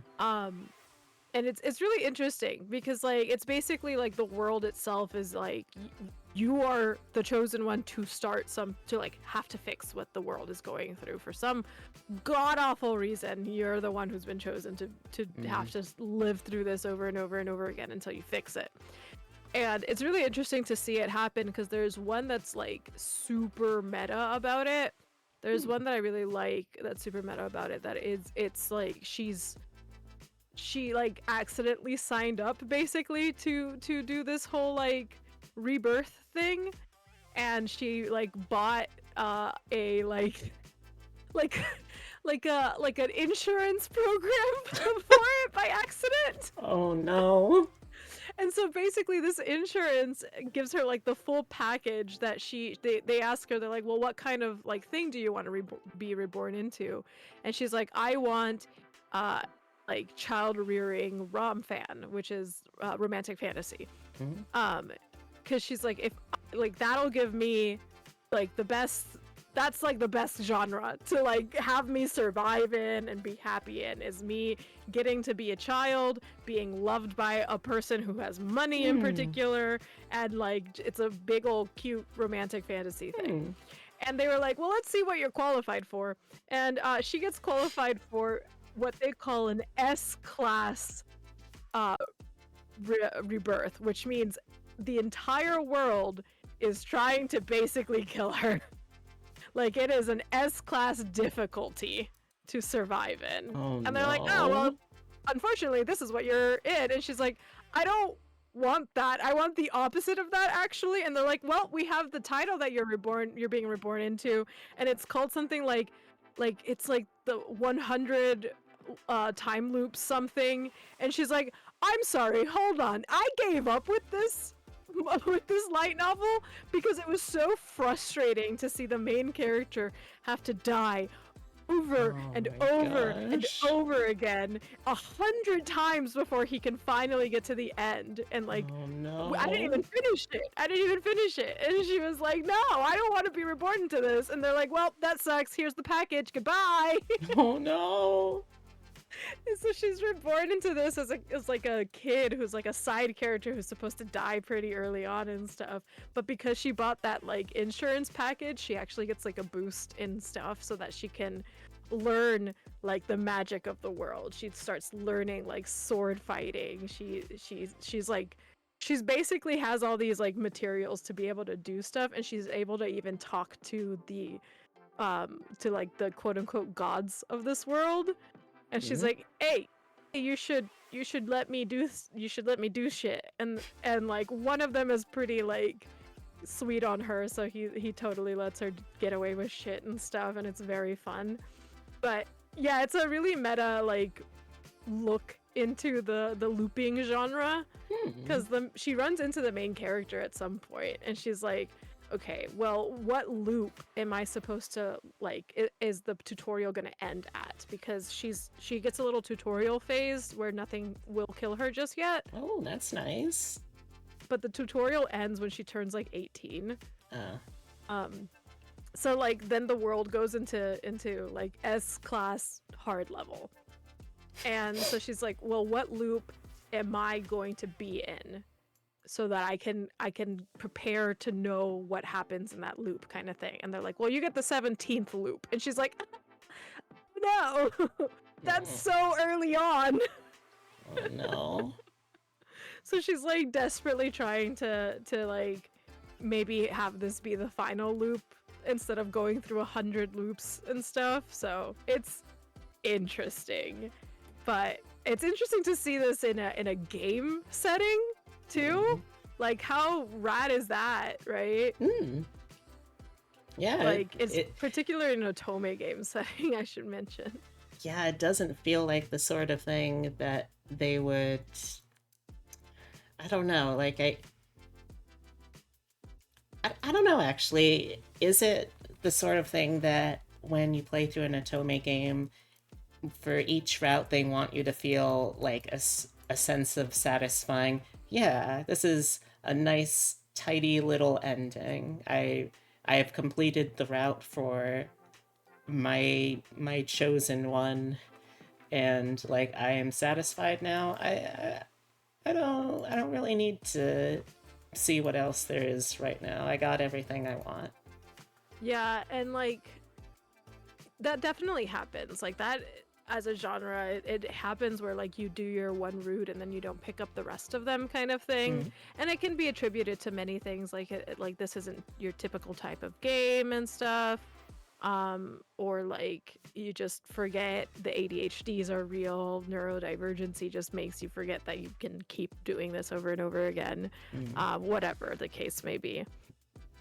You don't have time, whatever. There's many reasons, or you just plain wanted to just get the one route in and that's it. So like this is kind of forcing you through all the routes, and it's interesting. It's an interesting way to do things, because like Mystic Messenger had something not quite like looping, but sometimes the characters would say something where it's like, wait a minute, How do you know that? Yeah, exactly. And like one of the characters in particular is like pretty, like it's pretty evident that he's hyper aware of the fact that you're in, because he mentions, he's like, oh, you're with Zen this time. And I'm like, hello? What? And I'm like, so there's like a lot of implications when you, especially when you do his route and stuff, that he like knows that you're technically in his headspace looping, and like would probably be true to the MC too, because you can say stuff that's like a little like, why do you know that, MC? Like, hello? It's sort of like, I think the only time I've seen that in a visual novel context before, it granted it feels like it's cheating, but it was like was it an Atari or a Namco dating sim where like you could like romance the Prince of All Cosmos, and you could romance like Dave Strider was there, I think, for some reason. And I think there is actually a thing with him where it's like, if you romance him in an earlier route and then he encounters you when you're doing someone else's route later on, he will actually be sad about it. Well, yeah, that makes sense. What with his time powers and stuff. That's interesting. I didn't know about this. Abby says she remembers this. Interesting. Huh. Oh my gosh. It's an interesting set of like genres that are being played with here. It's I think it's neat. I just think it's neat. I think Abby played that game and said doing Dave first made the rest of it tragic. Oh no! Oh no! Oh. It makes sense. You decided to date the timey-wimey boy. No, and that's what makes Mystic Messenger interesting, is that you can't date the boy who is implied to know everything first. You can't date him first. You can't even date him second or third. Interesting. The soonest you can date him 4th, which is not, there's 5 in total, but that's the soonest you can date him is 4th because you have to unlock his route. Like the thing about Mystic Messenger is that it starts you off on what they call the normal route, and in the normal route you can go for one of 3 characters. The other 2 characters are locked behind you having to like do all 3 of the routes before you could unlock the other 2. And the big reason is because the 3 regular routes don't really touch on the main like plot going on behind, like that isn't just dating the characters and the like superficial route or the superficial story being told. The other 2 kind of go into a deeper dive of like what's going on behind the scenes, and in particular the character that I'm talking about, his route really, like his route should be played last if you don't want to get spoiled for everything, because he tells you everything that's going on behind the scenes and stuff. And then there's 2 more routes that got added on later on that I haven't played through just yet. I do need to sit down and play it. The only thing about playing a Mystic Messenger game, or the Mystic Messenger game, and going through the routes is that you have to start at about midnight, or like a minute past midnight. You have to start because if you start any later in the day, you will lose entire parts of the story. What? So you have to start like at midnight because Like- everything is happening in real time. Oh no. Yeah, the game happens in real time because it's a phone game, so it has that like it has that ability for like it'll send you text messages in real time, and it'll send you like group chats and phone calls in real time Oh my gosh. from the characters in the thing. Oh, that sounds exhausting. Oh, it was, because your girl was not gonna hear when they were calling me at 3 in the morning and I was asleep or whatever. I set alarms. I set alarms for like, I set alarms for like 5 minutes before I knew like a phone call, a text, a group chat was gonna, like someone out there had to put like together when all of the chats happen, and I set alarms for before they happened so that I would be awake. And this included like me being at work, and I was working retail at the time, so I was hiding under desks and stuff. No. And like I was still playing this game while I was working at a convention once, and I was checking it. Like I made Dylan check it for me while I was driving down to the convention. Like it was a whole thing. Like I set alarms to make sure I caught all of that, because if you missed it, you missed like chances to do certain things with the characters. Like you missed being able to fill up their like their affection scores and stuff, and it just made it really hard. Oh yeah, I agree. Which is why if you are interested in this kind of game, my suggestion is to just read it. Like just read the roots. There's very extremely detailed, comprehensible like deep dives into the game out there on the internet. Like just read it, because I'm crazy and I did it all 5 times, and it's an entire route, like from beginning to end, is 11 days. Oh god. Yeah, and I did that 5 times, and there's now 2 more characters, and that's what's stopping me. Is I sit there and I'm like, I'm old now, I don't know if I can do this again. But like I'm in a good spot right now with working from home and stuff to try and do that again, so I'll probably cave in one day and do it. But yeah, it's a lot. It's definitely a lot. Technically you can, keep doing the game without, doing those chats and stuff. It is harder. And you can technically use money, of course, to like unlock something and replay it and all this other stuff, but that's a paywall situation. And it's just a whole thing. And I do like Mystic Messenger a lot. It is an incredibly interesting story. And so I'm very interested to see how the next 2 routes would go, just because I do know I played all 5 routes, so I know what the like secrets and stuff are. So I'm excited to see what these 2 routes do, because I'm sure they go in a completely different direction. Like like I'm sure I don't even start the same because the other the other 5 routes start basically the same, and then they like branch out into the other routes. But these two, because of what I know of what's going on in the story, they would have to start differently. Like there's no way I can talk to these 2 characters without something else happening instead. So it's interesting, and so I do plan on playing it, but yeah, if you're ever interested in it, I definitely suggest just reading the like walkthroughs and stuff about it, because they'll have like the entire chat. I love that as like, hey, so here's this game that I absolutely love. I couldn't stop playing it. Do not play it. It will ruin you. I love it. Will. Never play it. No, absolutely. Like I remember when people were playing it, so many people did not go through all 5 routes because it was so, I mean, like that's 55 days of you having to real time play a game. Yeah, it's a marathon.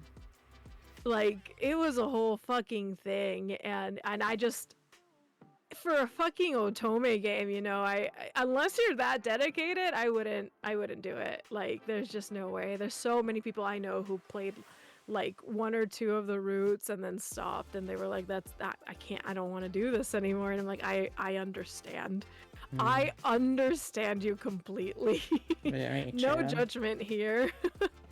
I'm just crazy. And then like there's also the whole like me getting frustrated with people and how they play games, which is dumb. No one plays games wrong except when you're playing an Otome game. Because when you keep getting the bad ending and then you talk to me and you're like, I don't understand how to get the good ending, it's hard, and I sit there and I'm like, don't make bad choices. I don't know what to tell you. Like, get good. Oh my god. Like, what do you mean it's hard for you to get the good? I've never seen a bad ending in this game because it's so, to me, like streamlined good. Like it's pretty fucking insane for me to see there and be like, hello? Please get strong so when it ruins the experience for someone. Yeah. And like I'm all for people, you know, playing the game however you want to play it, of course. But when you tell me I don't understand how to get the good ending, I'm sitting there like, okay, then you're playing it wrong. Like you're actually playing it wrong if you can't get the good ending and you want to. Like what are you, like, how are you doing this wrong? Like, especially in Mystic Messenger, like in some other Otome games I can understand. Like some of them I'm like, okay, well, that makes sense. Like it's a little hard to figure out what answers will get you to the good ending, right? But in Mystic Messenger, it's like the good ending is so plainly obvious, at least to me, where it's like the characters give you, like, they present to you the things wrong in their lives, and you can do one of 3 things: ignore it all the time and tell them to ignore it all the time, encourage them to keep going down this path of what the wrong thing is, of them like giving you this character flaw in them and you telling them, yeah, that's fine. Or the third option, which is the good ending, which is obvious to me, which is help them grow out of these bad habits. Yeah. It really is just that simple a lot of times. Yeah, and I'm just like, this isn't one of those, like, there's definitely Otome games where you do have to, like, tell them, hey, this thing that I don't like, this is what you should be doing, because I'm looking at Variable Barricade and one of the games in particular, or one of the routes in particular, where I'm like, I have to encourage the bad behaviors here. Ugh.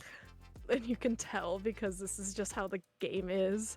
Or like there's some games where it's like the whole point is that they're all a little yandere, so you have to like, you know, like concede to them all the time, and it's like, ugh, I hate it here. It doesn't feel great. Yeah, it really doesn't.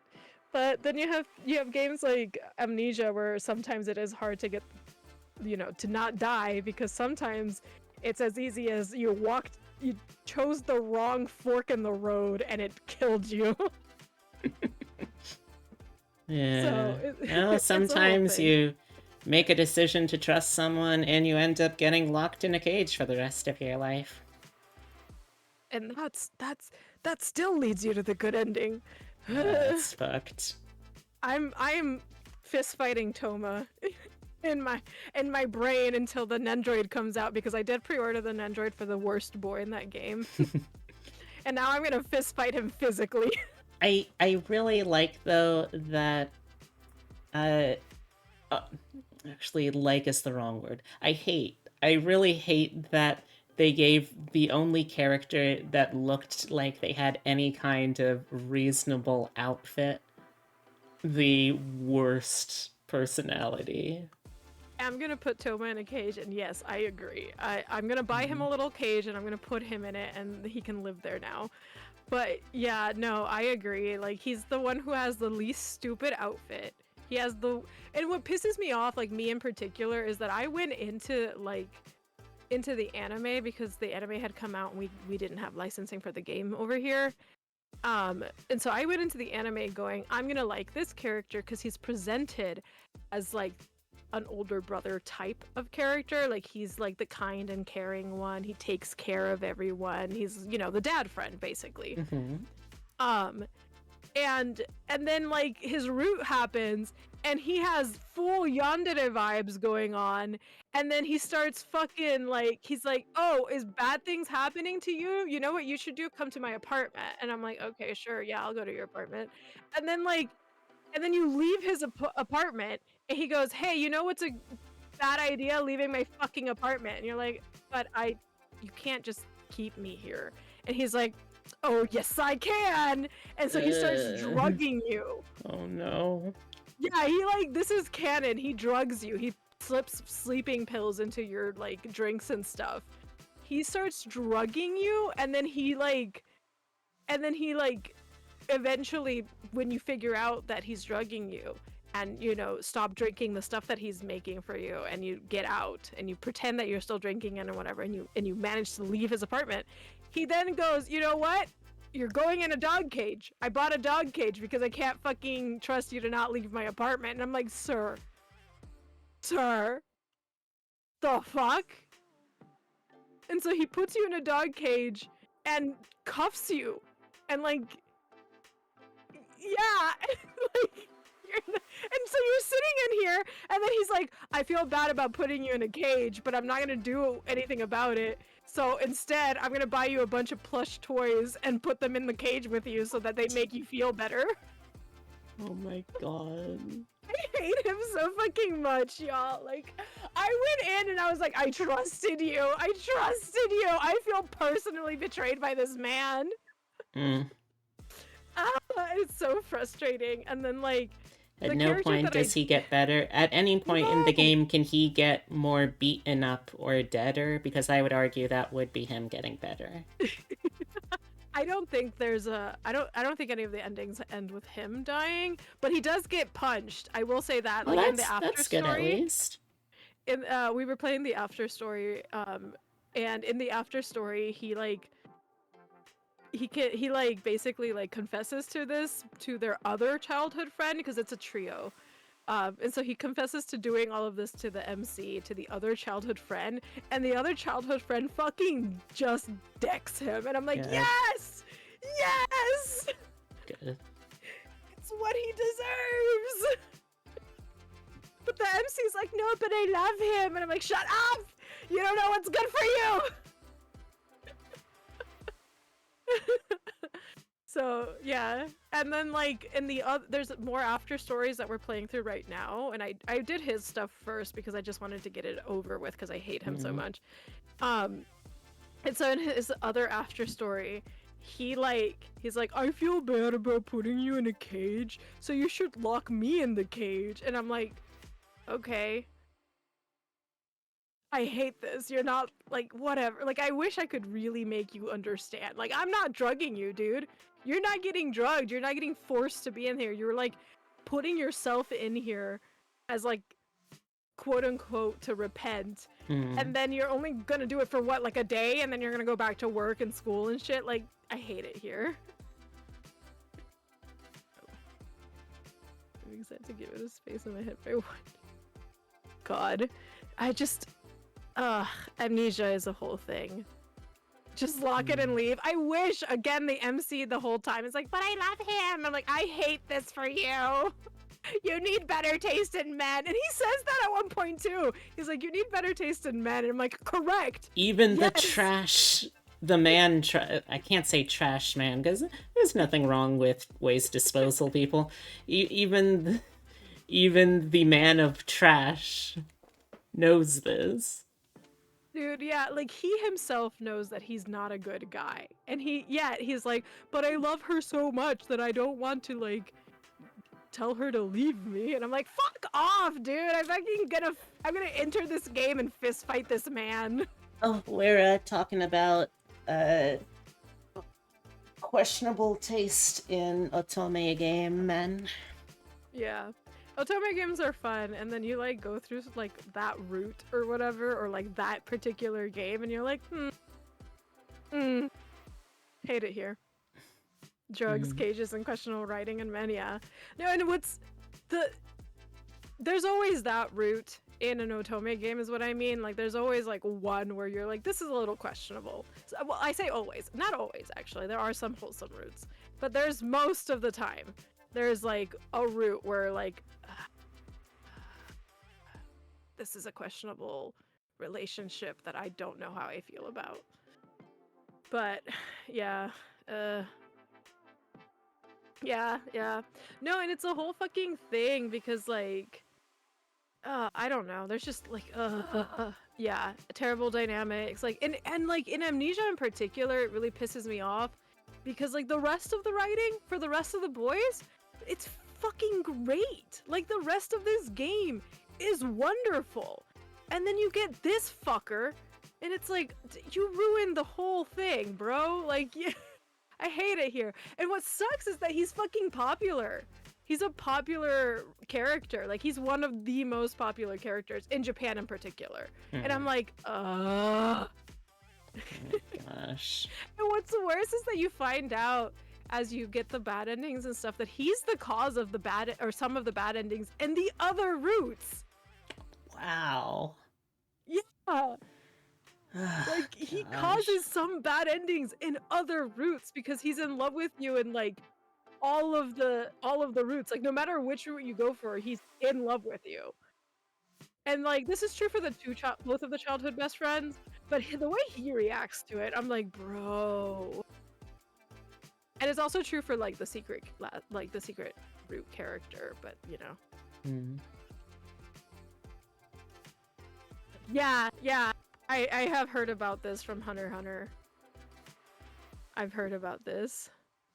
Yeah. And so, yeah, sometimes people, and like, there's nothing wrong with liking that. Like, I get it. Like, sometimes you just like a trash character, right? Like, you like them. And they're like, that's fine. I like characters that are inherently not great characters. Like, I'm not gonna lie. But at the same time, I'm like, but I don't want good things for that character, you know? Like, I love them, but I don't want good things for them.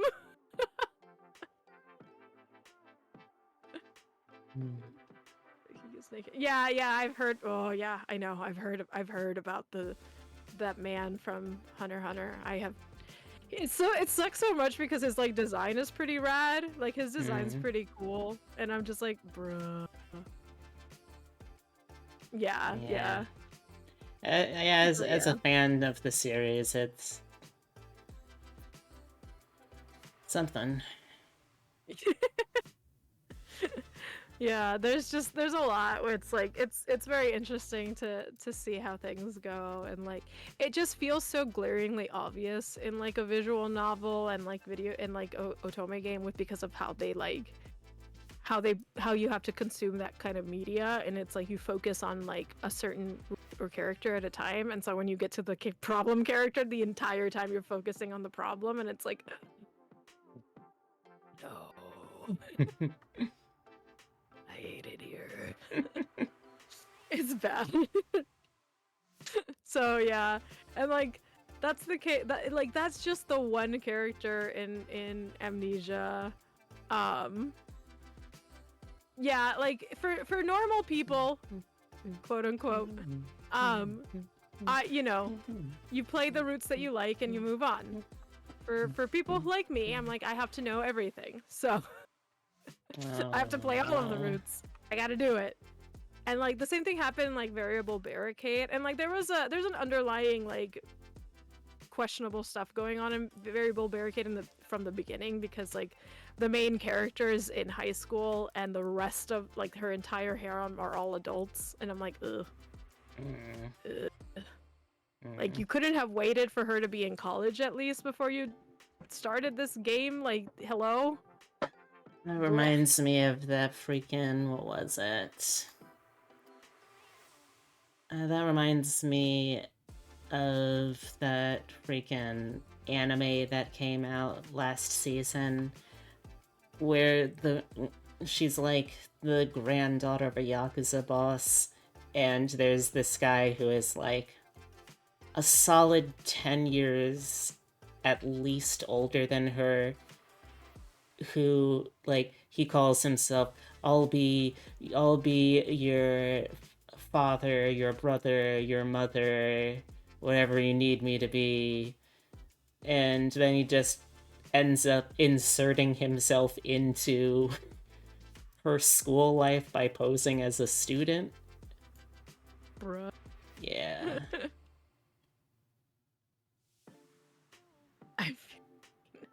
Yeah, no, there's stuff like that where I'm like, guys, if you want like an age gap, I love a good age gap. At least make the younger one an adult, please, for the love of God, please.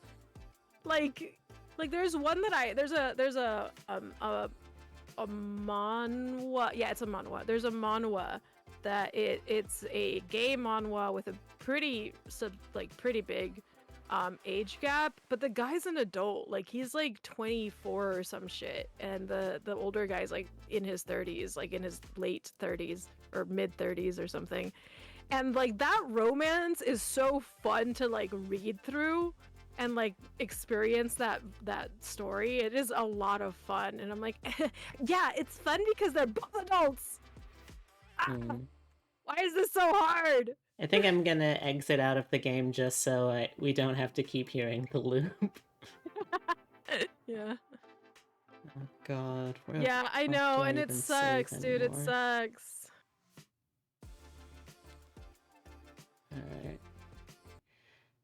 Alright. Ugh, but yeah, it's like...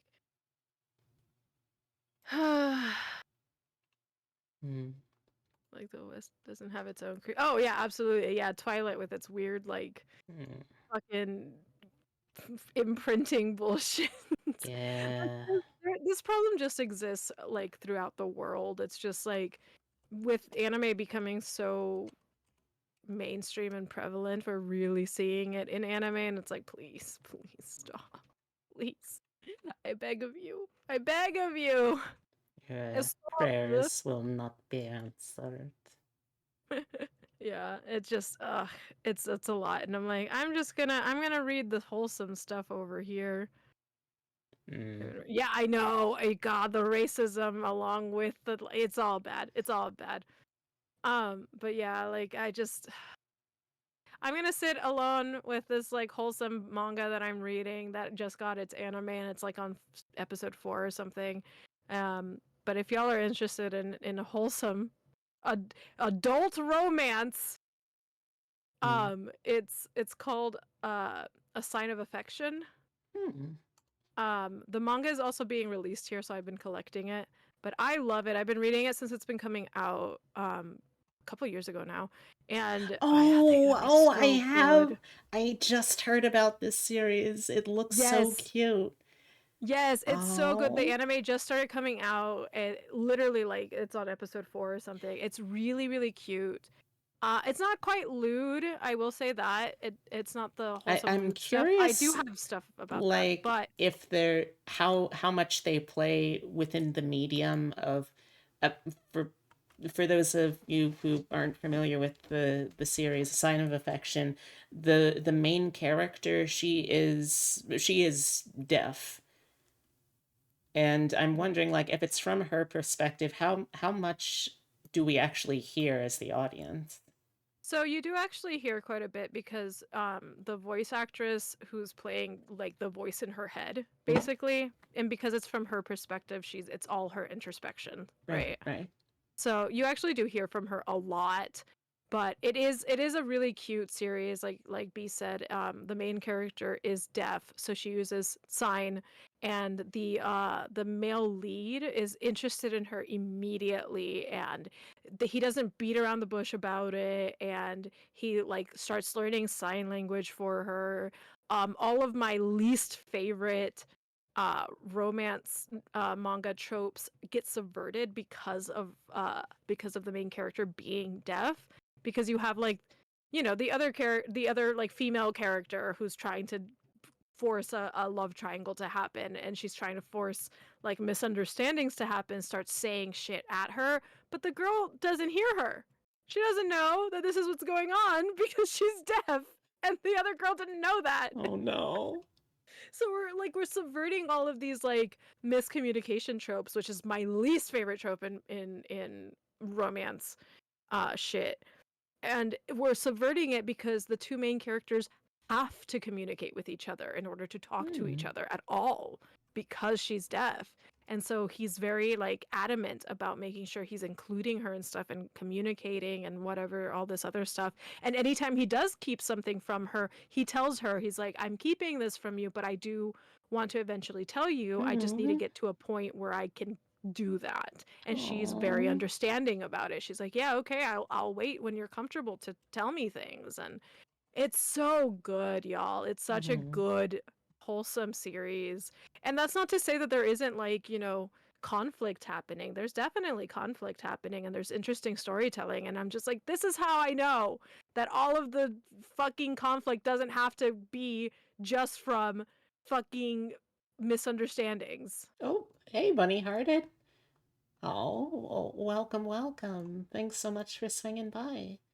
Uh, I I don't know how much longer we'll be going for this, but I would like you to know, nonetheless, Bunny Hearted, that you, yes, you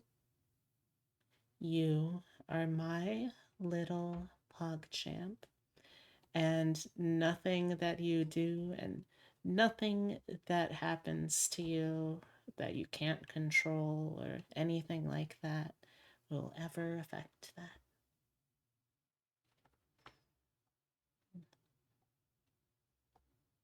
Thank you for the hydrate. Hydrate. Thank you for hydrate.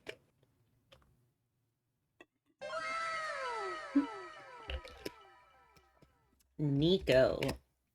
All right, Nico from the. I assume we're talking about from the game we just played. Otherwise, it would be kind of a wild pull, but.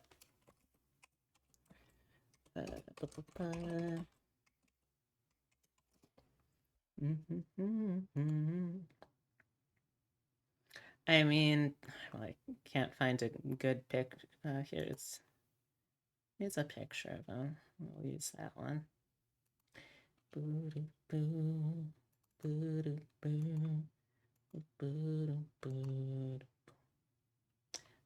Yeah. I mean, he's a little intense.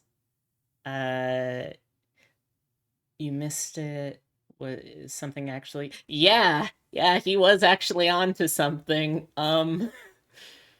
Yeah. So we had known from the previous loops.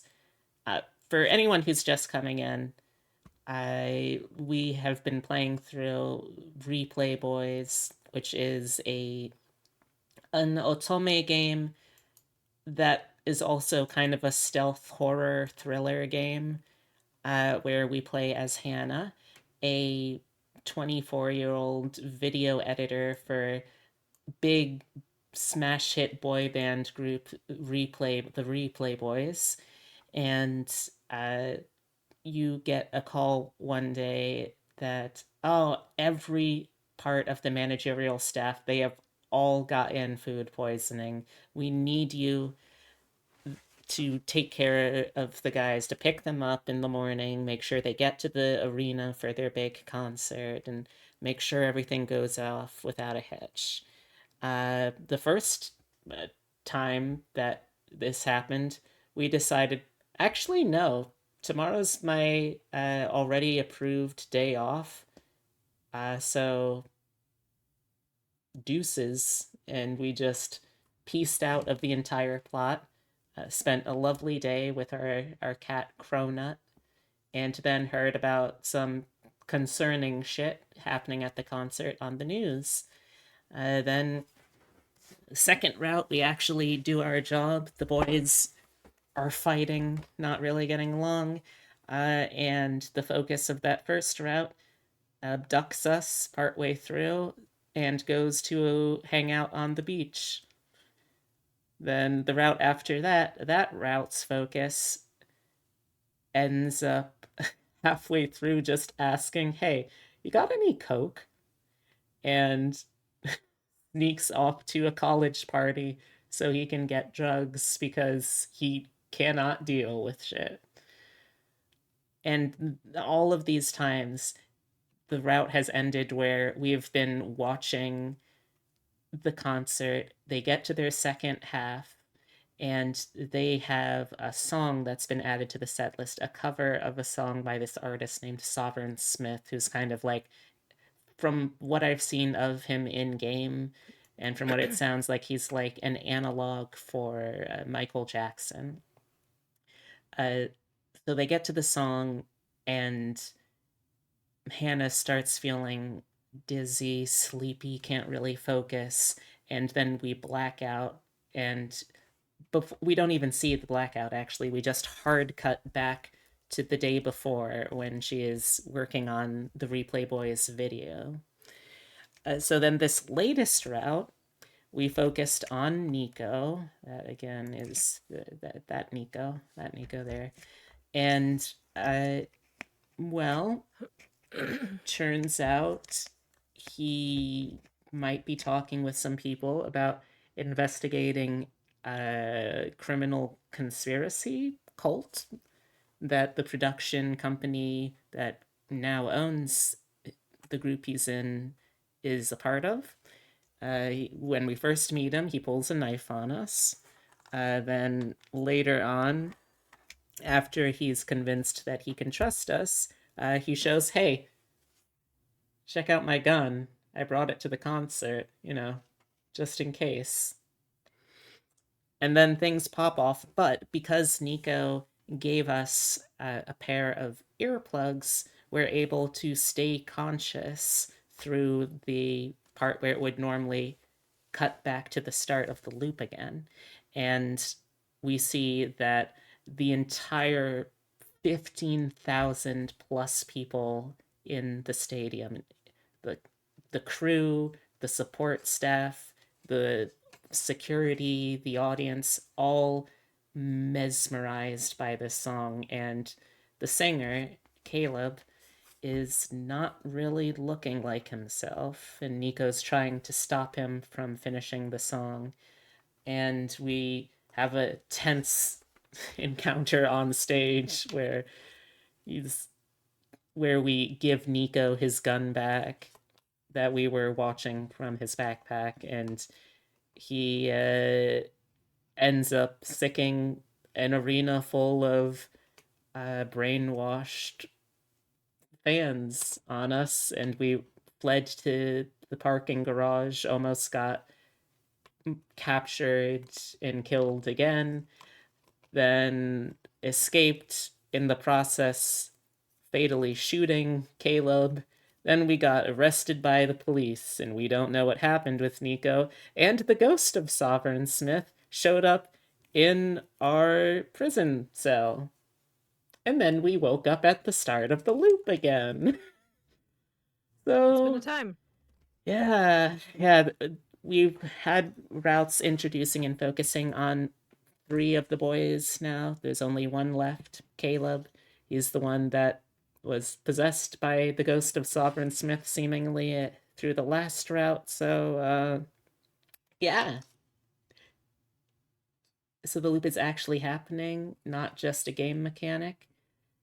To an extent, like, the characters aren't consciously aware that there is a loop, but they will subconsciously remember things that happened in previous loops that they will just, kind of feeling like on instinct or sort of like vague deja vu, like, yeah, I don't know why I know this, but I feel like if you look in your jacket pocket, you'll find the lyrics that you thought you left at home. Like, so far, it feels like there's been pretty clear moments in the first 3 routes where you could set up the option of, okay, I would like this route to develop in a romantic sense or in a platonic sense.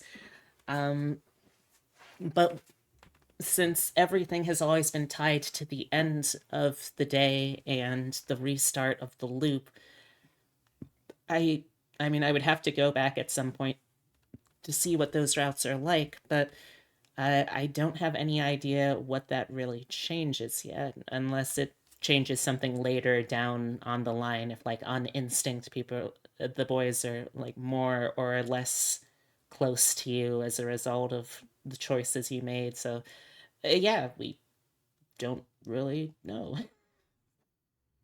Still feeling it through, and it's an interesting game. It's Mm. for sure interesting. So, yeah. Well, I think we're about ready to wrap up, since I still have something I want to ask you in a secret, like, off Yeah, yeah. stream. Do I you need to do anything about that befriend or befoe oh redeem? I did that one. Oh, okay. My Yeah, brain was not I braining. befriend Nico. I love him. He is the only person that we can trust so far, for sure. Yeah, yeah, my gosh. Yeah. Oh boy. Honestly, he's also at least surprisingly straightforward with the kind of more fucked up side. Like, he hasn't tried to hide a coke addiction. Well, not even an Yeah. addiction, just like coke usage. And he also hasn't abducted us. So those are both pluses. Yeah, and now we're about to go straight into Caleb's route, and that'll be interesting. Alright, let me see real quick if I can do something to be a funny little tease.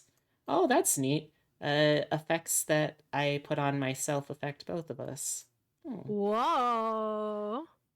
I don't know if you've messed around with the VTube Studio filter updates, but they're a lot of fun. I have not. This is wow. So let's see.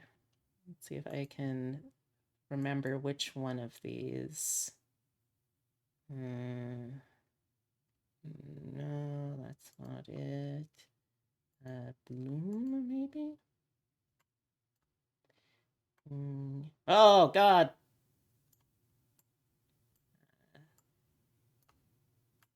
Ah! Oh, okay. We're starting to get somewhere. I'm gonna... I feel like... Okay, there we go. Alright. So I know this probably looks oh, no, come on, Bloom. Bloom, I need you here.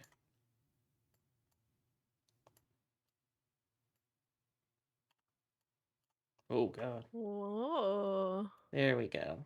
Okay. Alright. So this probably looks a little silly, but that is because I uploaded...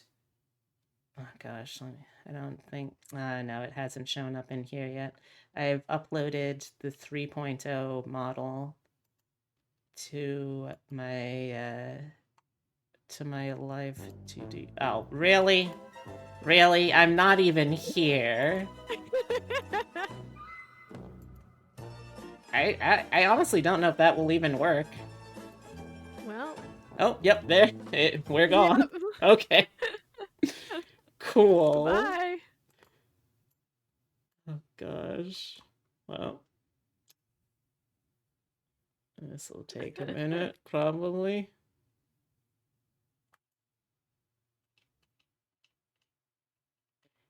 Yeah, it doesn't look like I'll need to... Oh, God!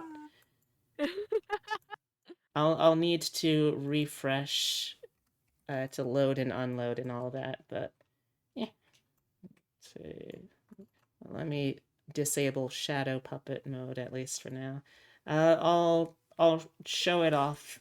Well, not even show it off. I'll tease it for y'all the next time I stream. But for now, I think this is probably a good stopping point. Yee?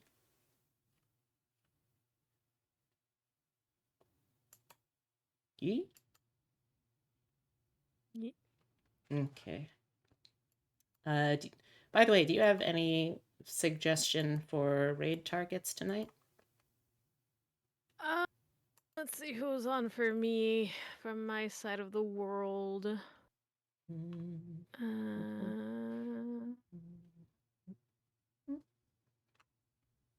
I don't have anything particularly going on my side of the world right now. And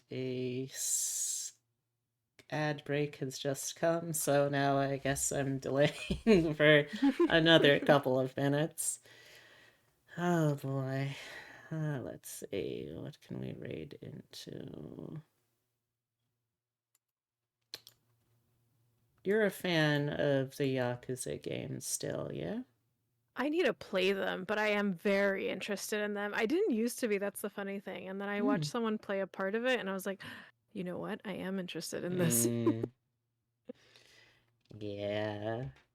You know, honestly, I don't really know why it is, but actually, I know why it is. It's like usually I'm not really interested in stories that are very, very much tied around the masculinity and guys being dudes and all that. But honestly, there's outside of the plot, there's enough just genuinely really goofy, silly stuff going on that it helps lighten things up and like Yeah, no. I end up That still was my kind of thing too. liking the characters despite it. The one thing I will say that I am upset by, the character I've ended up being the most emotionally invested in, Goro Majima, is also the character that has, like, if you play them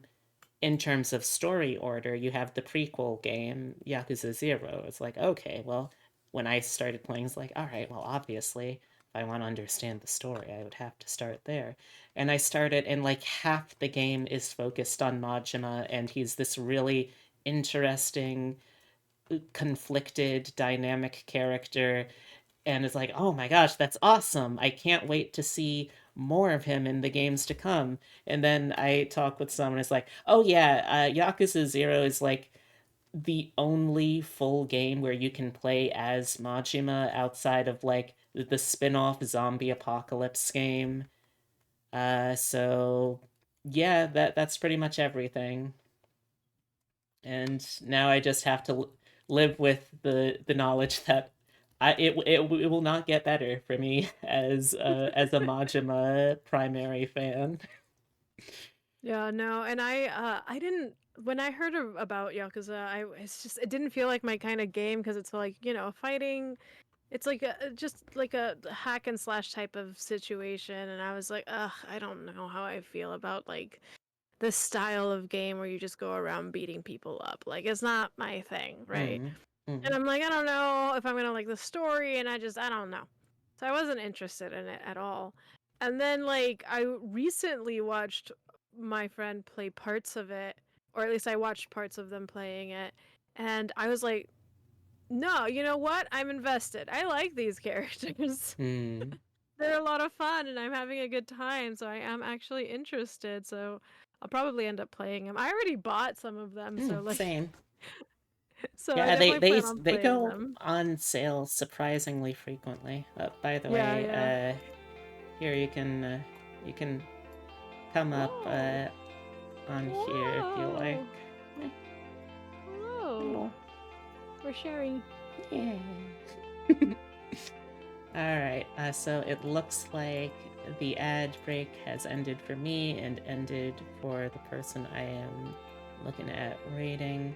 So yeah, I think I know who we'll be rating, but first to go over the socials linked up above there, I'll repost them because my chat bot is still being trained and I have to figure out the timer stuff. So first link is the card. If you want to see everything I do, more or less, then check out the card. It's also where you can see the information, which I'll be updating within the next month or two, ideally, if you want to commission me. Then we have the Discord. I post a lot on Discord. I'm constantly on Discord and usually too shy to actually do anything or initiate any conversations, which is why I use the server to make it mildly easier. So if you would like to help a very socially stunted little bean, or if you want to get to know any of the amazing people who are part of this community, please do consider joining. Then we've got the Twitter. It's a shit show.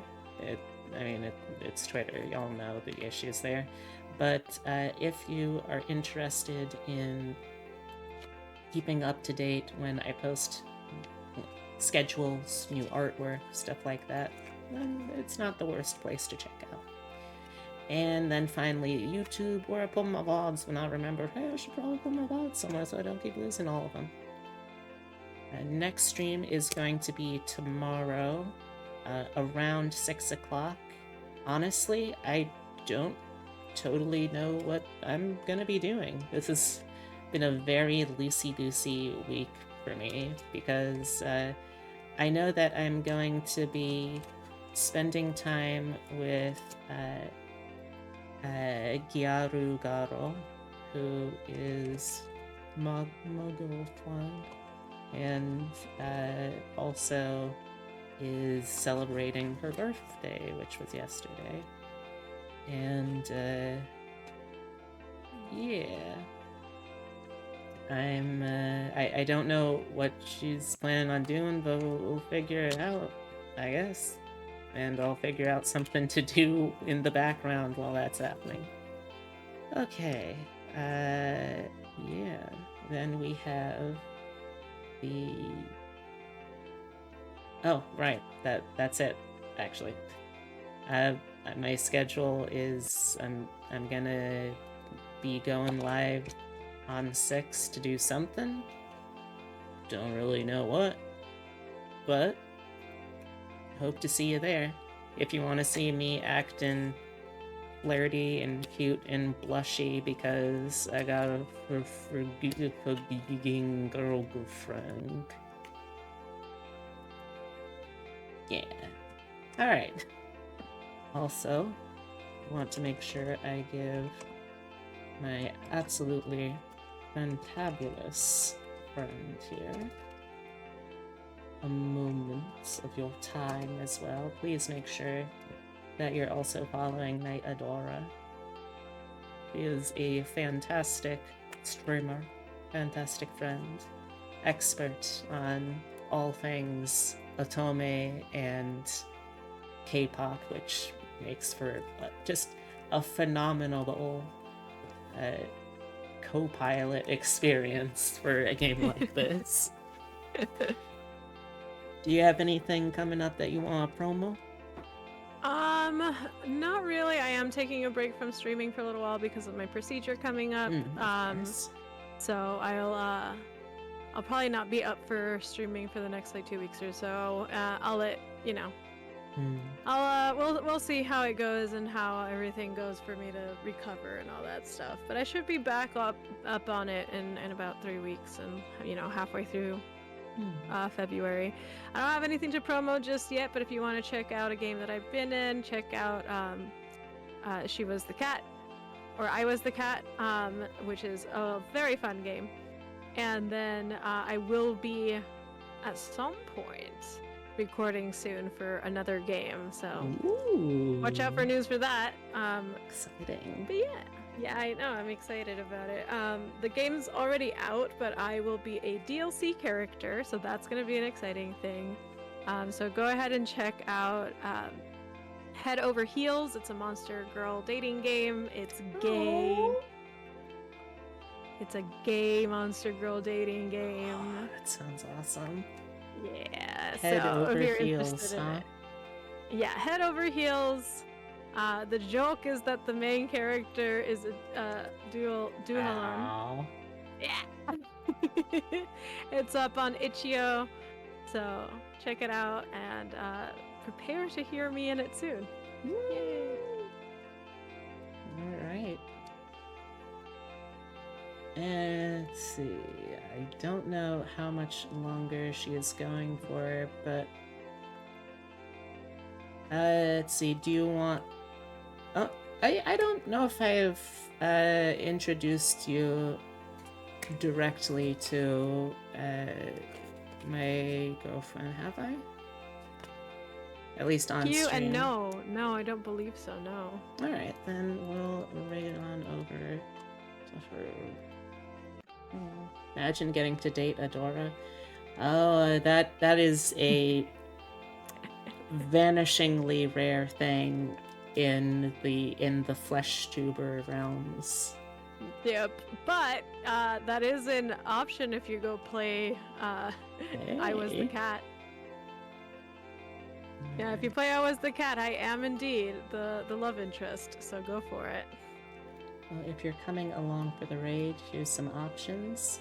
Anyone can use the first one. If you got a subscription, you can also use the second one. And again, thank you so much for swinging by and watching us overanalyze a visual novel and do silly little voices.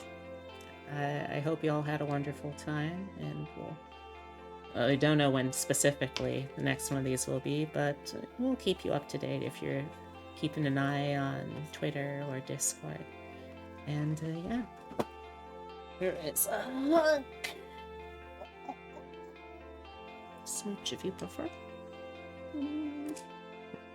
And until I see you again, make sure to take care of yourselves, okay? That is somebody really cares about you. Alright.